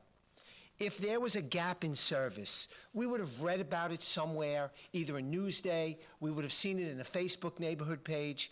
The fact of the matter is there's not enough evidence it's a gap of service in this area. My clients, through my office, submitted to Ms. Cloninger a letter, and in that letter, we illustrated and we cited as an example a letter from the Department of Interior from 2013, which indicate that in some instances, these towers can have a detrimental effect on wildlife, migrating birds. We submitted that letter. We want you to take into account that. This proposed tower is right next to a sump, and my clients have resided there for several years, and the fact of the matter is that there are migrating birds that go there, and she submits, Ms. Bostwick submits that it could have a detrimental effect, and it seems to be backed up by, like I said, that letter from the Department of Interior. I also would like you to keep the record open, and I know you are, because we too filed a FOIL request. We'd like to review the file, and after we review that file, resubmit it. With regard to real estate values, who really wants to live next to a cell tower, okay? Over and over and over again, people have come up here and said it's going to have a detrimental effect, not only on the aesthetics, but on their real estate values. This is Woodbury. These aren't $200,000 houses. I know. These are houses, $50,000 in Massapequa, $25,000, $30,000. All of these neighbors pay significant taxes, and now this applicant is asking you to give them something that they don't want that will have a detrimental effect on them. I submit that the evidence hasn't presented that you need these 22 pods. I think there was evidence that there were 23 nodes in this circuit, okay? Well, there's 23 applications before us, Right, and all of them are needed. according to them. According to them. I'm going to ask you to ask your expert, and I'm going to come back to the next meeting, and I hope to hear from him. If, in fact, do we need 23 or do we need 6? Okay? My client's house is at the corner of Elm Avenue and Maple Drive. If you look at the applications, just at the applications, there's 2 other towers on Elm Avenue in less than a half a mile from my client's house. There are 4 that are less than a half a mile from my client's house. My client submits, and I think every one of the applicants, every one of the residents here have said, there is in fact no gap in coverage. So why do we need 4 towers within half a mile? Another individual spoke very, very, I thought, aptly. This is an area where communications changes in a minute, okay? We've got 5G now. 2 years ago, 3 years ago, it was 3G. How do we know that there's not going to be some other technology that's going to come along in a year, in a month, in a day, that's going to make this technology and these cell towers obsolete? The fact of the matter is, in a year or two, it is in fact going to be obsolete. I think the only evidence that's really been presented to this board is this, is that the only one who's going to benefit from this in a significant way is the applicant, okay? They don't provide cell service, okay? So they can't say there's a gap in our service. What they can say is that we can build these 23 towers, and if you believe Mr. Campanelli, we can collect rent from all 23 of those towers. It's clear to me that I don't believe that this applicant has met the burden that would require this board to grant this application when you take into account not only all the opposition, but the plain fact of the matter is that there is going to be an adverse effect. You look at every one of those towers. How can you say that it doesn't have an aesthetic, it doesn't cause an aesthetic problem in the neighborhood? And finally, you had a real estate broker. You could bring a line of real estate brokers up. It's a clear fact that a cell tower in a neighborhood is in fact going to have a detrimental effect on these residents who all pay significant taxes to the town of Oyster Bay. So for those reasons, I'd ask you to deny this application. And thank you for your time. Thank you for coming in. Would anybody else like to be heard on this application?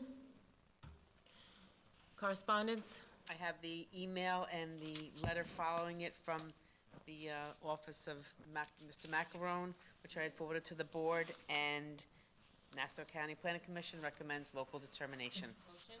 Decision? Public portion of the hearing is closed. Decision will be forwarded to you by our office. Next is holdover 21. Appeal 21-134, Crown Castle Fiber LLC, corner of the Rise and the Dell in Woodbury, poll N615.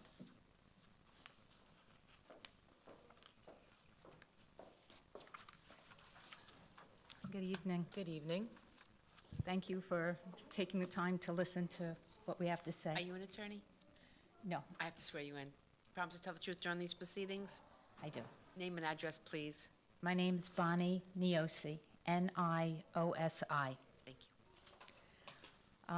you. My husband was here earlier, he had to leave, but we oppose and reject this special use permit. And the proposed telecommunications equipment location is adjacent to the west side of our property. The installation and operation of this equipment will cause hardship to us for several reasons. Firstly, we have concerns over the decrease in our property value if this equipment is installed at this location. Our concerns include that of the U.S. Department of Housing and Urban Development, HUD, who has long considered cell towers as hazards and nuisances. HUD guidelines state that HUD prohibits FHA underwriting of mortgages for homes that are within the engineered fall zone of a cell tower. In addition, the appraiser must indicate whether the dwelling or related property improvement is located within the easement serving of a high-voltage transmission line, radio TV transmission tower, cell phone tower, microwave relay dish or tower, or satellite dish, radio, TV cable, etc. We are planning on selling our home in the very near future. Equipment placed at this location would devalue our home and hinder our ability to sell. In addition, the equipment will degrade the aesthetics of our neighborhood. Additionally, I am concerned about the effects this will have on the wildlife in our backyard directly next to that site. We are fortunate to have many species of birds, owls, hawks, deers, rabbits, chipmunks, squirrels, and other wildlife frequently visiting and feeding on the vegetation on our property. Every spring, we see new life in the baby birds, young deer, and baby rabbits born on our property. Birds provide an important indicator for tracking changes to the biosphere. Declining bird populations across most habitats confirm that profound changes are occurring on our planet in response to human activities, such as this telecommunications equipment. The equipment has a big carbon footprint as well, which has been shown to have negative effects on the wildlife and climate change.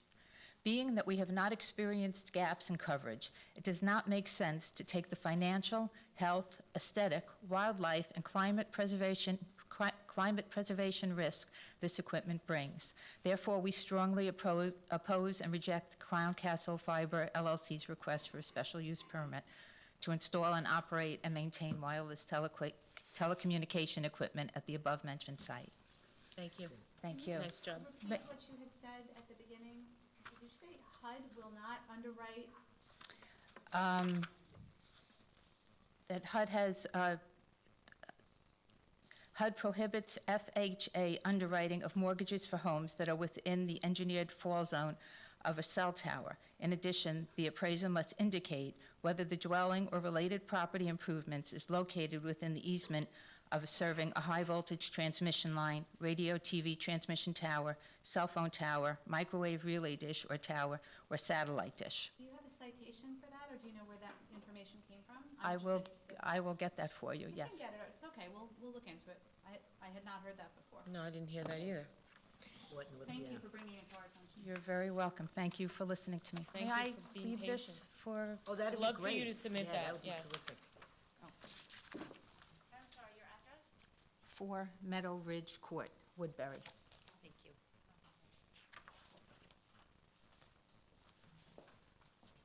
Part of the record, certainly.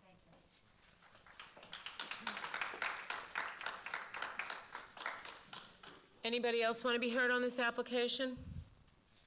Correspondence? Nassau County Planning Commission recommends local determination. Motion? Decision? Public portion of the hearing is closed. Decision of the board will be forwarded to you by our office. Next is holdover 23, appeal 21-136. Wait, we didn't do 22. 22. Oh, I'm sorry, 20. That's okay. We're almost there, Lois. There, Almost 22. there. 20, holdover 22, appeal 21-135, Crown Castle Fiber LLC at Hickman Street and Stratford Place in Syosset, and it's pole N645.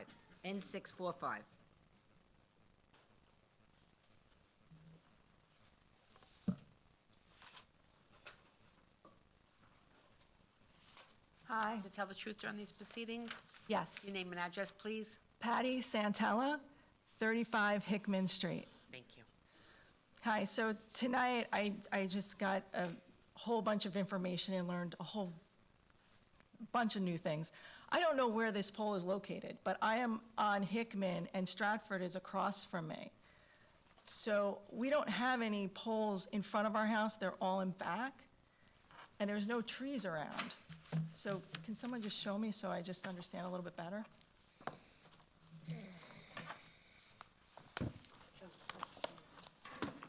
She's got a picture.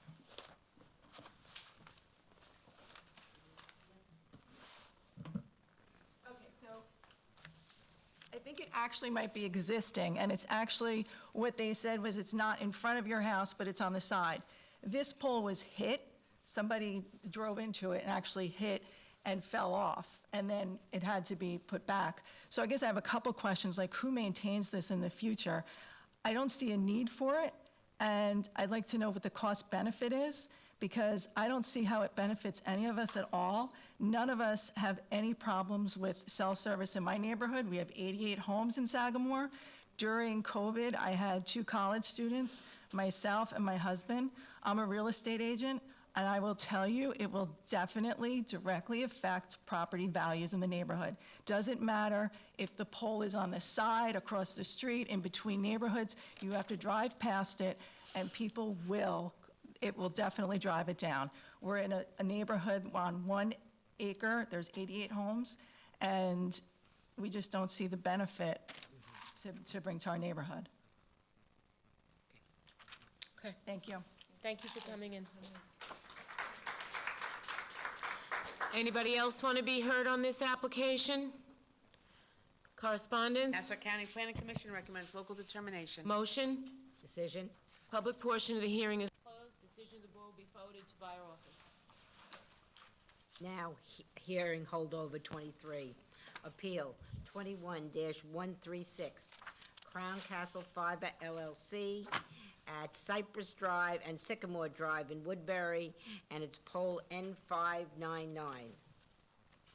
Anybody want to be heard on this application? This is the last one. Okay. Correspondence? I have one email from William Giannis at 11 Windermere Way in Woodbury. The homeowner of 11 Windermere, just say it's long, sorry. It's okay. We got all night. I have a 5-year-old and a 1-year-old playing in the backyard. Their safety is my top priority. The tower is an absolute safety hazard, should not be allowed in residential areas, and too close to our bedroom, more than 20, and not more than 20 feet away from the home. Aesthetically not pleasing, on and on, they are opposed. Okay. Is this address 11 Windermere? That is the address of the person, yes. And other than that, Nassau County Planning Commission recommends local determination. Motion? Decision. Public portion of the hearing is closed, and decision of the board will be forwarded to you. Before we close it, are they gonna come back? Yes. Oh, okay. Yeah. We're ready for rebuttal anytime you are. Sorry, I just wasn't sure if once you closed it, it was No. closed. Thank you again, Robert Cortioso. We would respectfully request copies of any of the emails and any of the submissions that we course. have, and we'll certainly put in a rebuttal to those. Regarding the RF exposure and health issues, we did put in as Exhibit I to Nancy Dune's report, the reports from Pinnacle Telecom Group showing that the facilities are completely in compliance with the FCC regulations. We have the author of those reports here, Mr. Dave Collins, if there are any specific questions on that.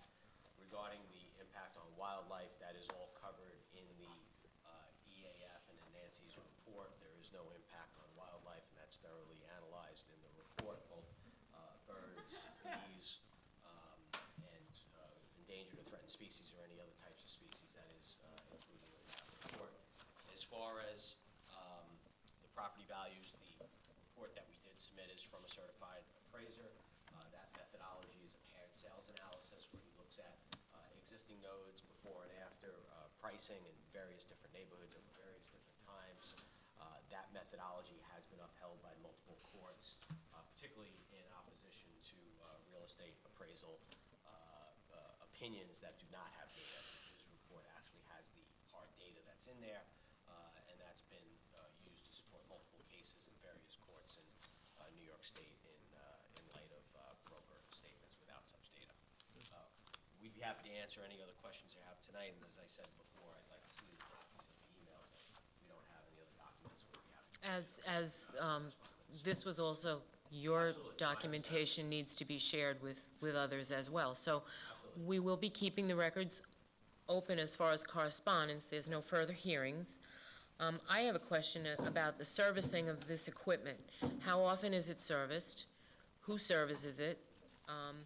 I also heard fans running from 2 of them that supposedly they're not up and running, or they are. So, as Mr. Conroy said, at least one of them is up and running, but as soon as it has power to it, the fan is put on, so that way it protects the equipment. So anything that was originally. Okay, so I did, not that the noise was so horrible that it would be disruptive, but I did hear. That is to keep the Okay, equipment protected. so, and as far as, That is in Ms. Dune's report, that it is in compliance with the code. okay.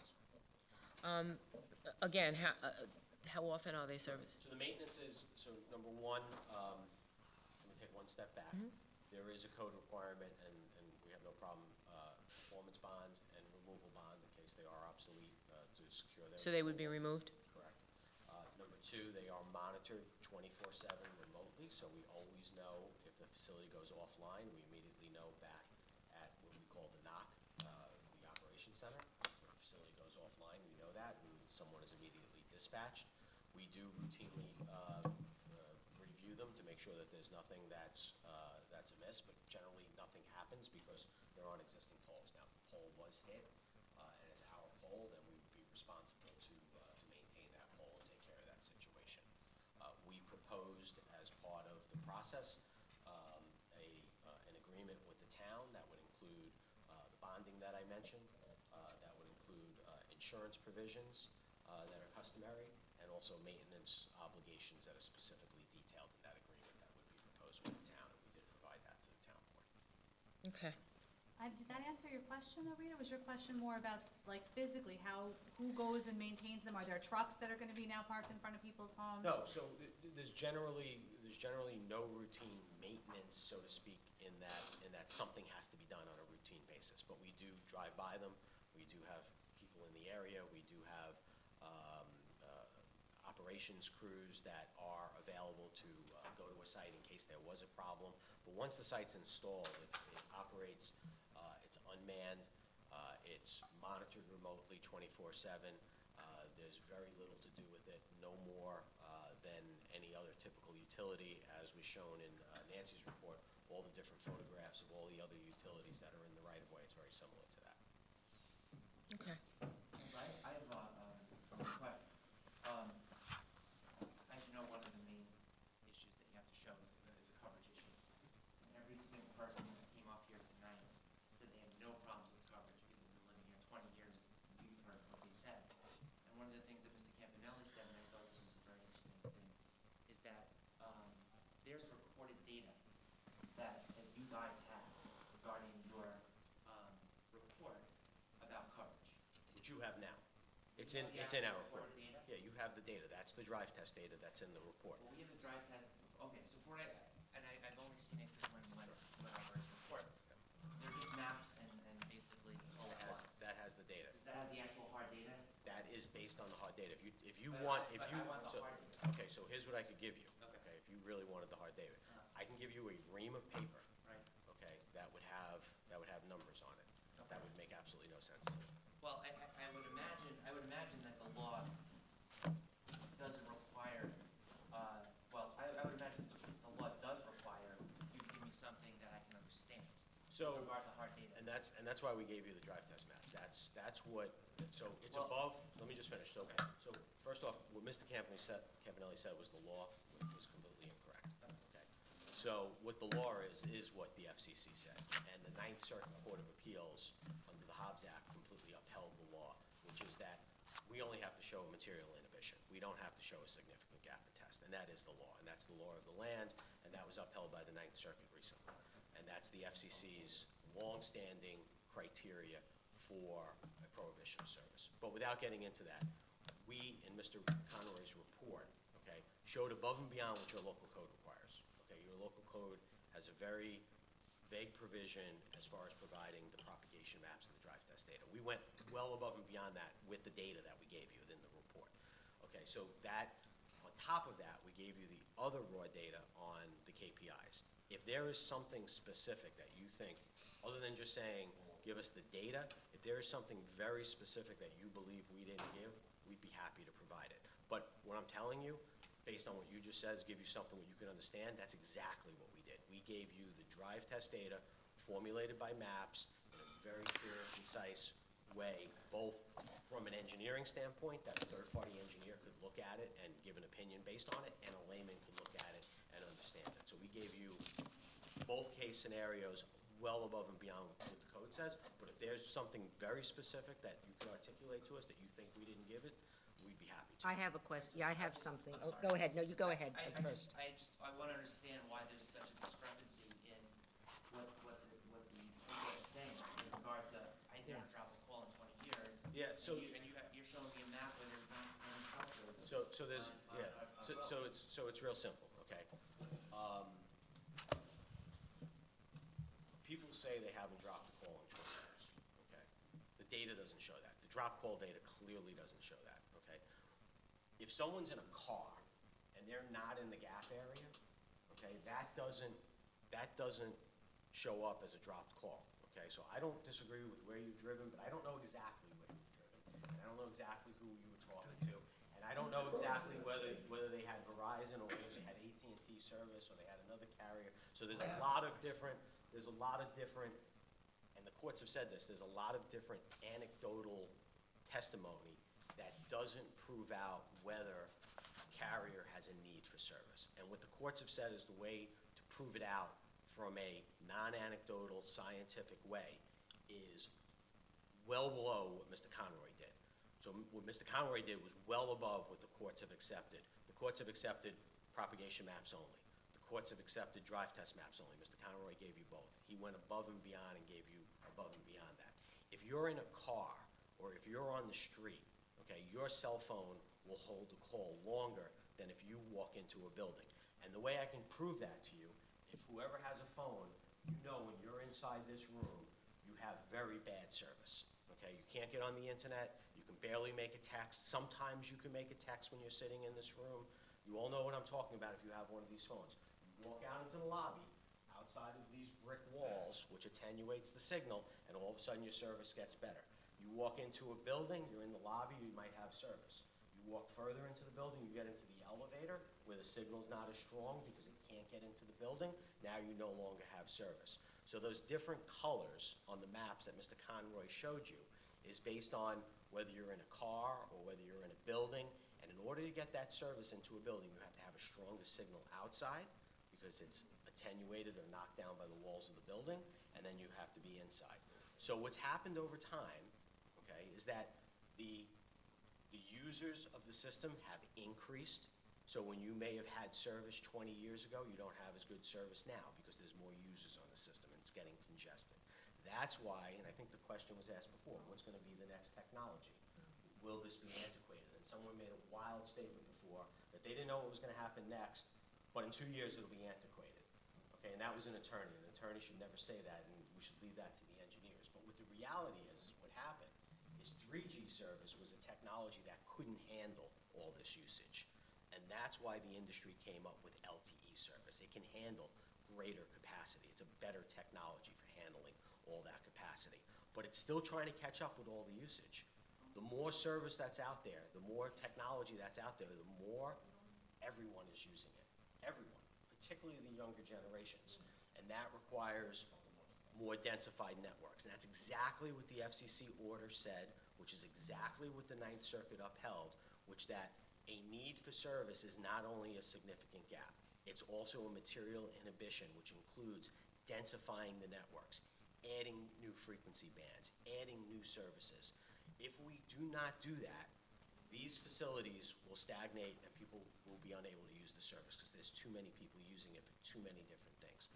20 years ago, you couldn't even think about sending a text because you didn't have one of these smartphones. You were lucky if you had a flip phone. And then finally you had a BlackBerry, and BlackBerry went out of business because it couldn't connect to the internet. And no one wanted a BlackBerry anymore. So it's about the business. Right? It's about the usage. It's about the customers. So when the FCC and the courts talk about a gap in service, they talk about providing the usage to the people. If the people weren't Okay, this is using my the question service- then. Okay, you said specific data. Okay, do you have any data that shows the percentage of coverage? You talked about 1% and things like that. Do you have any data that says in this particular area, Nassau Shores, they're only getting 97% coverage? So Or in Woodbury, they're only getting, So it's not so let me try and clear up a misunderstanding. So the drop call rate, okay, when you go to your phone, what they want to make sure is that, and it's not 99 out of 100. Okay, it's not that simple. It's not. Well, that's what you said. No, Is that no? and Mr. Campanelli's statement that he has a video of me saying it's 98%, that's a bunch of nonsense too. I'd love to see the video. I'm sure he doesn't know what he's talking about. He's taking it out of context. You can't look at something and say, let me look at 100 phone calls and decide whether there's a gap in service to put in this type of infrastructure. Okay, that's just clearly not enough data, okay? That is to the level of being anecdotal. That's like saying, if I drive over the bridge 99 times and it doesn't fall down, the bridge is fine. That's not the way we design bridges. And we just saw that recently in the news, how there's a bridge with a giant crack in it, but someone will say, I drove over that bridge yesterday and it was fine, so we don't need to fix the bridge. No, that's not how engineering is done, whether it's radio frequency engineering or structural engineering. We can't look at 100 phone calls. That's not the standard. What the standard that Mr. Conroy was explaining is a standard over a vast amount of data, over big data. And the standard is, we talked about before, I gave you the statistic, it's 240 million 911 calls in the United States. The amount of data and And the amount of calls over these wireless networks is mind-boggling. You can't look at it as, oh, one call dropped out of 99, therefore the system is fine. But I want to know why these specific areas So are these targeted. specific areas are based on, as Mr. Conway explains, okay, 3 things that he looked at, okay? He looked at 3 different, like a doctor would look at 3 different symptoms. And the first thing he did is he checked the heart. He actually used the drive test data, okay, the actual data. Someone drove around, they put an antenna on top of a truck, they attached it to a computer, they took literally thousands and tens of thousands of data points, okay? They collected into a computer, they ran it through a high-level computer, and they produced a map that showed the signal levels across those roads, okay? And what the map showed was that the signal level was not strong enough in those areas to be a reliable level of signal. And remember what I explained before.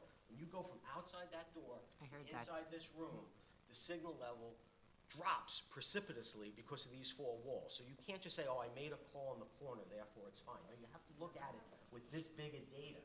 You have to look at it over thousands of data points. So he did that, he checked the heart. He actually checked the heart, okay? Then the second thing he did is he took an x-ray and he used computer modeling and he checked the lungs and he said, okay, let me look at the picture of what the computer said, okay? Because the drive test data is only on the roads. It will only show you the actual data that was collected with that antenna to that computer in the special vehicle on the road. Then he used a propagation model. What the propagation model does, okay, it says, okay, here's where all the existing sites are. Here's how tall each one is. Here's the antenna on each one. Here's how the antenna works, and here are the frequencies. And again, it runs it through a computer and says, where will the service be? And that has the benefit because it doesn't show just on the roads, it shows over the entire area, including the homes. When we do the drive test, you can't drive a truck into the home, you only drive on the road, okay? And you can only take the signal on the street. With the propagation maps, that's why there's the areas of coverage, he was able to show that. So that's not the 99%, there's a very calculated formula, but basically it's 95% reliability. Again, that doesn't mean 95 out of 100 calls go through. It means that statistically, the service is 95% reliable. And that factors in all different types of things. So he did both. He actually checked the heart, he did an x-ray, took a picture, okay? And then he did a third thing. Then he said to the patient, he said, how is the patient feeling, okay? I never feel 100% good, okay? But if I went to the doctor right now, I'd say, Doc, I feel pretty good, or I have this pain in my leg. He checked the actual symptoms. And he actually did it, if you think about it, he did it backwards. He checked the symptoms and said, wow, the mapping, the drive testing showed me that there's not reliable service here. And what that should mean is that there's a higher percentage of dropped calls. Not just 1 or 2%, but in some cases, 10%, 20%, 61% of the time over the 1%. And he looked at it in all different ways. And he looked at it then, on top of the dropped calls, he looked at how much of the capacity was being used up.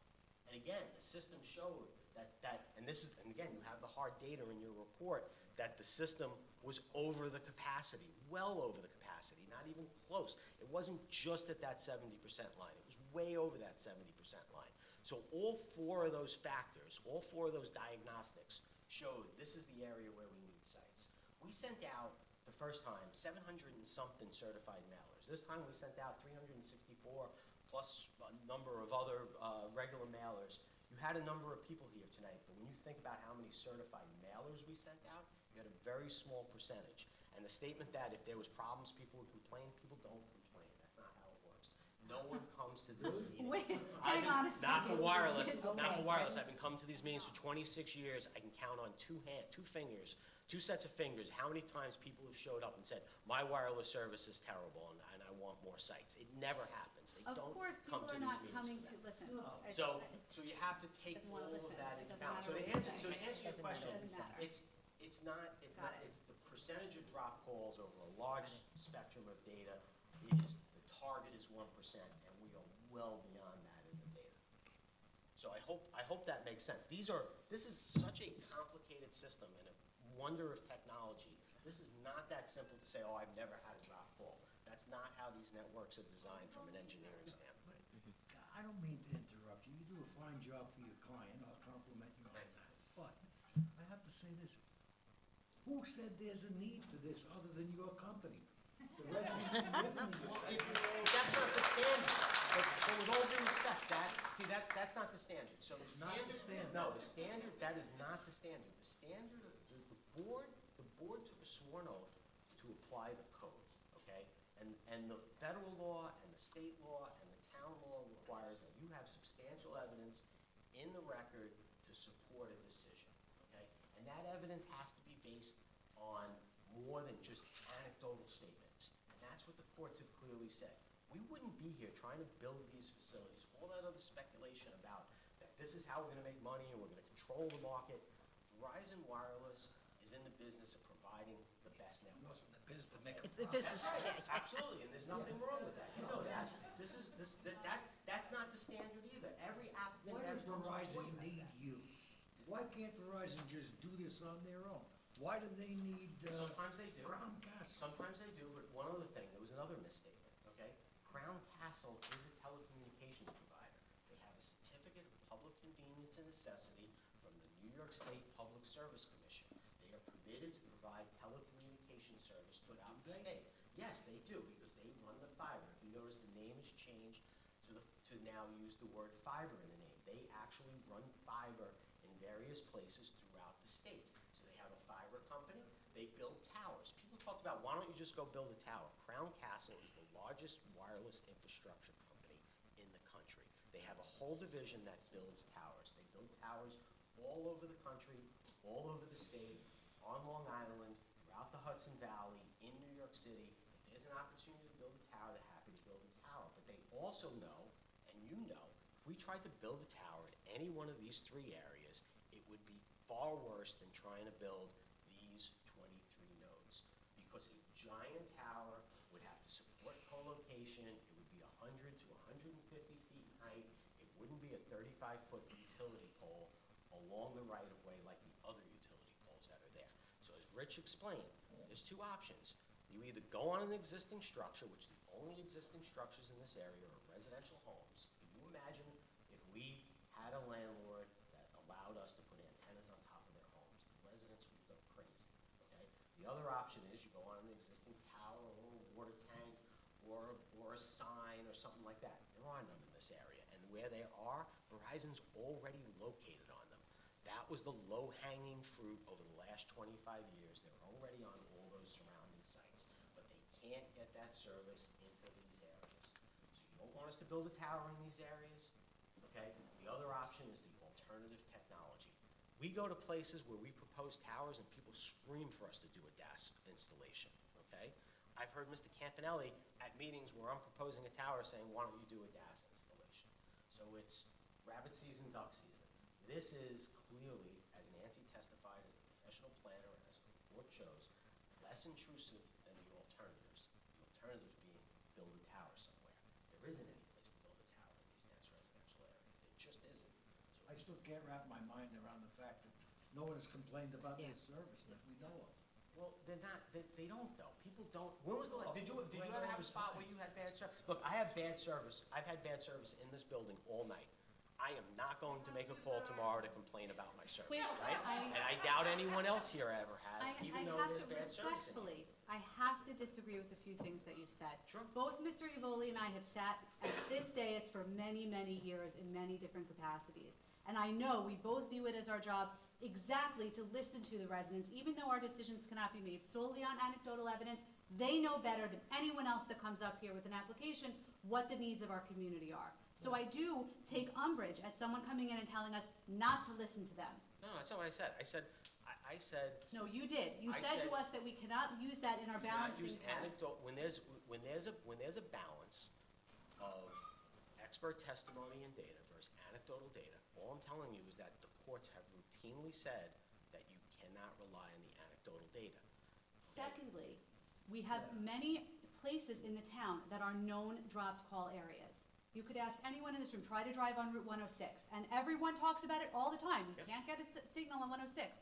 What Mr. Evoli and I are saying is, we are both fairly active in our local communities, and we have never heard anybody complain about cell service in Syosset, Woodbury, or Massapequa. Absolutely. So do you want to know why? So here's a real simple answer, right? So we've got, it would be that simple. So two things. Let's talk about South Massapequa, right? When you look at the maps and you see we're proposing, there's only 3 left in the puzzle because all the other ones were built previously. We have them in South Amityville, south of Montauk Highway, Merrick Road, whatever you want to call it in that particular area. We put them in there, that whole area down by that peninsula down there, that's all covered. If you look at the maps in South Massapequa, there's three puzzle pieces that are missing, right? Yes, exactly. So that's to your analogy before regarding the heart surgeon. You see, oh, there's 3 spots we didn't hit yet. Get out there with your car, put your antenna up, and check and see if there's a signal in those 3 areas. It's sort of like the heart surgeon who says, oh, they got insurance, you can. He's got United Healthcare. All the carriers, not just Verizon, they check the networks. They're constantly doing diagnostics on the networks, as are third-party providers. You hear of companies like OpenSignal and other companies, they do it.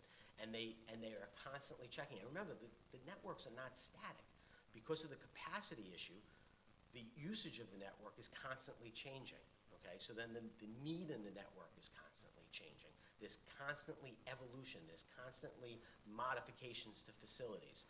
The statements before about that the tower can be extended 28 feet, like, just look up the regulations, and you'll see that was so far off base that it was just completely incompetent and wrong and a fear factor for this board. Please look at the regulations that were cited. That is not the law. These types of facilities cannot be raised 28 feet as was stated.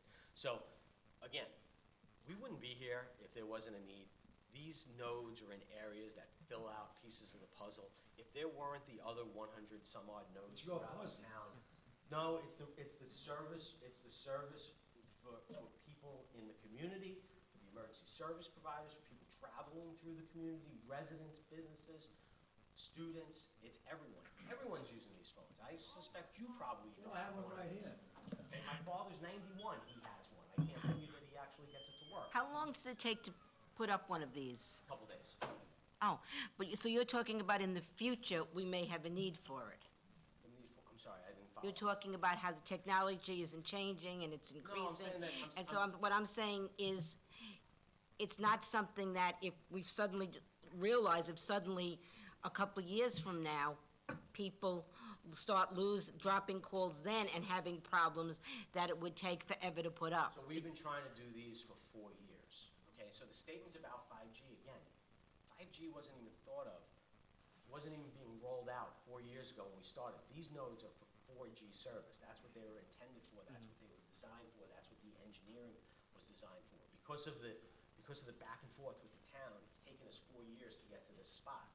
But the need is still there, and we updated the data. Mr. Conroy did similar reports 2 and 3 years ago, and I made him go and update the data to make sure that nothing changed. That's why those drive tests were done in February and not years ago.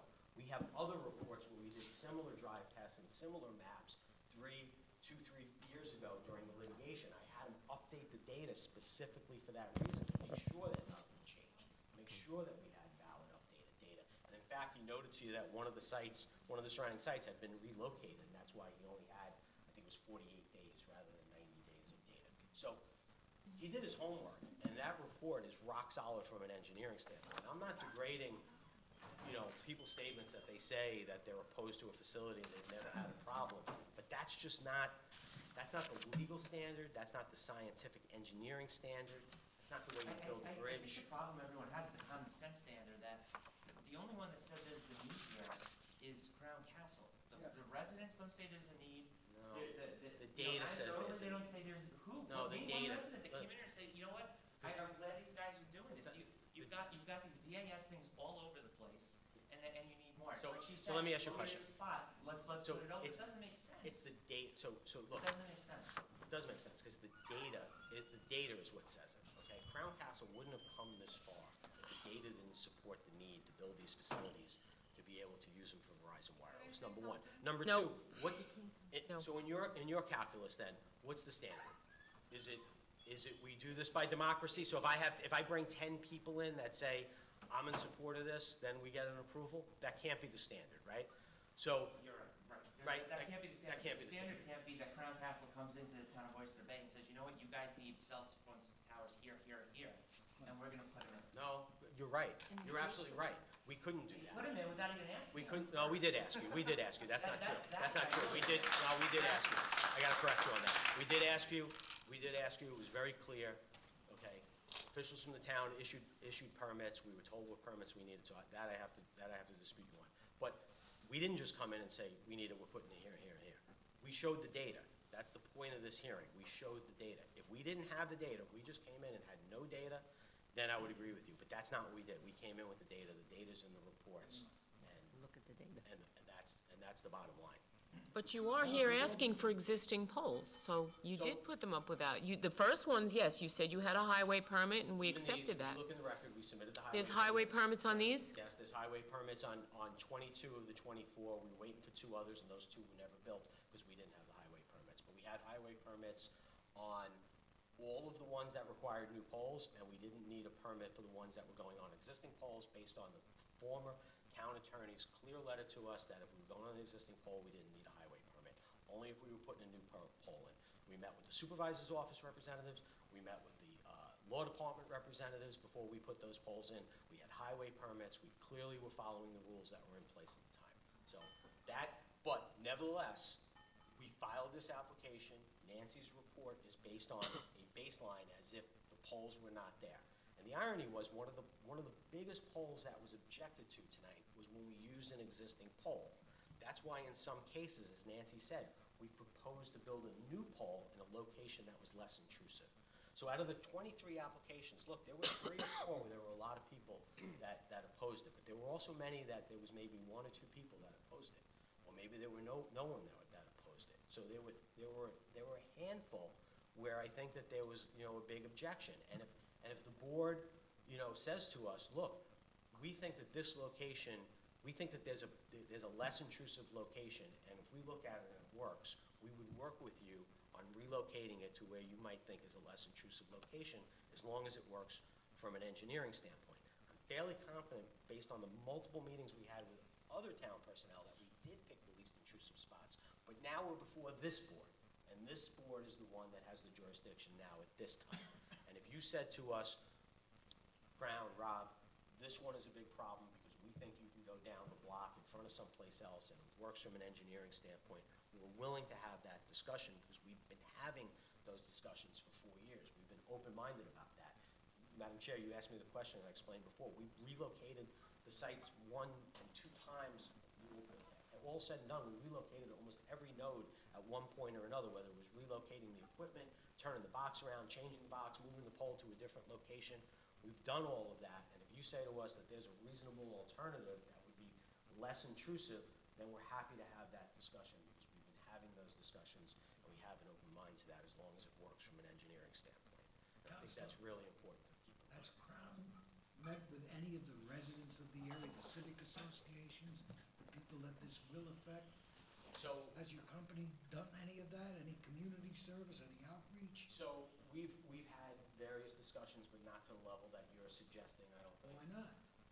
Because here's the thing. It will ultimately be closer to one person rather than the other. There will never be consensus. Unlike if we were building one tower, it's gonna be next to one small group of people. We're building small little ones, and if we move it, what we did in a couple cases, we moved it in front of the suggestion of the town in some cases, in front of the sump. Now I heard tonight we're gonna hurt the wildlife in the sump. So what we thought was a good location next to the sump, maybe somebody else not think is a good location. Why at the end of the day, you get paid the big bucks as the board that applies the law and the facts and makes the decision. The big bucks? You really wanna know what it amounts to News to him. an hour? No. Less than the minimum wage. Trust me, I do my share too, I understand. But you get the point, that at the end of the day, it ultimately falls on this board to make that decision about what is the best spot. With all due respect, Counselor, no, it's not to impugn you in any way. You represent Crown. But here's what it sounds like to me. It sounds like this is a self-motivated, self-fulfilling prophecy.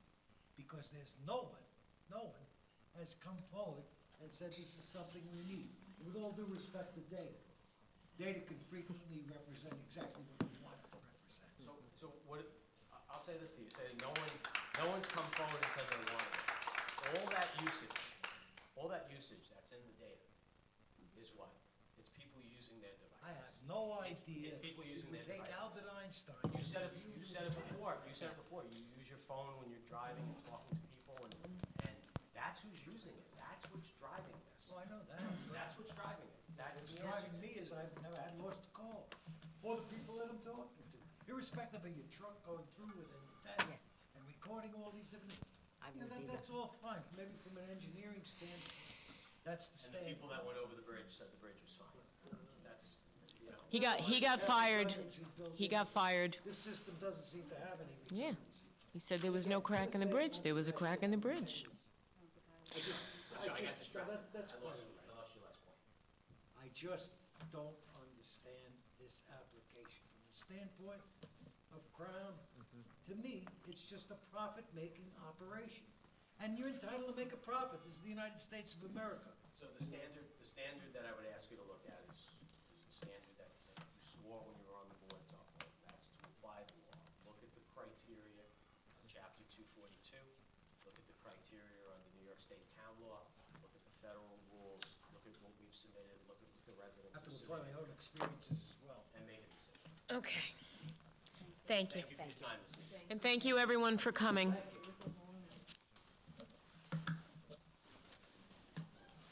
We're going to take a little break. Yes. Then we just have to vote on those three. Thank you. money tonight, yeah. I really think I know I came late, I apologize. I'd like to know the credentials of these experts that you put in there, because I know most of them. I'd also like to know if their data includes supplicant failures of devices. That's where the device drops the phone because it's the problem with the device. Have the, we'd like to, They don't want to give you the raw data because it's manipulated. I mean, it's ridiculous. look at the submissions. And I meet with you. You're welcome to, maybe I'll give you my card. That'd be great. And and you can look at everything, okay? Thank you very much. You're welcome.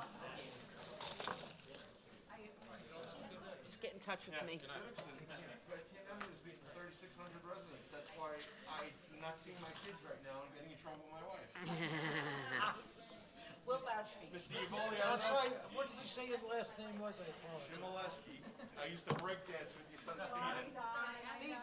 No, I'm not, I wasn't gonna School come. is that your oldest son.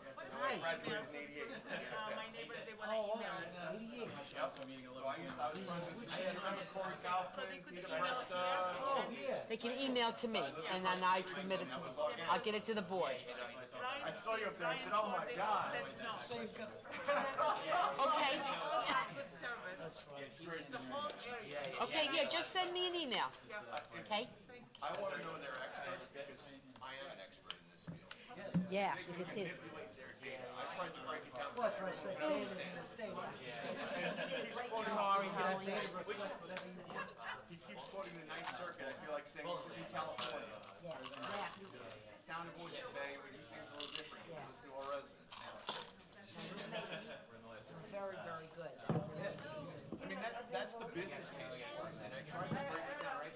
Nobody needs it, and they can put those 5G things in their home connected to the fiber, which gives all of the different carriers the ability to connect to it. You have to vote. You could have Optimum provide your bandwidth, you could have AT&T provide your bandwidth, that's what the 96 telecommunications act is regulated. You just have the three to vote on. Monopolistic nature of that. By them putting these up here to say, you don't need any of that crap, you can just connect to the wires. They're gonna keep it on, they're gonna probably keep it on reserve. And I built the network, so I know, because that's the way they justify it on the spreadsheet, I spent millions of dollars. Just saying what you Can't just predict said that. about, you know, the other choices. Absolutely. That would be great. That would be helpful, yeah. I mean, To me, it's all about money. it's all it is. How much they're gonna collect every month from each one of these. Well, it's, and you know it, right? Once you We actually went to, Susan? Yes. I'm sorry. Sorry. Can you get this gentleman The your other email, thing the is, email address if he he wants to mentioned send India, right? And I mentioned, I talked about the heritage and metal and everything. Oh, okay. He wants No, to I come would like to to get some of it in writing, what he said. I thought was very helpful. of a sudden, About the, Yeah, sure. choices. He said- But he said he Okay. wants, Oh, so he's gonna he meet wants with to you. come and Okay. read, he wants to come and Oh, read that's this. even better, okay, Yeah. great. yeah, Okay, good. I wanna know who their experts are, because Yeah. I know most of those experts, because most of us were around when the standards were invented. But So, I think it would be very helpful, having that, what you said about about having the other choices, you can do this, you don't have to do this, 'cause this is, that would make the attorney say, least intrusive. Least intrusive is do it yourself. is there's, not that you wanna know this, but in the telecommunications world, there's a war going on between LTE or the wireless providers for Verizon, LTE. I don't want to finish this. We gotta vote on those three, right? Yes. Wi-Fi, which is what you have in your homes and Yeah. stuff like that. There's a war where they say, you don't need Wi-Fi, you can just connect it all to LTE. And then there's people that say, that are on the other side saying, you need Wi-Fi because of this. The frequencies. All right, Sue? Sue, what do we have left to do? There's metal. We have to vote on those three. We have to vote on 3? Yes. Okay. Wait, Lou, come back. That's, think of it that way. No, don't go. Sure, it's DELLANNO. What did I just sign up for? ANNO. You gotta leave it, Dono. Shimoleski is my last name. Too old to carry all this stuff. Well, I'm just asking. I'm not leaving until it's over. CHMI, I guess we'll vote. WSK. I didn't know you were important. I'm sorry. No, you know, I thought you might be like Kevin McKenna or something. I'm like, oh, geez, here I go. My God, I'm gonna need somebody to carry this out. It's a lot of stuff. I respect both of you. The attorney got up here and broke it down into all the legalese and speak and this, and I tried to break it down to, here's what's going on, everybody. Let's vote. Okay. And that's his job. He's the president of the Civic Association. Not me. I'm the vice president. Andrew? Monty, sit down now. Who else is here? Let's give these people, excuse us, hello? We just have a few more things. We got to vote. You can stay, you can go, but Thank you for coming down. Take care. Please tell Louis that have a great day. It was great seeing him. Oh, yeah, he looks good, right? He looks really He's good. still sharp, too. I haven't seen him since high school graduation. That's so funny. Still sharp. wow. Drinking 10 beer and Okay, Lou wasn't here, so we can start. He's the vice president. Appeal number 21-213, Lazarus Francino.